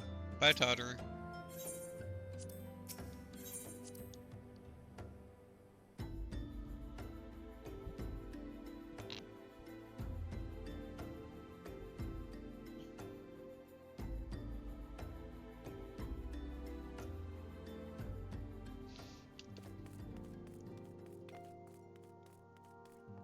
Anything new here?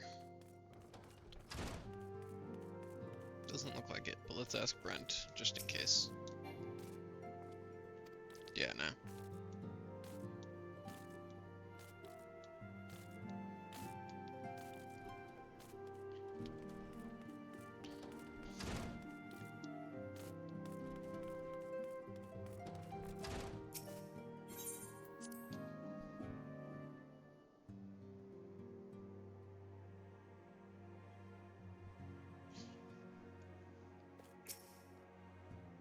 Welcome back, Mining. Were the Grand Company's leaders' words as illuminating as you had hoped? Aye, each nation is beset with problems. I trust you see now why your services are in such high demand. Would that there were more of you, Mining. But you must be tired from your journey. Why don't you rest a while and take a moment to reflect on your decision? Once your mind is made up, pray give the Grand Company officers your answer.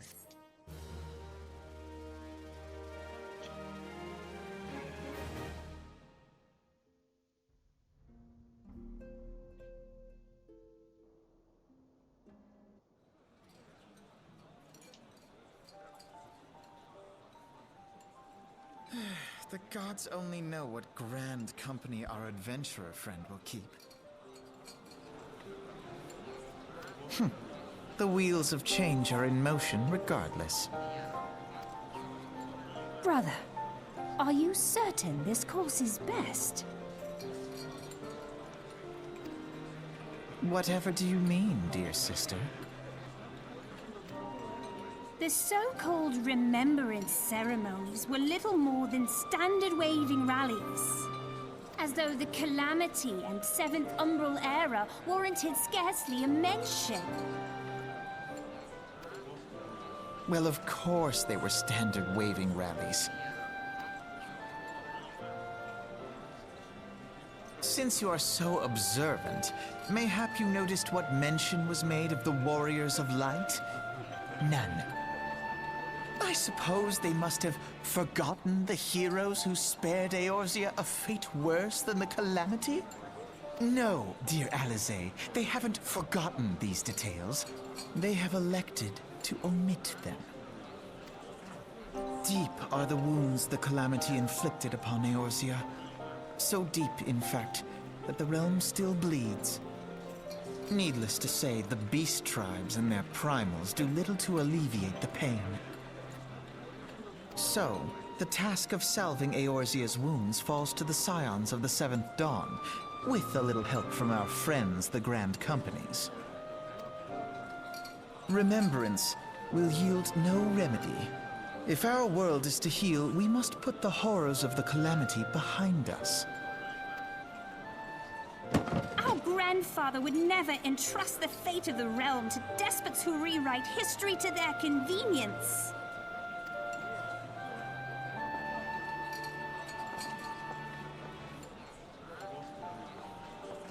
There must be another way to cure what ails this world, and I mean to find it. You are most welcome to try. Our paths may differ, but our destination is the same. In time, I dare say we will see eye to eye.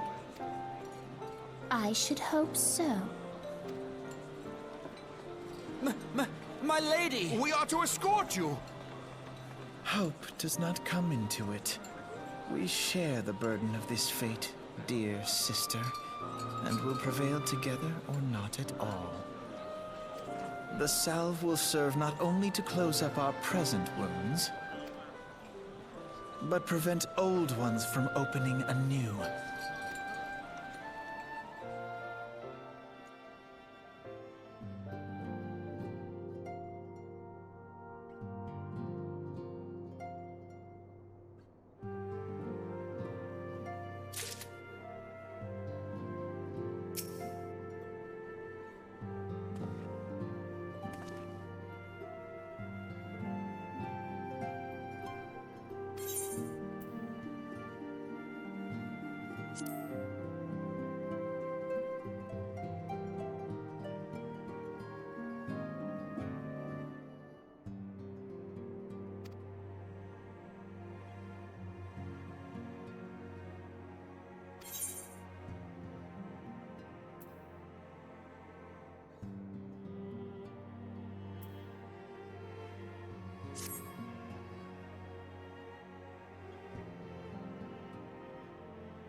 My microphone was muted for all that. I'm sure you guys know how to read. I can skip reading a thing or two.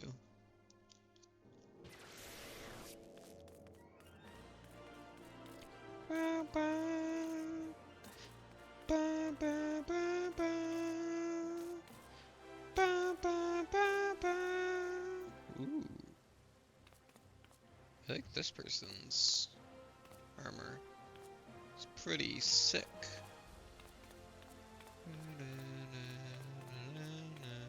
That must be a Dark Knight.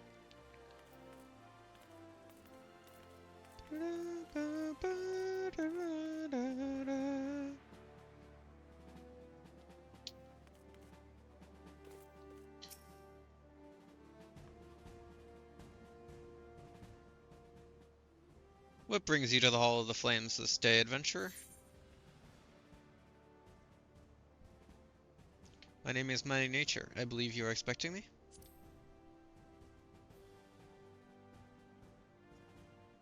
Ah, I thought as much. You are just as our man at the Waking Sands described. It is an honor to meet you, madam. Now, in order to formalize your... Sir!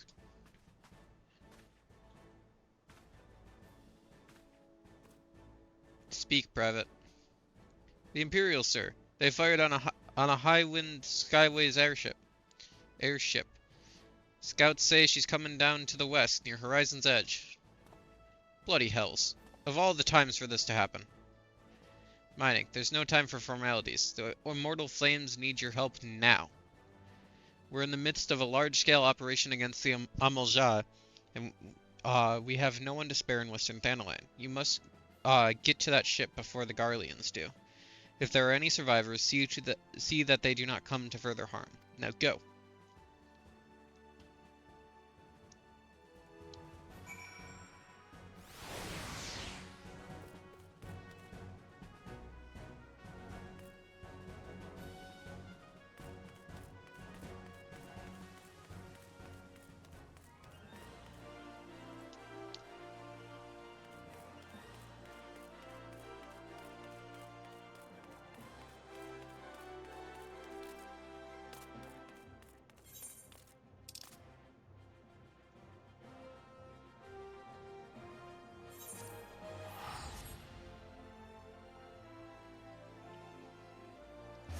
Company you keep, Immortal Flames.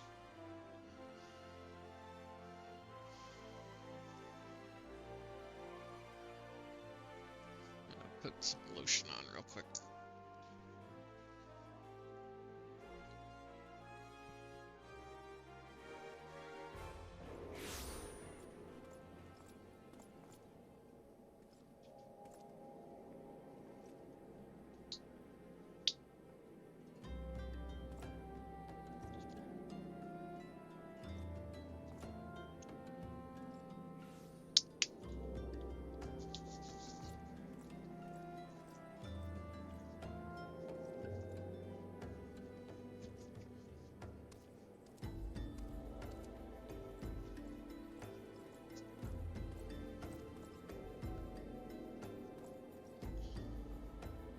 That's some good lotion. And I will not disclose the brand, because honestly I have no idea if they do sponsorships. And if they do, I'm not sponsoring them for free.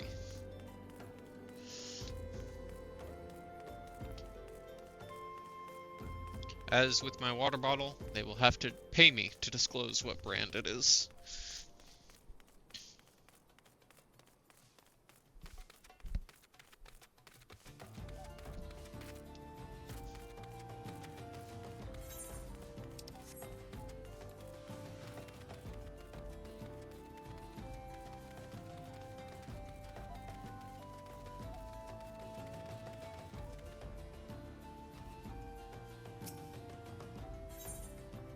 Hey, Biggs.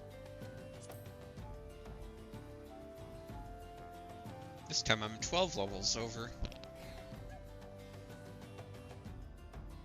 Funny how that works.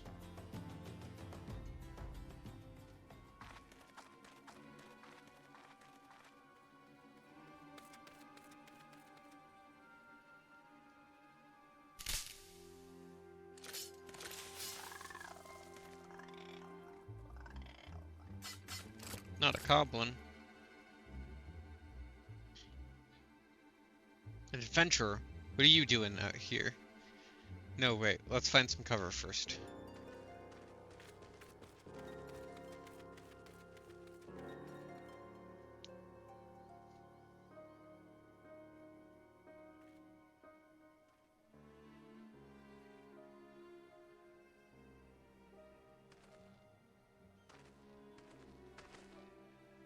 The Immortal Flame sent you? How do I know you're not an Imperial spy? You don't even have a uniform. I also don't have an Imperial uniform.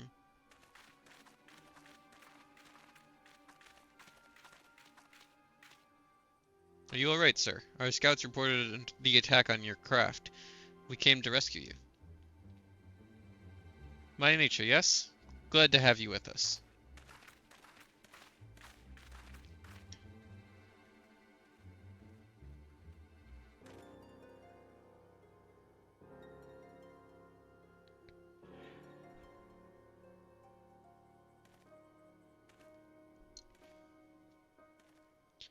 I have not seen a craft of this design before.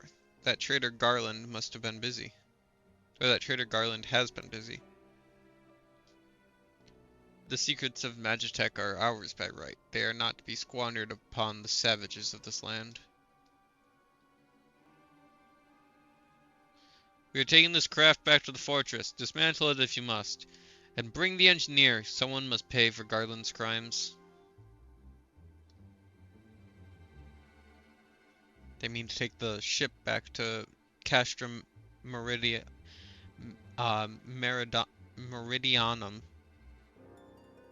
Along with your friend. Wedge, you have to help him. That fool of a Lalafell was hiding inside the tiny Bronco. Nice looking ship, but it's not the best place to have taken shelter, I agree. It's the first airship we've built since the Calamity. The first since Master Garland, well, since he went missing. After years of work, she was finally ready to begin she was finally ready for her test flight. And she was soaring, she really was, till those bastards blasted her out of the sky. We attack on my command. Kill them quickly and save the Lalafell if possible. Is that clear, mining? Show them what becomes of those who play with fire. Charge! I guess it'd be charge! Huh? We're under attack! To arms!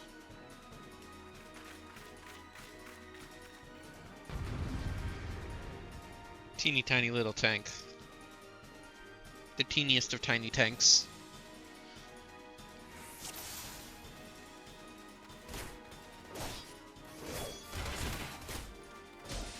Give them no quarter flames. Do that, that, that, that, that, that, that, that. And we gotta start building enmity.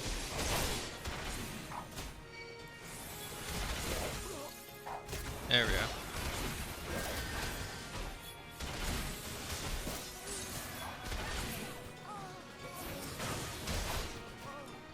What are you doing? Kill them, I said. Where's that bloody vanguard? We need it now.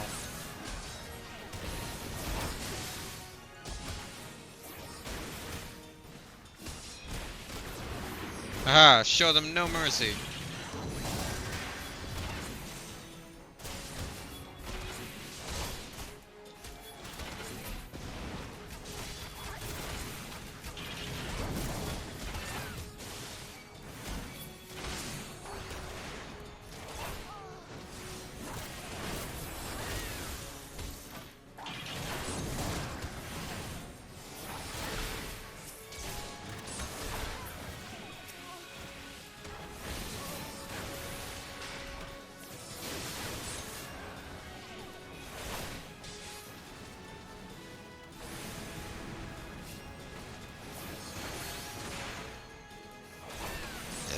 Excuse me.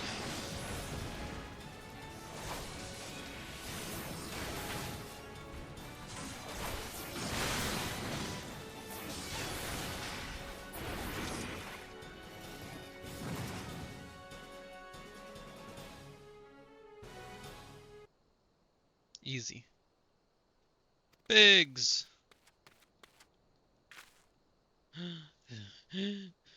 Wedge, you shouldn't have stayed with the ship. But that was a close one. Too damn close. So, how's she look anyway? The auxiliary propeller is a dead loss, but I think we can wring enough thrust from the main propeller to get us airborne. A few minor modifications and we should be able to fly the tiny Bronco home. The Imperials will come looking for their scouts, but we can defend this position until the engineers leave. You should go, mining. You still have unfinished business to attend to at the Hall of Flames. You're not quite one of us yet, though anyone who'd seen you in action today would be forgiven for thinking otherwise. I just wanted to say sorry. Something, something, something, something.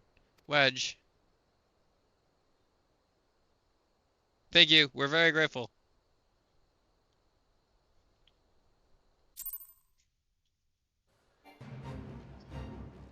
Ooh, fate.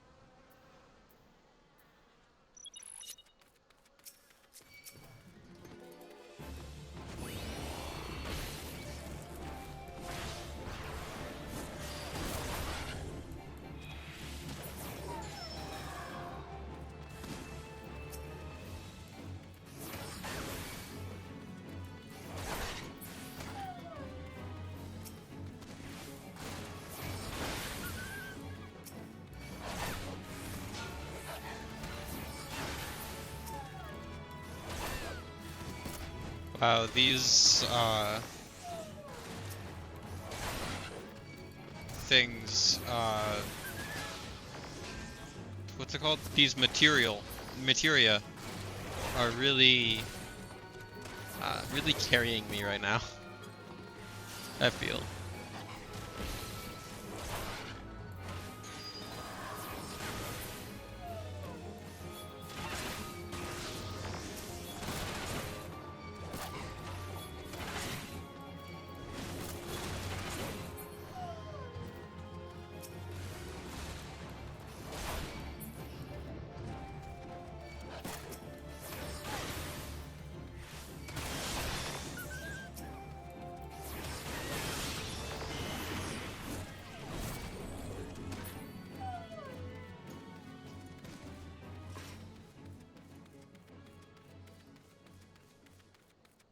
That one.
I love how it finished recharging just as we got to the gate. So fun.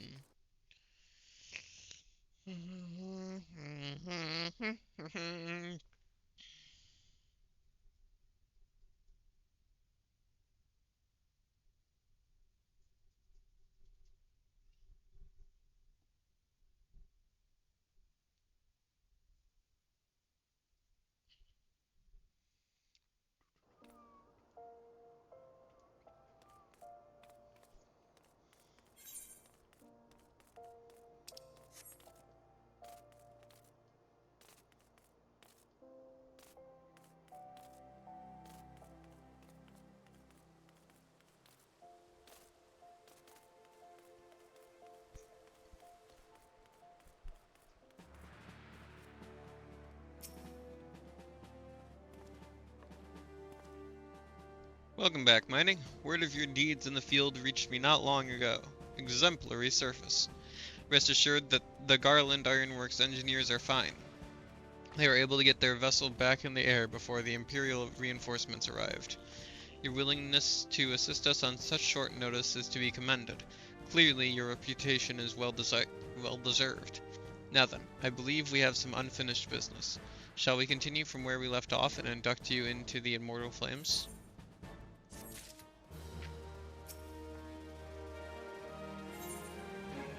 For coin and country. The personnel officer stands ready to complete your induction into the ranks.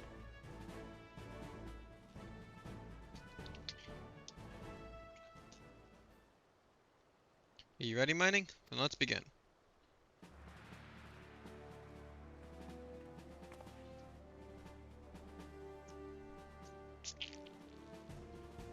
Mighty Nature, you stand poised to enter a sacred trust. The flames of Ul'dah burn bright, casting light where there is dark and purging evil wheresoever it lurks. We are ready to meet the nation's enemies in battle, be they beastmen, Garleans, or worse.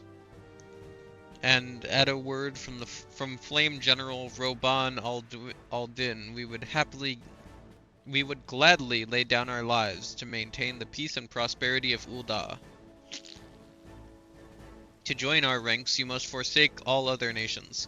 Only then may you commit yourself to the fire and be reborn as an immortal flame. Burn as one of us, Mighty Nature, and together we shall chase the darkness from Ul'dah. Will you swear an oath to mark this occasion?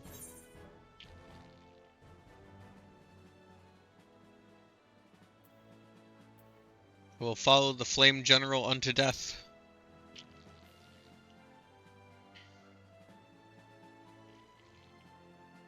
Ha! The Flame General would lead the van in every battle if he could. 'Twouldn't surprise me if you had the chance to fight by his side one day. Very well. Your resolve is plain. Mighty Nature, I hereby confer upon you the rank of Flame Private 3rd Class. Welcome to the Immortal Flames, Private. May you fight to the last for coin and country.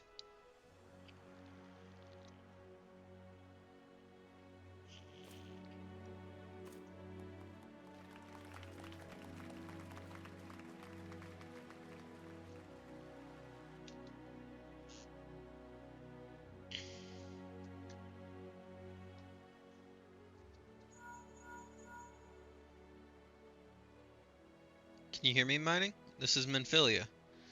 An officer of the Immortal Flames has contacted me with news of your enlistment. My congratulations, Private Nature. I have no doubt that you are eager to make the acquaintance of your new comrades, but I would ask that you pay a visit to your old ones first. Remember, though you are now a Flame of Ul'dah, you are no less a Scion. Pray return to the Waking Sands at your earliest convenience. There are some friends here whom I would very much like you to meet. We shall be waiting. Seems your presence is required elsewhere. But before you leave, perhaps you could find a moment to speak with Commander Swift. He is not one to see recruits go onto the field unprepared.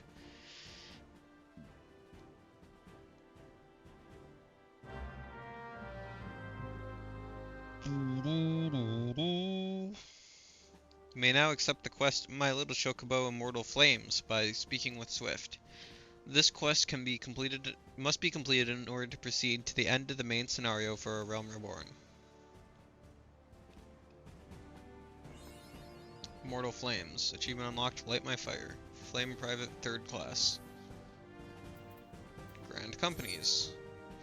You are now a member of a Grand Company and have been assigned the rank of Private 3rd Class. Your Grand Company and rank can be confirmed at any time under the Profile tab in the character interface under Character in the main menu. Grand Companies pay their members not in gil, but in current company seals. You can confirm how many seals are currently in your possession under the currency in the main menu.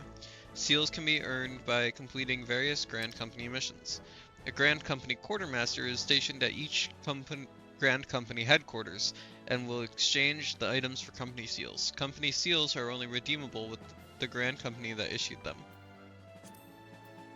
Supply and provisioning missions. The Grand Companies of Eorzea are in constant need of supplies and provisions to maintain their daily operations. Adventurers can can earn experience points and company seals by crafting or gathering the items required and delivering them. Speak to a Grand Company personnel officer or one of the many officers stationed throughout the realm to complete the delivery. Items sought change every day, Earth time. They can be confirmed by selecting timers located under duty in the main menu.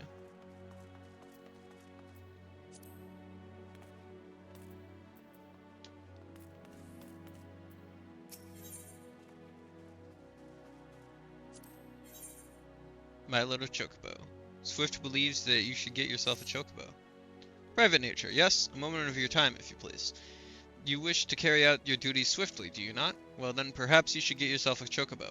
If you're interested, the Immortal Flames will furnish you with one. It's not a complex process, but it does require some paperwork. First, speak with the quartermaster to obtain a flame chocobo issuance. You'll need to exchange company seals in order to do so. Once you've received your issuance, show it to Mimigun by the Gate of Nald. He'll be the one to furnish you with a bird.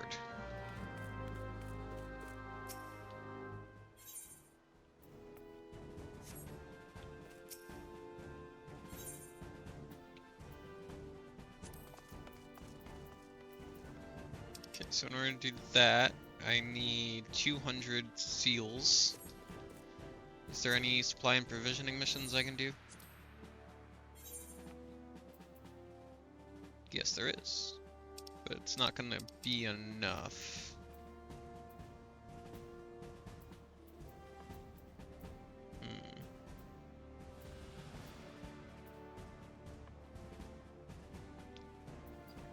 That's unfortunate.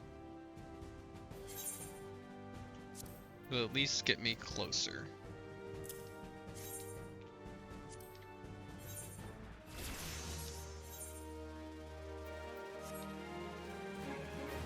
Now that's innovation that excites. Okay, so if I do this quest, if I hand in this quest to Minfilia, I'll get some guild seals and be able to spend those on my chocobo. So let's go inventory, sort, use an Aetherite ticket.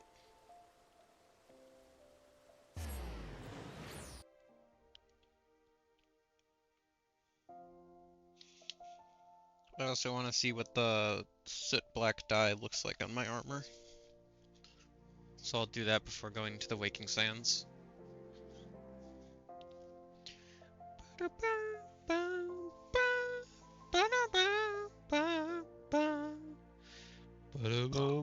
Excuse me.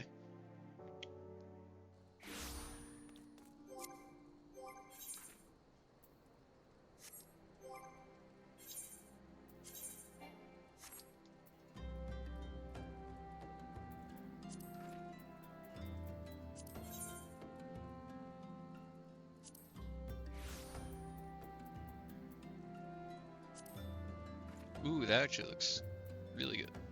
Like that.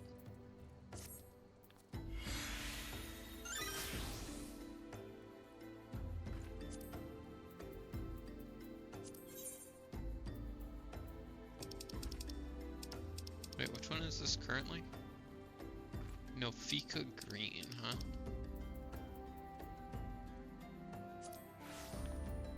Yeah, that one's a lot better.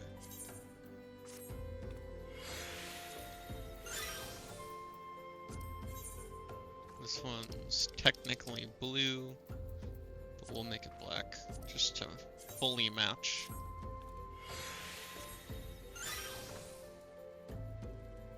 Nice.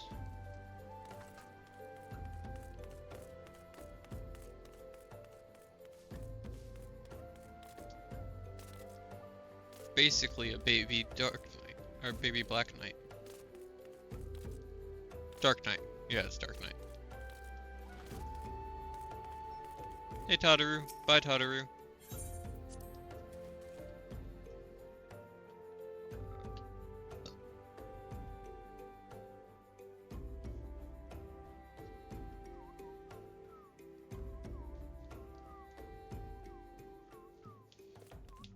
Ooh, stuff has changed. We work in shifts to ensure efficiency.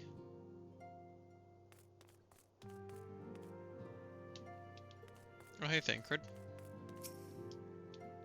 The incident with the traitor still weighs heavily on everyone's minds, the Flame General's most of all.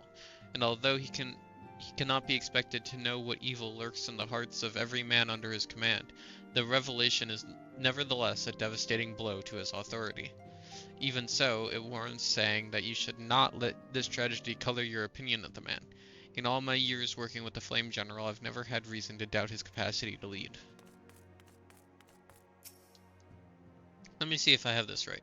You're an adventurer who's a scion and a flame? Golly, how do you keep track of everything? It must be fun pairing up with lots of different people, though. Me? I'm always with Papalimo. Come to think of it, why am I always with Papalimo?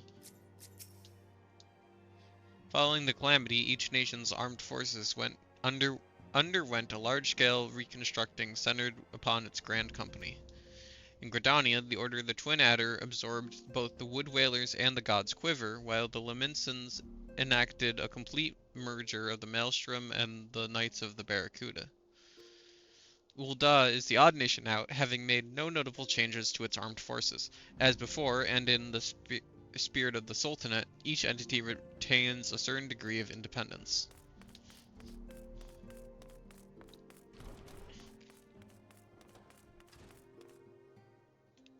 Hello? You're not Brent. I heard tell one of me brothers came through here not long ago. Looks like I just missed him, though. I ain't seen neither one of them since the calamity. Didn't even know they were still alive. But after running into folk who swore they knew me time and again, I reckoned they had to be out there somewhere. I've been traveling and peddling in the hopes I'd find me brothers ever since. If you see a fellow what looks like me, let him know that Brennan's looking for him, would you? We will continue to focus our efforts on investigating the primals. The Amalja are not the only tribe that has succeeded in summoning its deity. Fate shall be thy guide. When our purposes become one, once again shall our paths lead us here. Our city of learning is now naught but shadows. Ere the light of dawn breaketh, shall we follow whither the sand blows.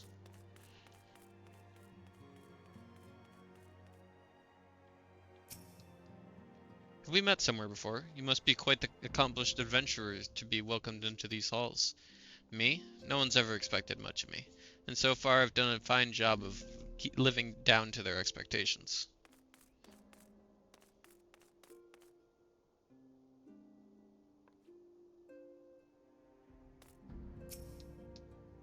I've been chatting with Persevanes, and we both swear there was another member of our crew. We still ain't figured out a way to prove who he was, but just you wait and see. It won't be long before everybody sees us for the heroes we is.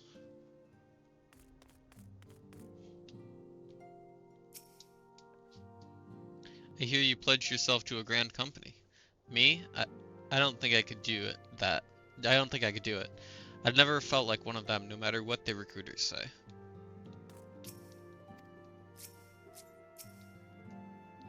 I'm not sure I grasp the purpose of these remembrance ceremonies. Whether you remember or rewrite the past, what does it matter? It isn't as though you can repeat it. Our present-day enemies ought to serve as sufficient motivation, don't you think? The only lesson I believe we should take from the calamity is that far greater threats can and will appear.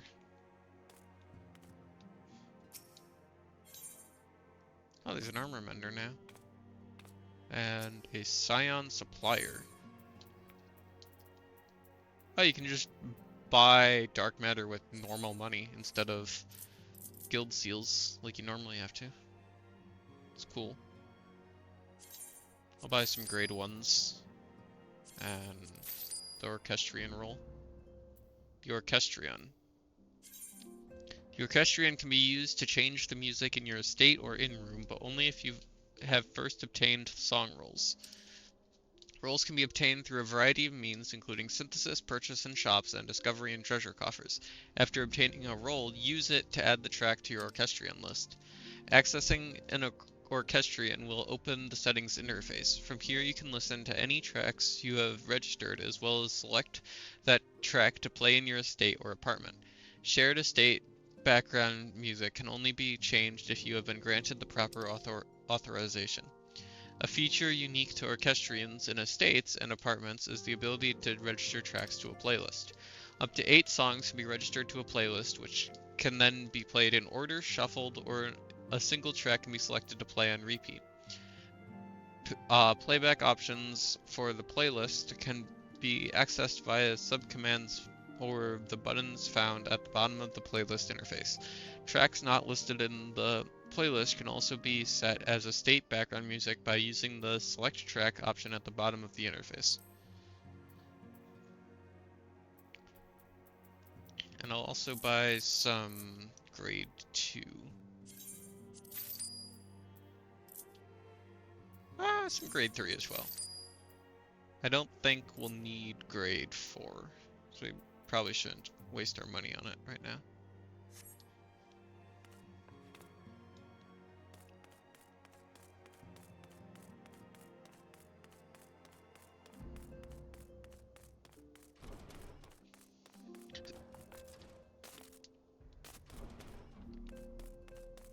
Scion of the Seventh Dawn.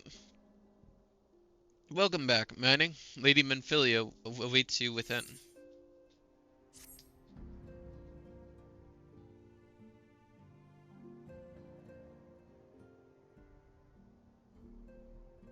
Welcome back. It seems you wasted no time in putting your skills to work. How do I know? Why, the recruitment officer called me to regale me with the tale of your heroics. The pride in his voice was palpable. We Scions are truly fortunate to have you with us, Mining. Now, when last we spoke, I said I wanted you to meet some friends, did I not? Well, I neglected to mention that you have already met. Tataru, please show them in. This way, sirs. It's Biggs and Wedge. Thanks again for getting us out of that mess. We owe you our lives. But I don't think we've properly introduced ourselves. I'm Biggs. And I'm... Gods, man, spit it out, will you? Wedge, at your service. I am pleased to say that Biggs and Wedge will be staying with us for a while. Magitech-driven contraptions such as airships grow ever more vital to the city-states of Eorzea. As a neutral party, it was judged that we Scions should serve as the keepers of this technology.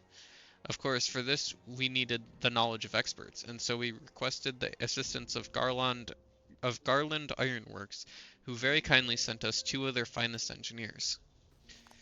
Our happy family continues to grow. On behalf of the Scions, I bid you welcome to the Waking Sands.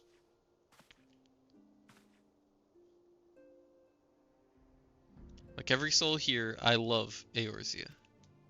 And I count myself blessed to have been given this chance to stand with you all and fight for the future of the realm. Never have I known such fulfillment, such happiness.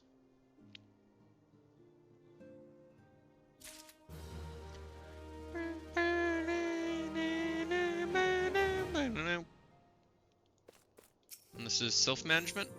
Yeah! Minfilia needs you to investigate the sylphs. Now, having set aside the formalities,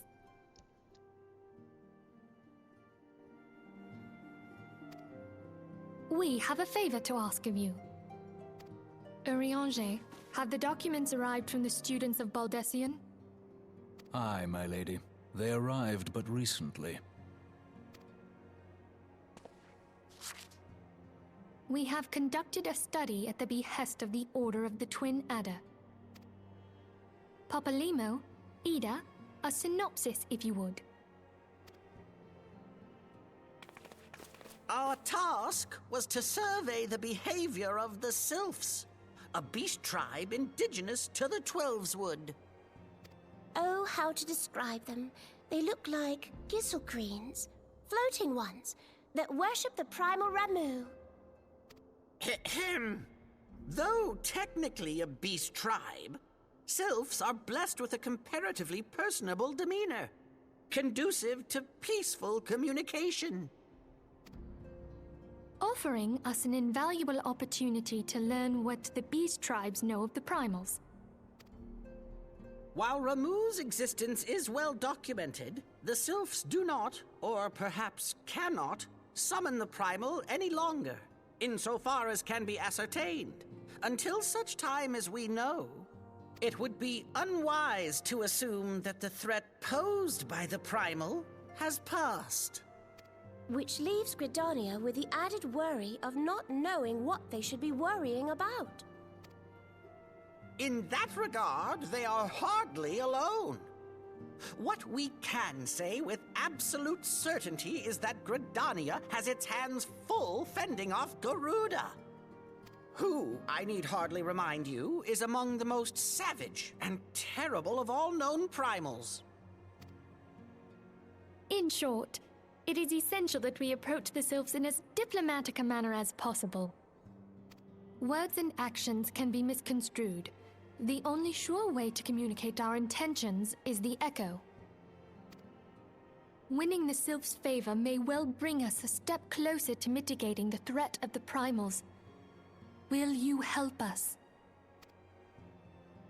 I am grateful. Lovely. Well, as much as I'd like to help, I'm afraid I would be of little use to anyone in Gridania. A veritable babe in the woods.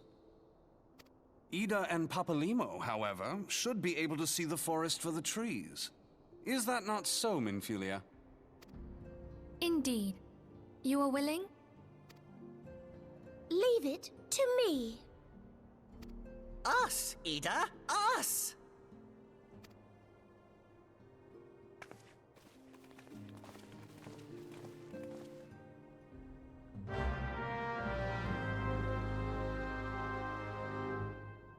Finally, we have almost achieved that which we have been spending all stream striving for.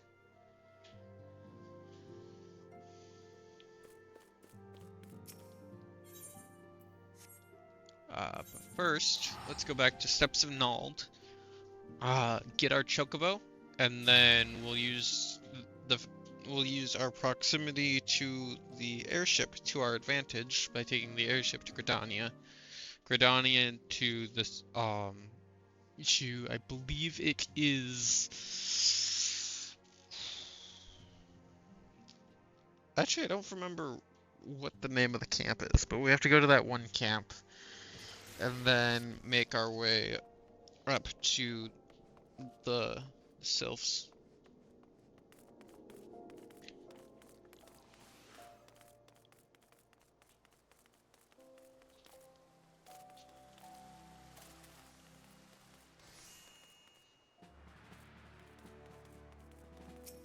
Oh, Quartermaster.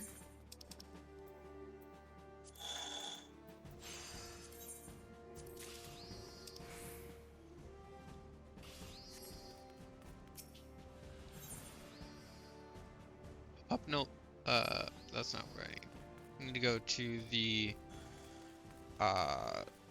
thingy. Yeah, Mimi Gun. I have to go to Mimi Gun.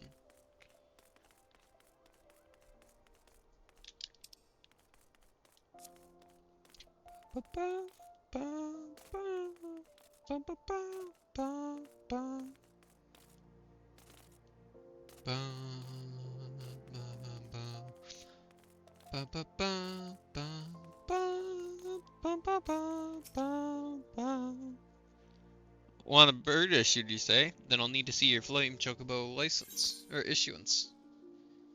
Present this deed to the Immortal Flames Company stables to receive your own Chocobo.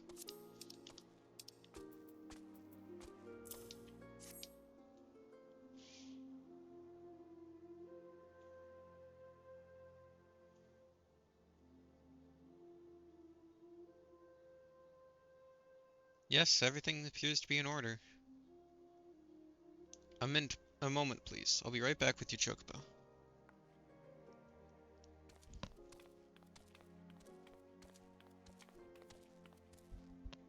And here he is. The fellow has been high spirits the past few battles. He must have sensed that his master was coming. Now then, to make it official, you'll want to give your noble steed a name. Quah! Now, since this is our streaming save, I know what I want to name him.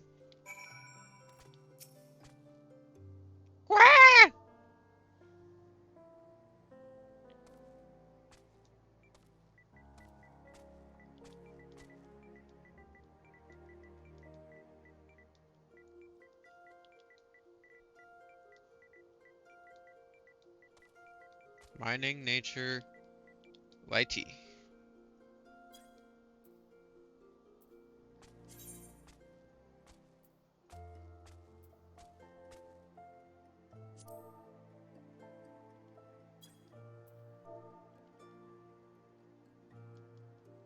I have an idea.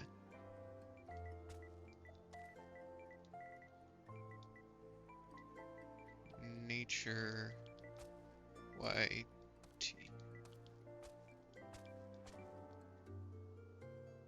Darn, it has to be one word. Okay. Can it have underscores?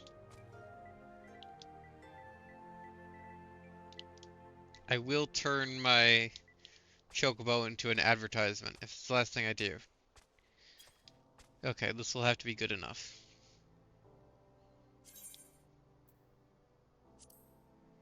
Quack!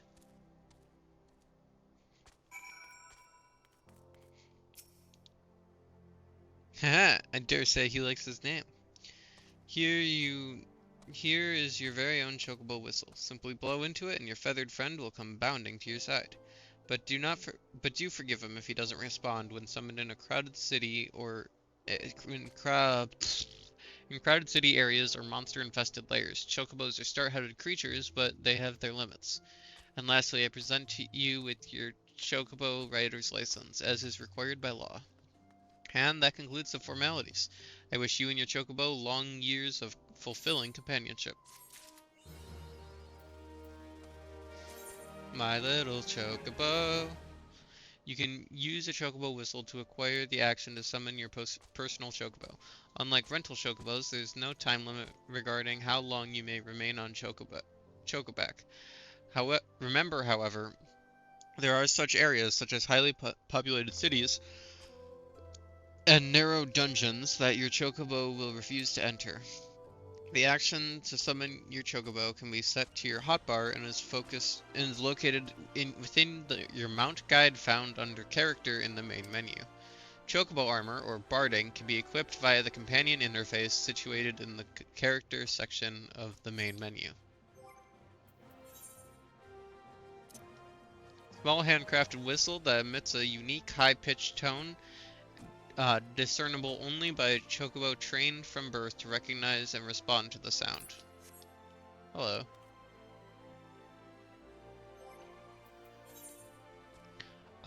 Used to summon your personal chocobo. Now summon your company chocobo mount.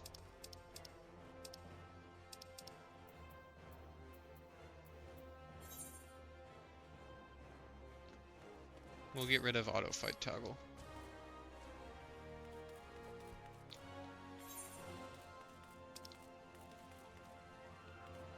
Okay, so now we gotta use the crystal to go to the thing. The airship landing. We'll use the airship landing, we go to Gridania. Gridania to go to... My brain keeps saying Camp Drybone, but I know it's not Camp Drybone. Is it Buscaron's Druthers? I don't think that's the right settlement. Hawthorne Hut. Take it to Hawthorne Hut. So technically we'll have to take our chocobo to the Central Shroud to Hawthorne Hut, but pretty close.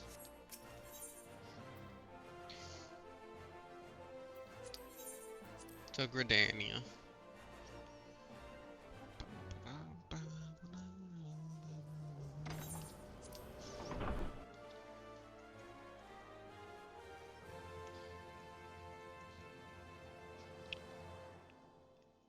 And for some reason, handing in this quest unlocks the ability for us to get jobs.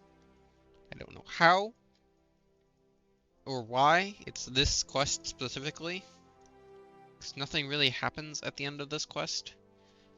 But it is the case.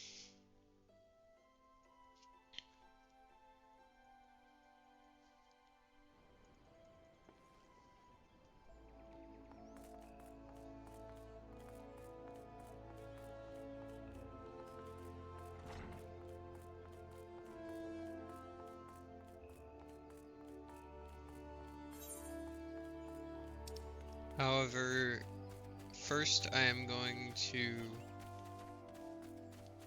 get some new chocobo barding, because this one kind of sucks. Hello, God's Quiver.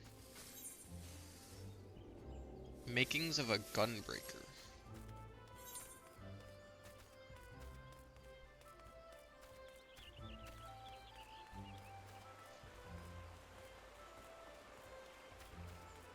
Oh, I could have sworn you had to turn it in at the Sylphs, not just here. We know far too little of the Sylphs to lay any worthwhile plans. We must call upon the Scions once more if we are able to. Ah, beg pardons. 'Tis a terrible habit of mine to think aloud. But tell me, what brings you to the Adder's Nest? And that's it. That's what unlocks jobs. Again, for some reason. The world may never know why, but now that we have it unlocked, we can go back to Ul'dah again and become a Paladin.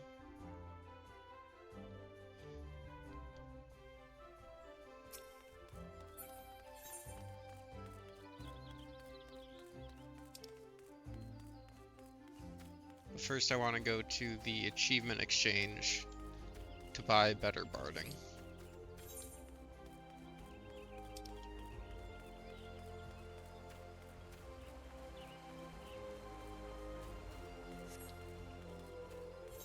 While I'm over there, I'll swing by the Lancers Guild Aetheryte.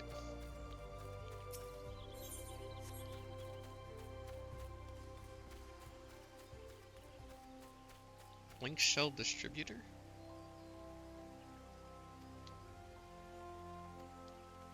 Link Shell enables you to communicate with others over any distance as if they were before your very eyes. You may have as many as 8 Link Shells open at any given time, allowing you to communicate simultaneously with any number of people. The only time your physical presence is required is, well, never. Would you like to give it a try? I can create a personal Link Shell for you now if you'd like. The Link Shell feature is now available. Link Shells are chat groups, which allow for quick and easy communication between players who are not necessarily in a party or free company. Link Shells can have up to 128 members, while players may possess as many as 8 separate Link Shells. So it's basically just a group chat.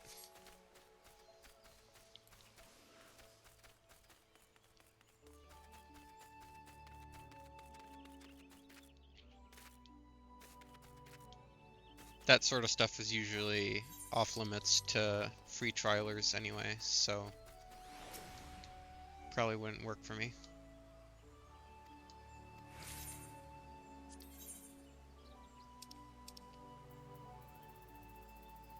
Let's see.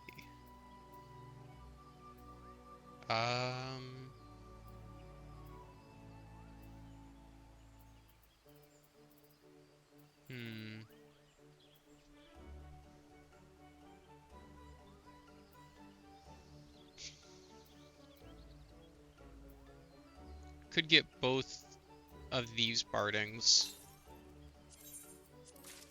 so I can pick which one I want more.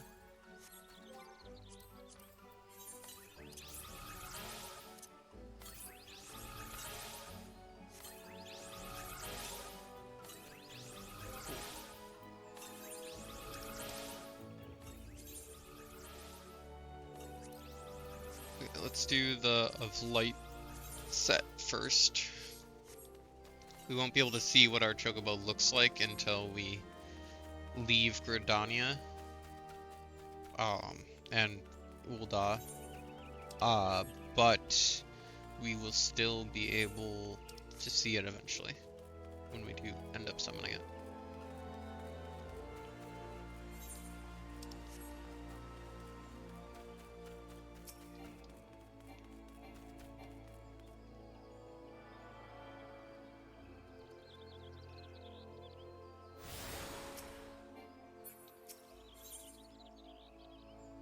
Okay, where's the Archers Guild?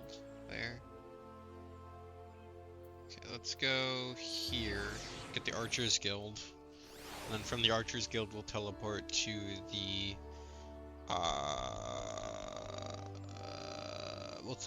airship landing.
You've attuned yourself to all the Aethernet shards in Gridania. The Blue Badger Gate, the Yellow Serpent Gate, and the airship landing are now accessible as Aethernet destinations. Now have Aethernet access to the Blue Badger, Yellow Serpent, and airship landing.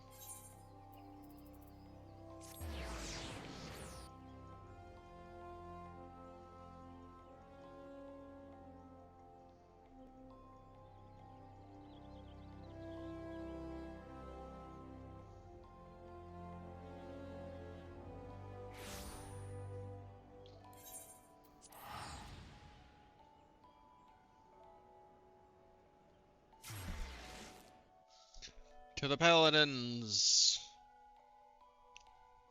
Guild.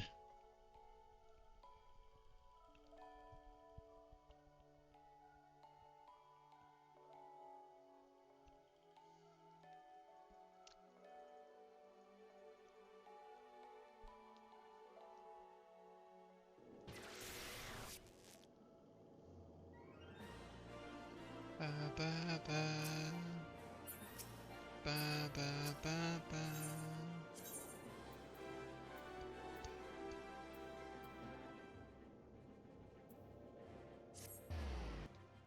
Probably in the Gladiators Guild. The Black Mage one was in the Thermaturge Guild, so it would make sense.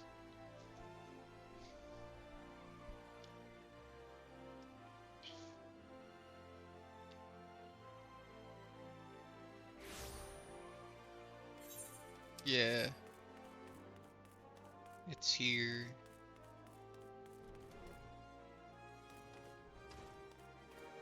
Guild Receptionist. Lulutsu. Paladin's Pledge. Spirits Within. Delivers an attack with a potency of 270. And Soul of the Paladin. Lulutsu wishes to share with you some exciting news. Oh, there you are, Mining. Perfect timing. I've just heard a juicy bit of gossip that I know you're going to be interested in. Apparently, and remember, you heard this first from me, the Stolen Sworn...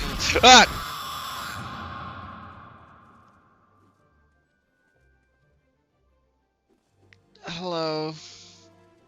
How did you sleep?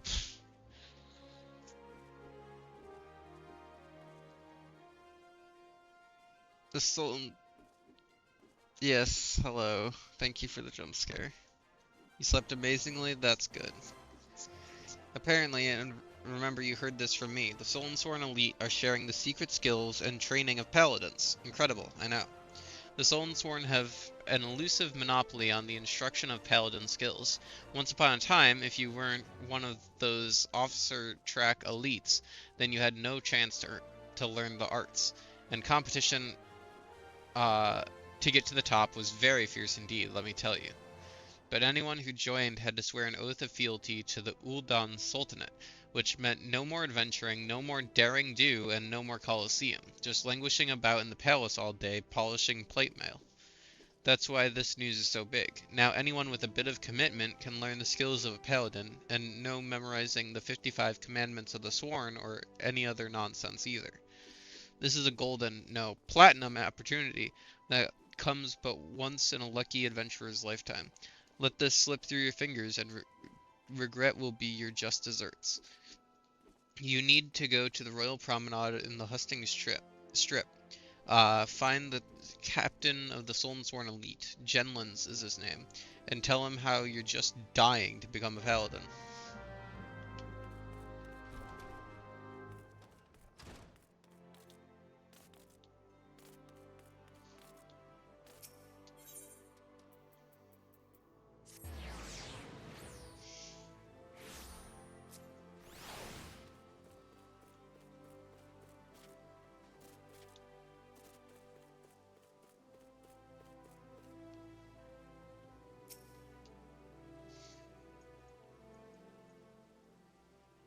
Yes, I am Genlins, the member of the Sworn Elite and servant to the Ul'dan Sultanate.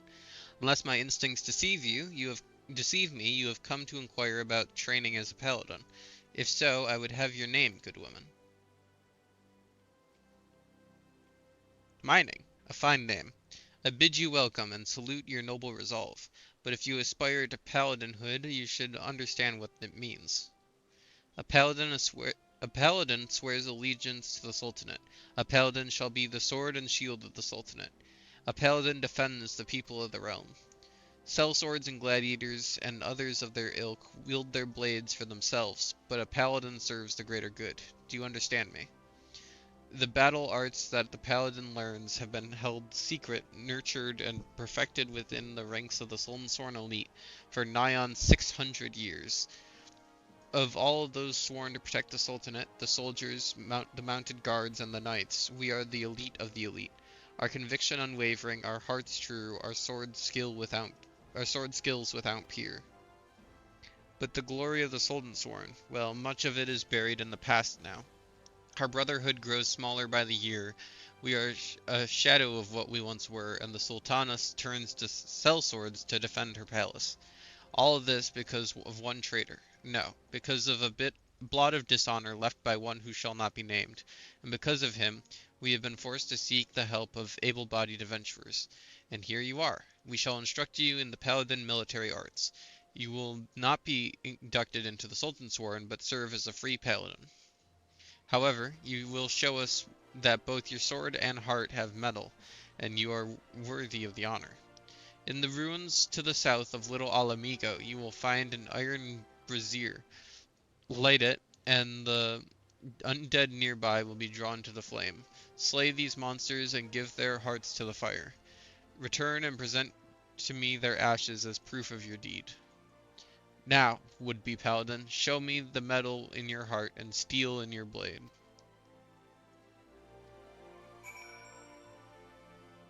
Technically, my quote-unquote blade is just like a wooden paddle.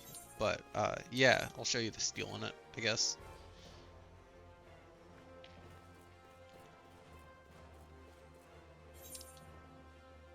Little Alamigo, huh? Alright.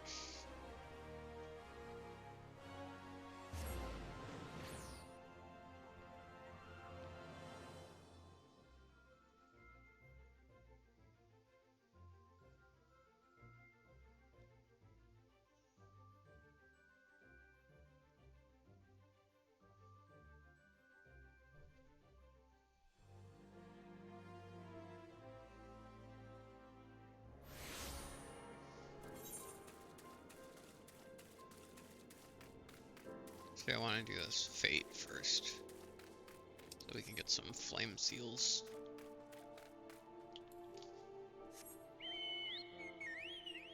Dismounting personal chocobos. While on Chocobo Pack, a Chocobo icon will appear in your status effect bar. You can dismount your Chocobo at any time by selecting this icon or reselecting the action used to mount your steed. Use the Chocobo whistle to summon your steed again. Okay, I kinda hate this parting, honestly. Kinda sucks. But What's the wild rose one look like? Yeah, we'll go with this one. Matches my armor.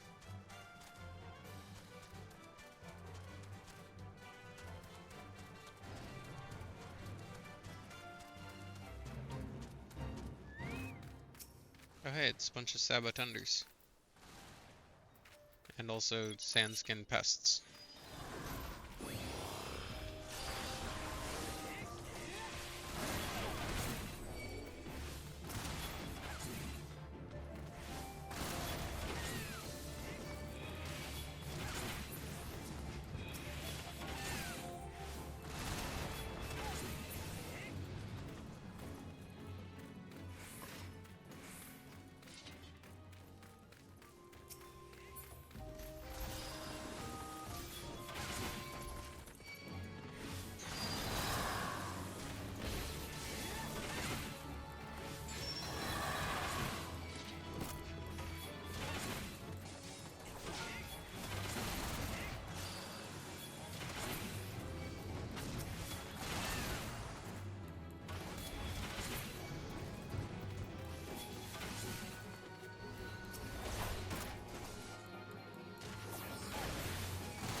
Nice. Downwind.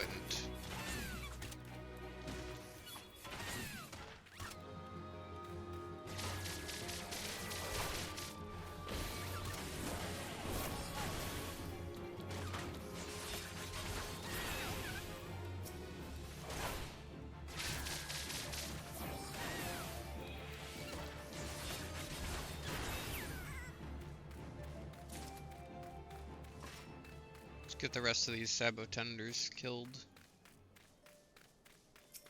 so we can get even more flame seals.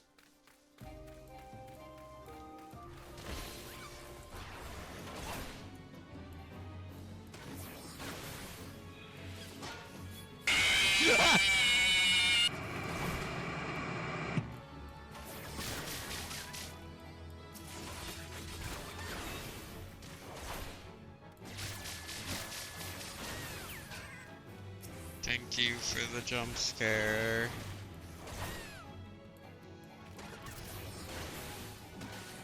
I appreciate it.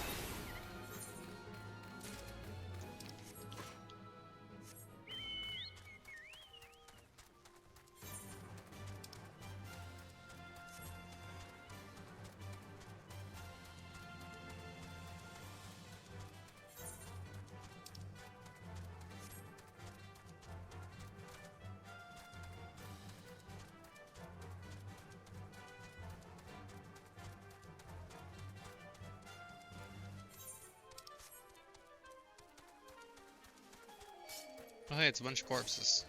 Again. Technically these aren't corpses. Technically these are tempered people.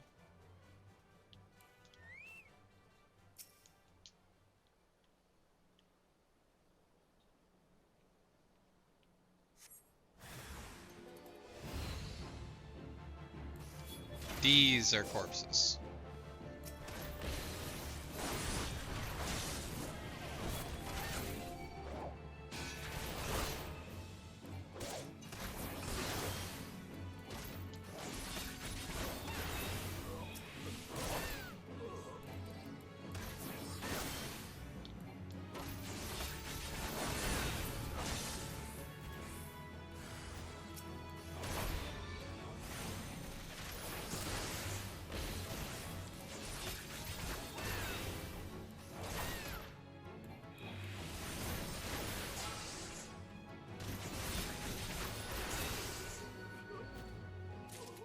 Anyone else? No. Ooh. Ashkin hearts. Shriveled hearts removed from the lifeless husks of 3 forsaken souls who were until recently undead.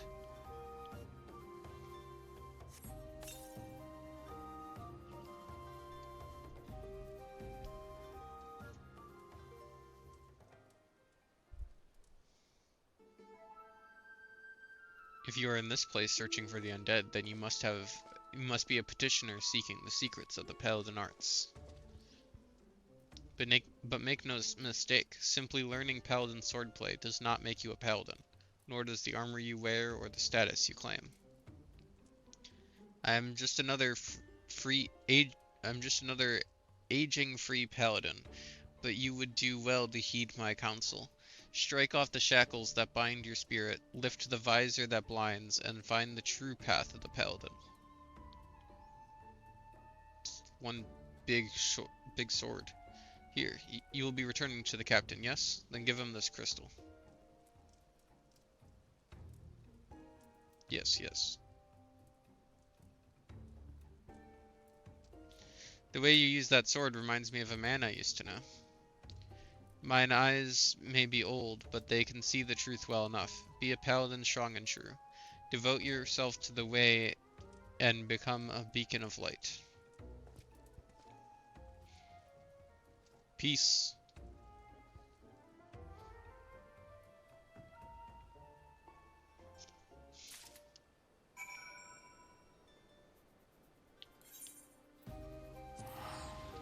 Present the Ashkin remains to Genlins.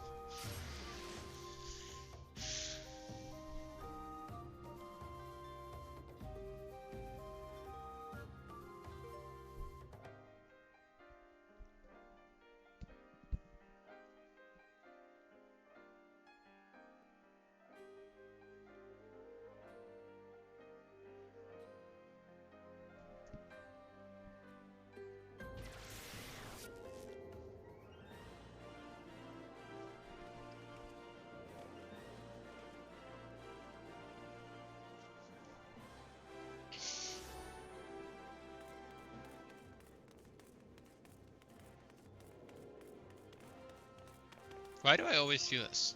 Every single time.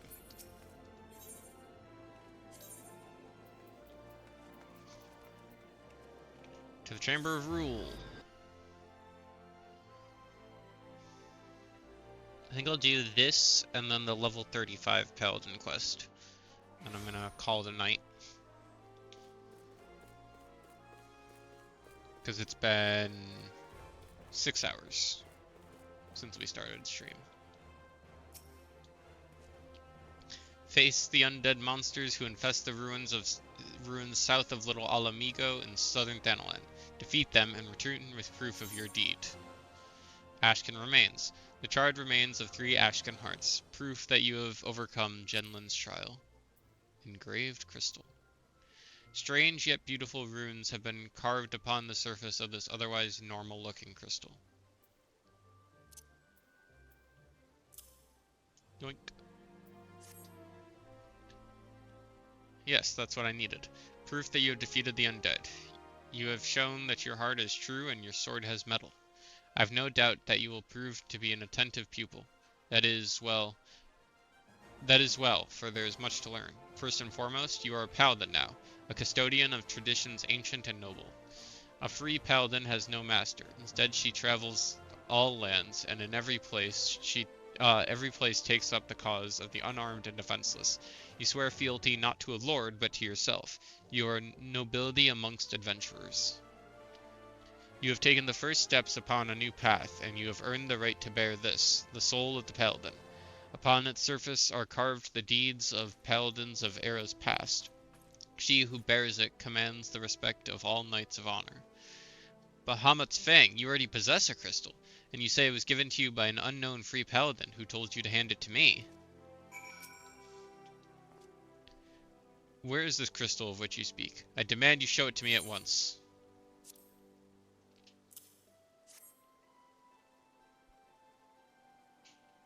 Curse him. He has made a mockery of the trial. That crystal you bear is indeed the soul of a paladin, but it is disgraced, impure. It was stolen from the Sultansworn. The man who gave you this soul is the very traitor whom I have been seeking these many moons. He is an oath-breaker who bent the knee to the Ul'dan Sultanate, and who swore allegiance to the Sultansworn, but then single-handedly sullied our name and trampled it underfoot until it was lost, perhaps forever. How dare he give counsel on honor, on the Paladin way? This soul is polluted, and I must dispose of it. When you come to wield your sword as a paladin, the only soul you may wear is that which is bestowed by a captain of the Sultansworn. That traitor is no Sultansworn, still less a captain. By giving you a soul, he has insulted not only the Brotherhood, but you too. Perhaps an adventurer like yourself finds our rules nothing more than a nuisance, but through reigns long and short, our forebears in the Sultansworn have preserved its rituals and traditions, and we are duty-bound to uphold them, even if men and women within our own ranks scorn them as relics. It has been my fate to be named Captain of the Sultansworn in these troubled times. Though I did not ask for this honor, I have bent my knee to the Sultana and sworn fealty, and I will fight to restore our honor and name. You wield a skilled blade, and more importantly, have met the traitor face to face. Your great task as a paladin will be to help me bring him to justice.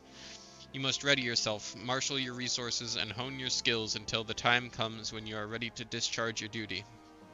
The journey will be long, but you are a paladin now, and honor binds you as surely as an oath.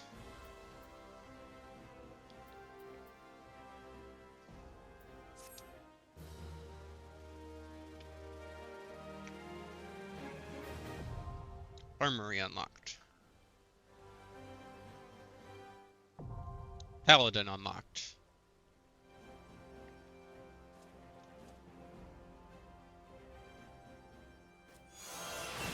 The souls of paladins past bequeathed unto you their wisdom. The next paladin quest will be available from Jen Lins upon reaching level 35. Jobs. Level up. You have obtained a souled crystal. Soul crystals are required to change from your current class to a more specialized job. Each job has its own crystal and arms which can be equipped via the armory chest. While using a job, you will have limited access to actions from other classes. You will, however, have access to new job-specific actions. Job levels coincide with those of the base class. When a job level rises, so too does the level of the base class and vice versa. Jobs that do not have a base class, however, will start from the level required to unlock them, and their level can be raised independently of other classes and jobs. You have obtained a soul crystal. Soul crystals are required to change from your current class to a more specialized job. Each job has its own crystal and arms, which can be equipped via the armory chest. While using a job, you will have limited access to... I already read all that.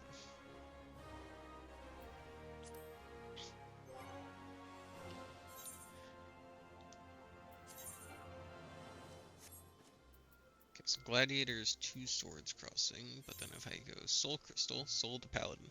On the surface of this multi-aspected crystal are carved the myriad deeds of paladins from eras past. And then it's Gladiator Paladin level 30. Item level 30. Transferring hotbar settings. By changing your job to Paladin, you may carry over the hotbar and cross hotbar settings from Gladiator. As the actions from Gladiator may also be used when playing Paladin, transferring these settings will allow you to readily play in a similar fashion. This option is recommended for those who have little or no experience with Paladin. Should you require time to consider, this window will open again the next time you change your job to Paladin. This window will no longer display after progressing through job quests.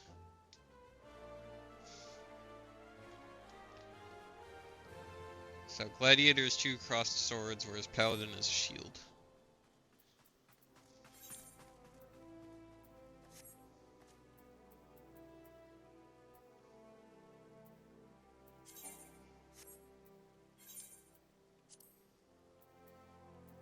Paladin registered.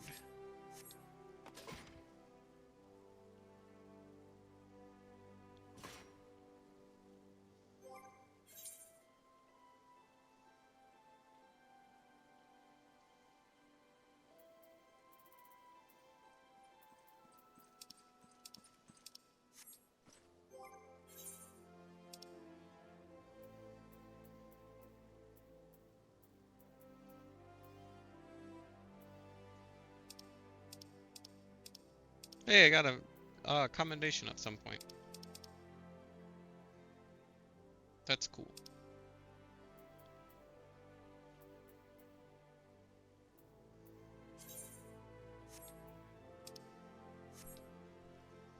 Okay, so I feel like I wanted to do something else, but I don't remember what.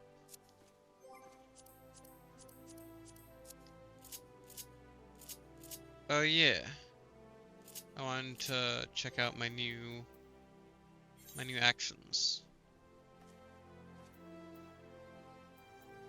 What? Selects the target marked with a plus, circle, triangle, square.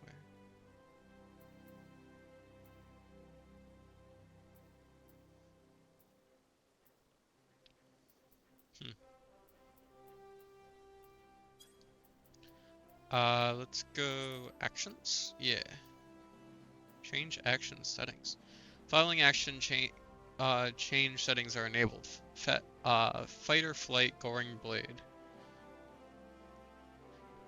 Settings can be adjusted via the action change settings menu. What? Deliver an attack with a potency of 700 can only be executed while under the effect of goring blade ready.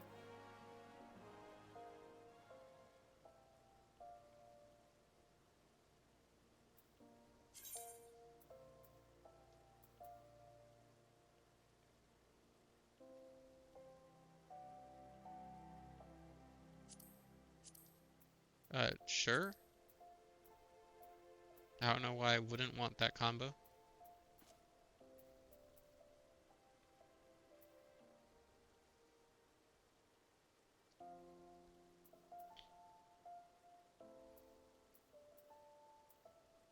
Okay, so I got Spirits Within. Delivers an attack with a potency of 270. Anything combo with that?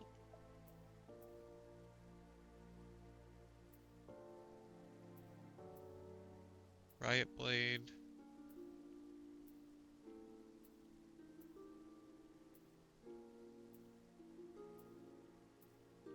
No. Okay, so why would I want that? Takes 30 seconds to recharge.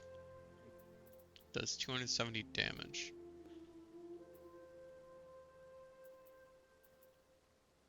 That's just... Why would I want that? That's...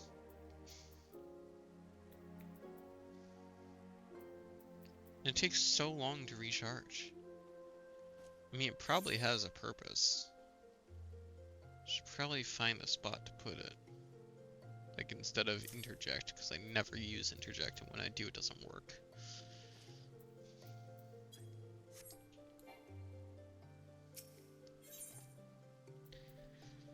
Sheltron reduces damage taken by 15%. Oath gauge cost. There's an oath gauge now? Oath mastery increases oath gauge by 5 each time an auto attack lands. So I'd have to do 10 auto attacks to use Sheltron. Captain Genlins wishes to teach you more of the Paladin arts. You have earned the right to call yourself a Paladin, but how do others treat you? Do they recognize you for what you are? Remember that fancy swordplay and well-polished armor do not make you a Paladin. You must be just in your heart and strive always to be an exemplar of true virtue. Once, not so long ago, the Solnsworn could walk the streets with their heads held high. When they marched by, the small folk would look upon them with reverence and gratitude, and no one was more respected than the captain, my predecessor. When I first saw him, I was still a child. My father had promised to take me to a local festival, but somewhere he took a wrong turn. He became lost and stumbled into a secluded back alley. Luck was not with us, because the next moment we found ourselves in the middle of a riot. Drunken hunters were firing arrows into the crowd, and we were caught between them. There was no way out. It was only a matter of time before we would be struck. That's when the captain saved us from our plight. I've never seen a sword move so swiftly. It flashed faster than my eyes could follow, and in seconds the hunters were on the ground or fleeing for their lives. The captain was gone down the street, slicing at their heels, before my father had time to thank him. Even today, I can see the captain as he was then, blood on his blood on his sword, and armor impossibly gray in the sun. After that, all I ever wanted to be was a paladin. I could practice endlessly with my sword, dreaming of bandits defeated and monsters slain. Even after I became one of the Sultansworn, the memory of the captain still inspired me. I was always the first to arrive in the training yard and the last to leave. And so the years passed, and before I knew it, I found myself named captain of the Sultansworn. Yet the triumph was hollow, because by then the honor of the Sultansworn elite, the very thing that had drawn me to the Brotherhood, was a mere vestige, like the discarded banner of a defeated foe. There were many reasons for the fall, but the loss of Oathkeeper, yes, that was the mortal blow. The sword Oathkeeper was bestowed upon the first captain of the Sultansworn by the then Sultan of Ul'dah. In time, it became our standard, the symbol of oaths we had sworn, and it was treasured by each new captain for generations. Possession was proof of Sultansworn command. But then the unthinkable came to pass. Oathkeeper was stolen by the traitor. It shook our brotherhood to the core. How can we be trusted to protect the Sultana if we cannot even hold on to the symbol of our fealty? We have been tarnished in the eyes of ruler and ruled alike. If the Sultansworn are to survive, we must find the traitor and recover Oathkeeper. But the Sultansworn have grown too weak, and we cannot do it ourselves. We've been forced to recruit outsiders to help us in our cause. I have high hopes for you, my friend. It is a great thing that we ask, and you must learn more of our secrets if you are to succeed. In outer Lenosi, near the Hermit's Hovel, is a grove where ringtails congregate. Pitting yourself against a host of the beasts would be a fine way to hone the skills that I will teach you. In the grove, you will find another brazier, this time filled with a potent incense that will drive the creatures into a frenzy. Defeat your attackers and return to me. Light the brazier and slay the leaping ringtails drawn to the incense. Alright. That's Outer Lenosi. Let's go... I didn't attune to the Elport crystal? I could have sworn I did. I also didn't attune to the Swift Perch. Or Summerford Farms. What was I doing? Jeez. Okay, well... I guess... we'll go to Limsa Lominsa.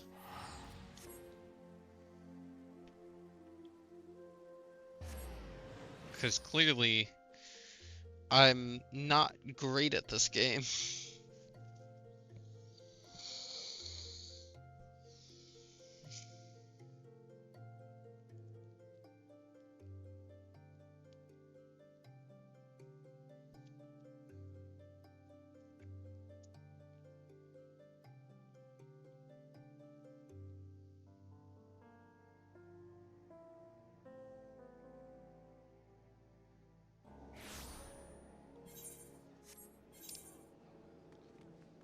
Okay, let's go out this way.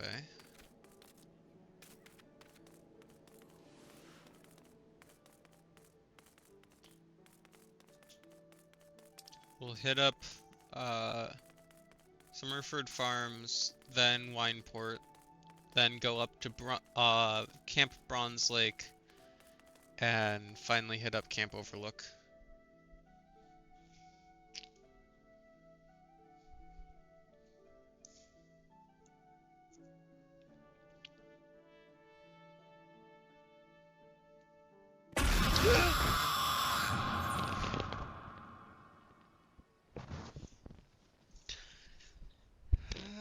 Thank you for your jump scare. I appreciate it. It scared the shit out of me. Yes, it did.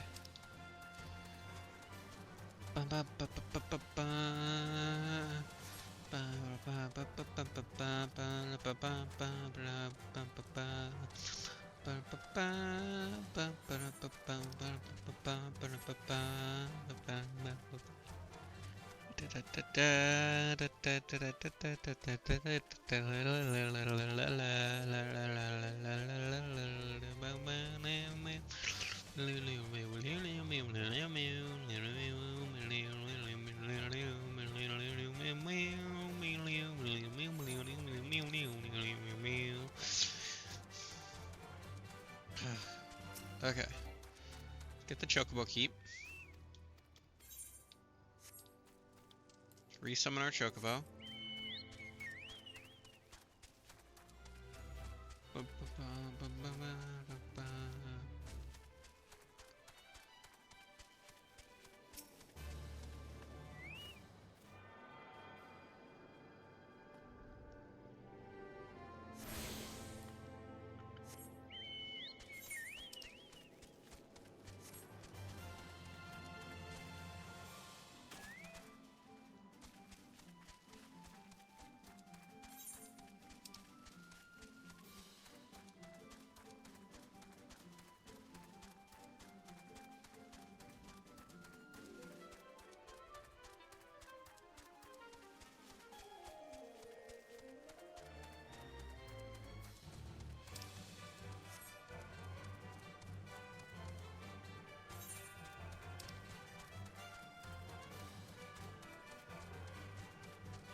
We'll probably take out this fate and then make our...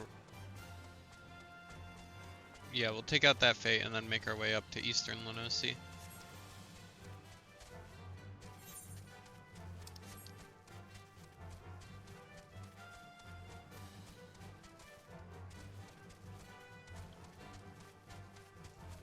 Oh look, somebody's already working on this fate.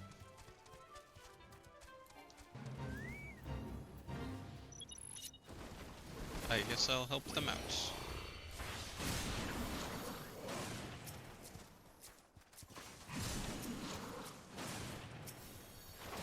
Where are the enemies? Let me target the enemies, thank you.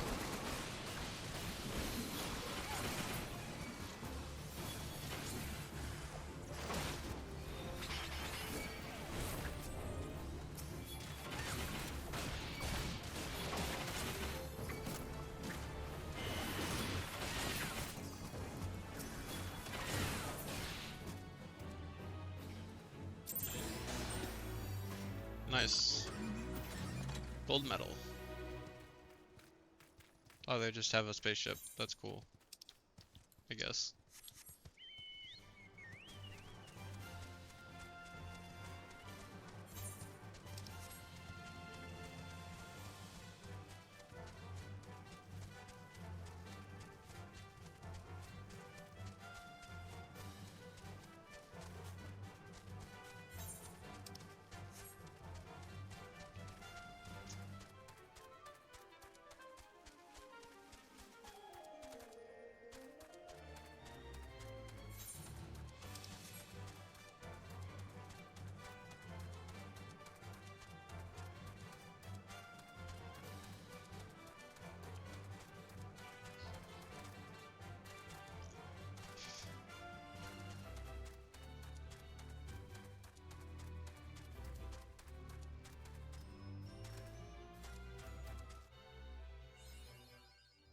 Mapping the realm, Eastern Leno.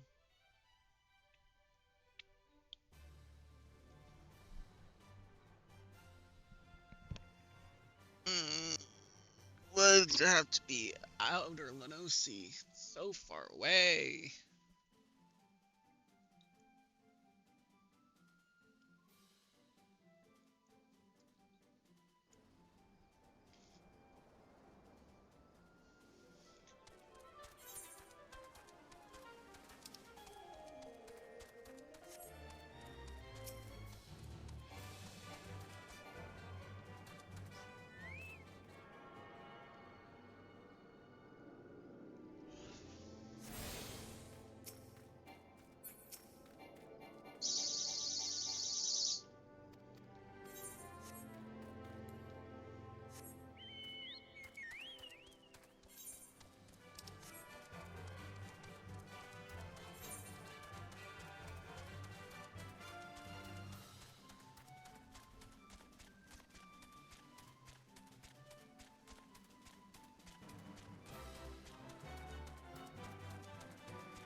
Almost there.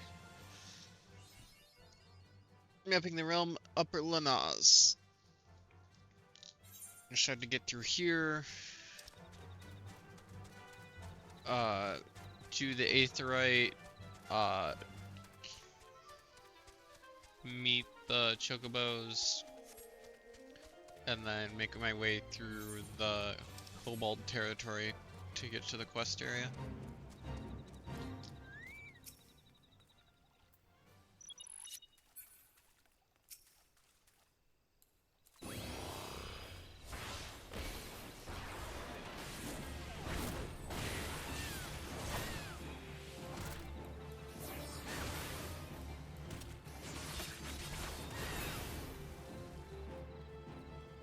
Who's next? Oh, these guys over here.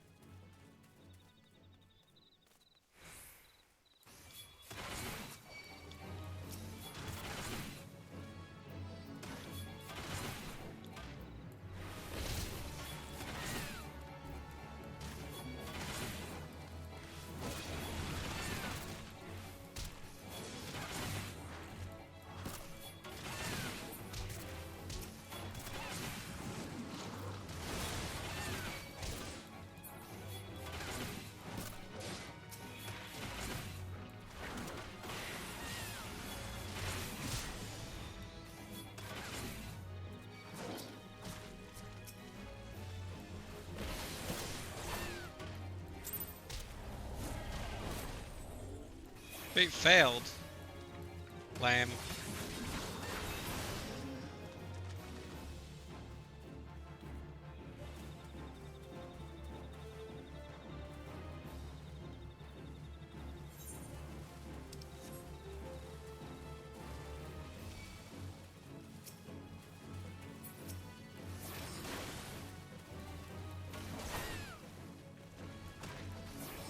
I still kill them even when they're fleeing.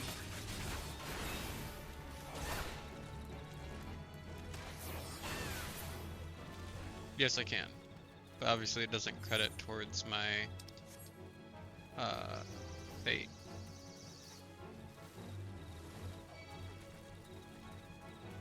Do this fate and then we'll do the Aetheryte. Just a bigger version of the ones we just fought.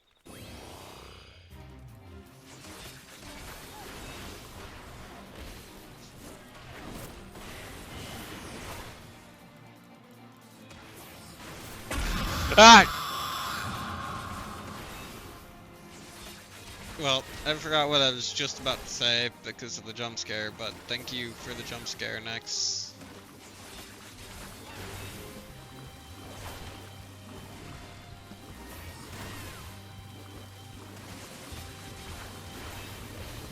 Excuse me.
I am not winning this fight, it seems.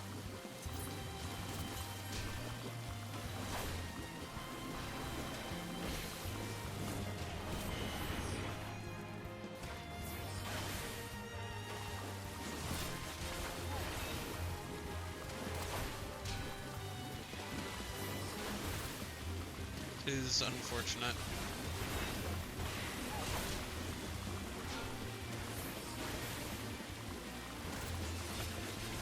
Might be able to scrape by with some high potions.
Come on, so close.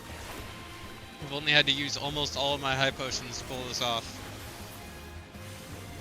Aha! I did it! Single-handedly took down a raid boss. Well, as single-handedly as you can get when you're chugging high potions constantly. I suppose that technically isn't single-handed, but still.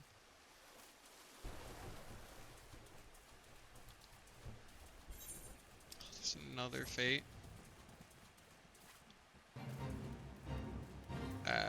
Sure. Why not?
Nice.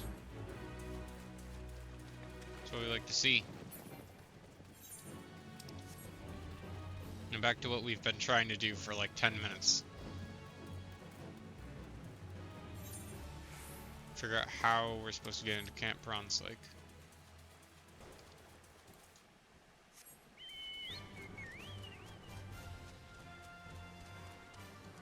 Oh, with the very obvious lit up staircase. I see.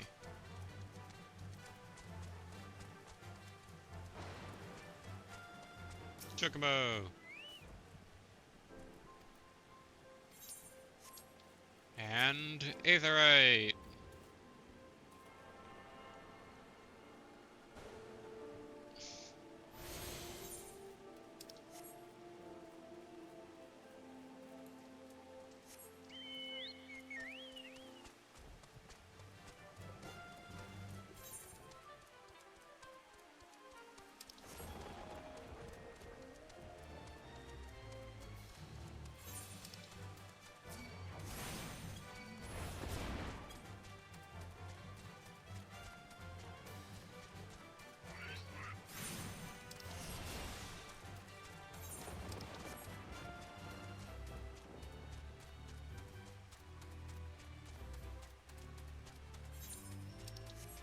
Almost there.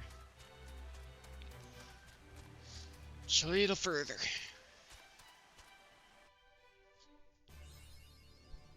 Mapping the realm, Outer Lanosk.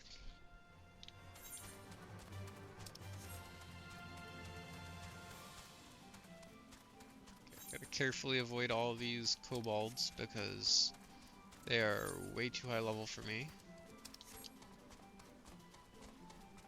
Not gonna be able to avoid this one, but can hopefully avoid the others. Why is there a mender out here? Oh, because there's not. Okay, cool. Thanks, game.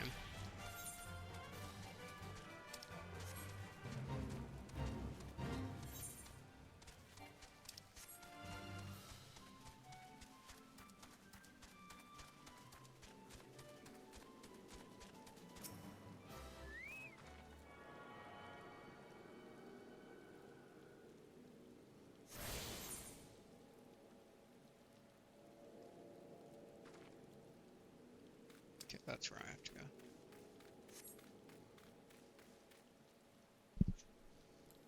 Just have to figure out how to get there first. Because this is not the way. Nor are they. Guess I just have to go around.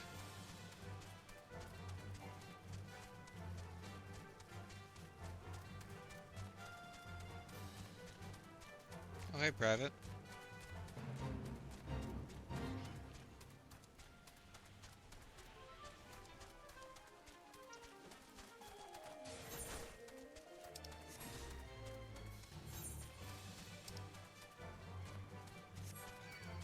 It's about halfway up the long climb. Past the city of Nim.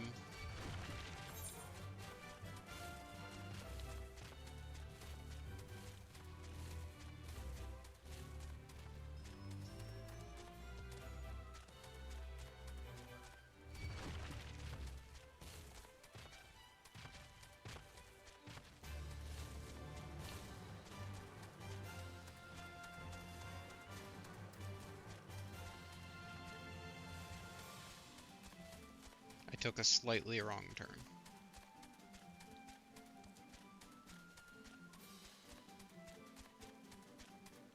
Apparently you specifically have to follow this path here.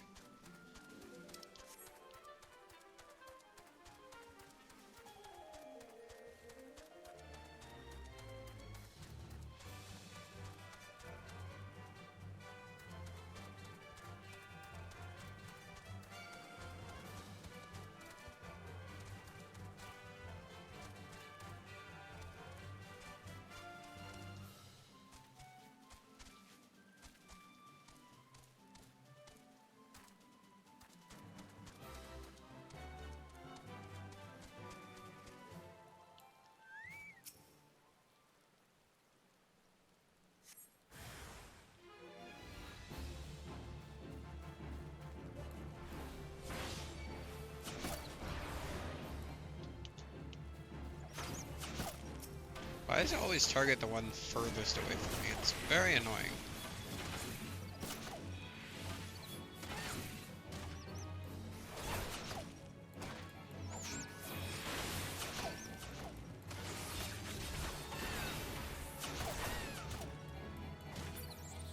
It's that one. This one.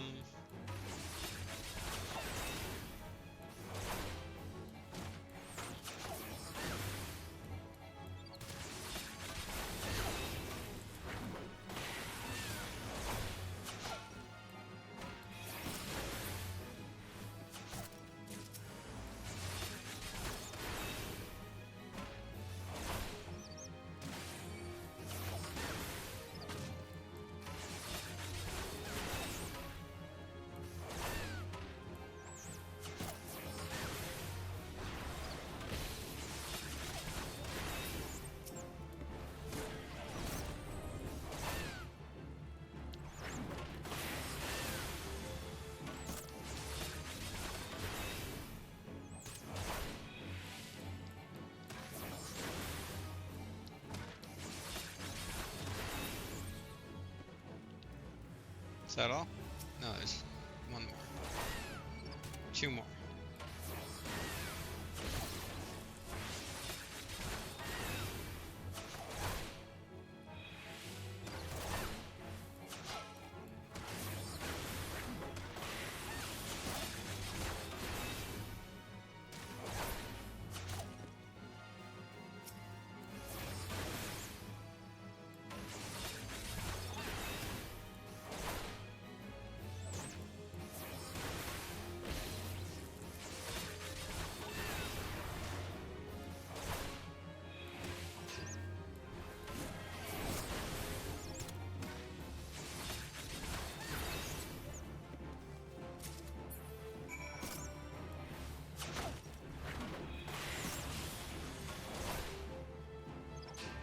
Oh, I'm about to die.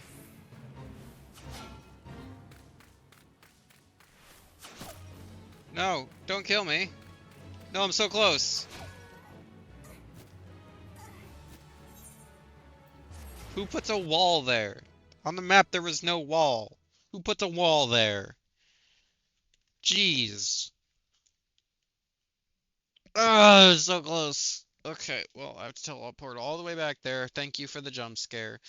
I have to teleport all the way. I have to teleport all the way back there. I have to throw their tails into the fire, and then I have to walk back to Ul'dah. The place where I'm spawning right now. Who puts a stupid wall there? Jeez.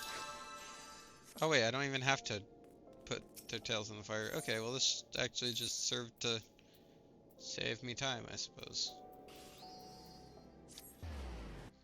I thought it would be like the other Brazier trial where I had to throw the parts into the fire.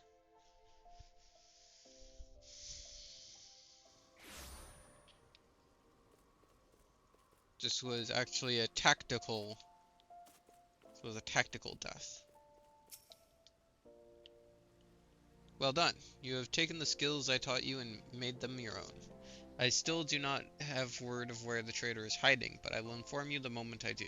Until then, continue your training.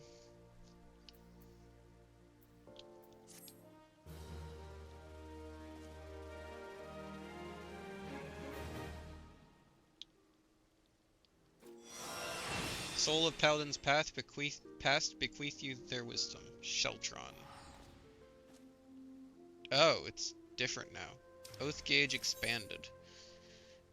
Oath gauge updated. The oath gauge displays the current strength of a paladin's oath, which increases as auto attacks are performed. A strong oath is required to execute several select actions such as Sheltron, cover, acquired at level 45, and intervention, acquired at level 62. It will grow weaker upon using them. Using certain actions will increase the oath gauge. This symbol indicates the defensive stance Iron Will's effect, which increases enmity. You can view the job gauge description at any time from the Actions and Traits menu. Cool beans.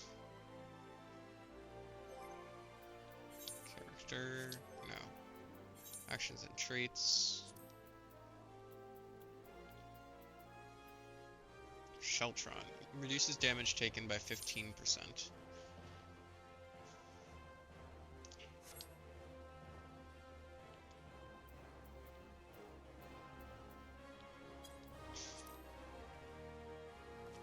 That's 20%, but has a 20-second duration. This one has a 4-second duration. Why would I want that?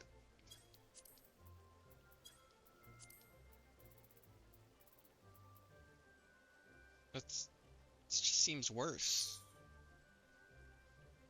I guess I can put it in place of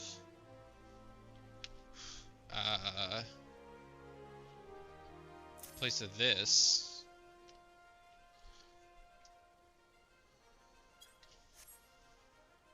Hang on, I'll be right back.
Okay, I'm back. But yeah, that skill just seems much worse, you know?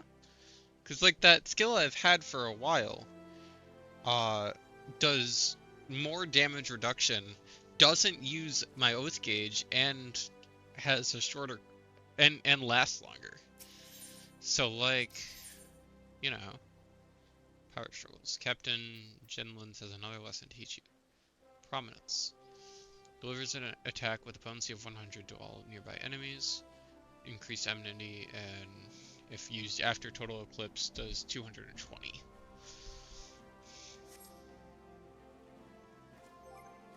Is it like one affects the party and one only affects me or something?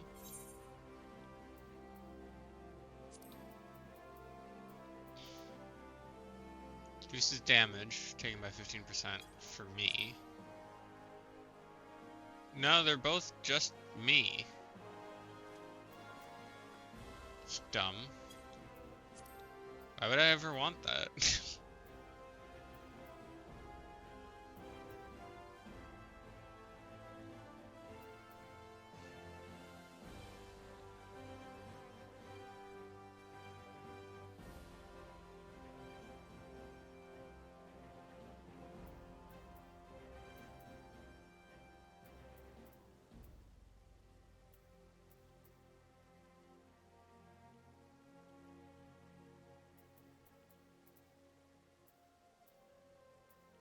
Oh, because it upgrades after a while. But like for now I don't want it. I see.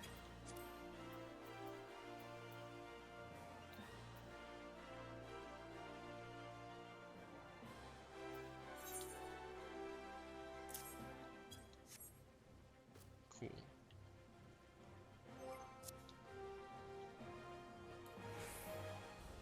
Okay, that just shows it there. Okay. Well, thank you guys so much for watching. I hope you enjoyed the stream. Let's get us to our normal spot, and I will do my sign out.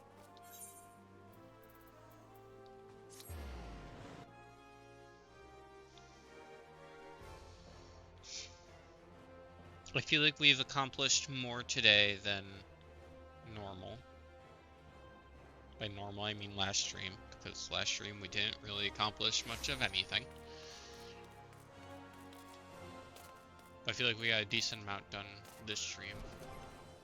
Also, we have a thing to extract materia from.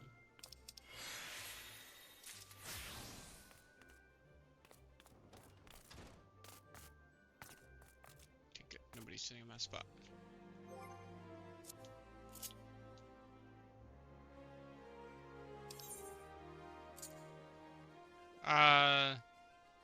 I'll leave it there.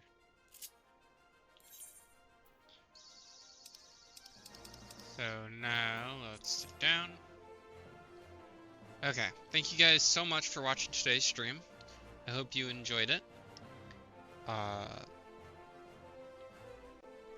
By the time you're seeing this, the VOD from yesterday, or not yesterday, but the VOD from 2 days ago, last stream, is up. So go check it out. And I am going to check to see who we should raid.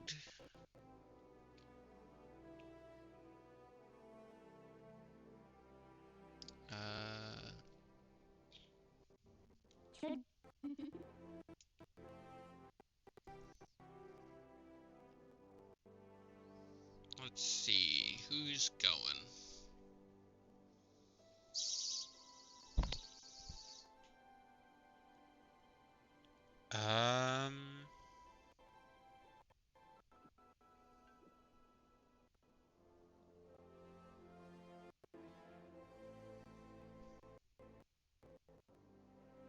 There isn't really anybody streaming right now that I'd be comfortable rating, because they're all like 50 subs and 50 followers or more. Next, you're here. Do you have any recommendations as to who we raid today?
Is your recommendation or no clue? Okay, cool. Let me see who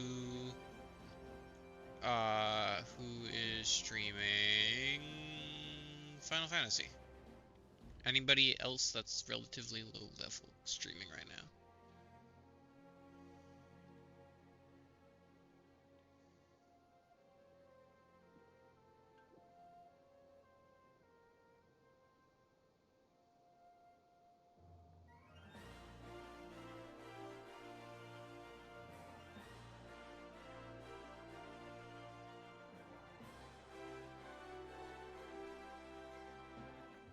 Okay, so it looks like everybody streaming Final Fantasy right now is streaming the new raid bosses. So that's fun.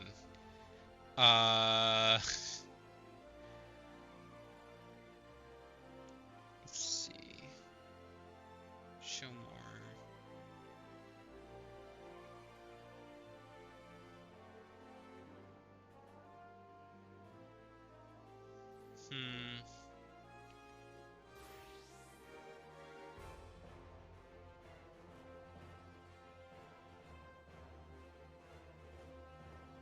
You know what?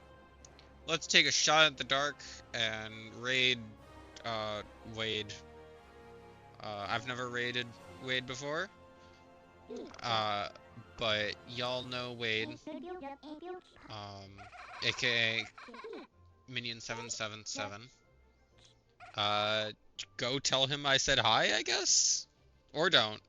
Actually, don't draw attention to ourselves. I feel uncomfortable with famous people knowing I exist. Thank you guys so much for watching. I hope you enjoyed the stream, and stay minty. Bye-bye. Peace out.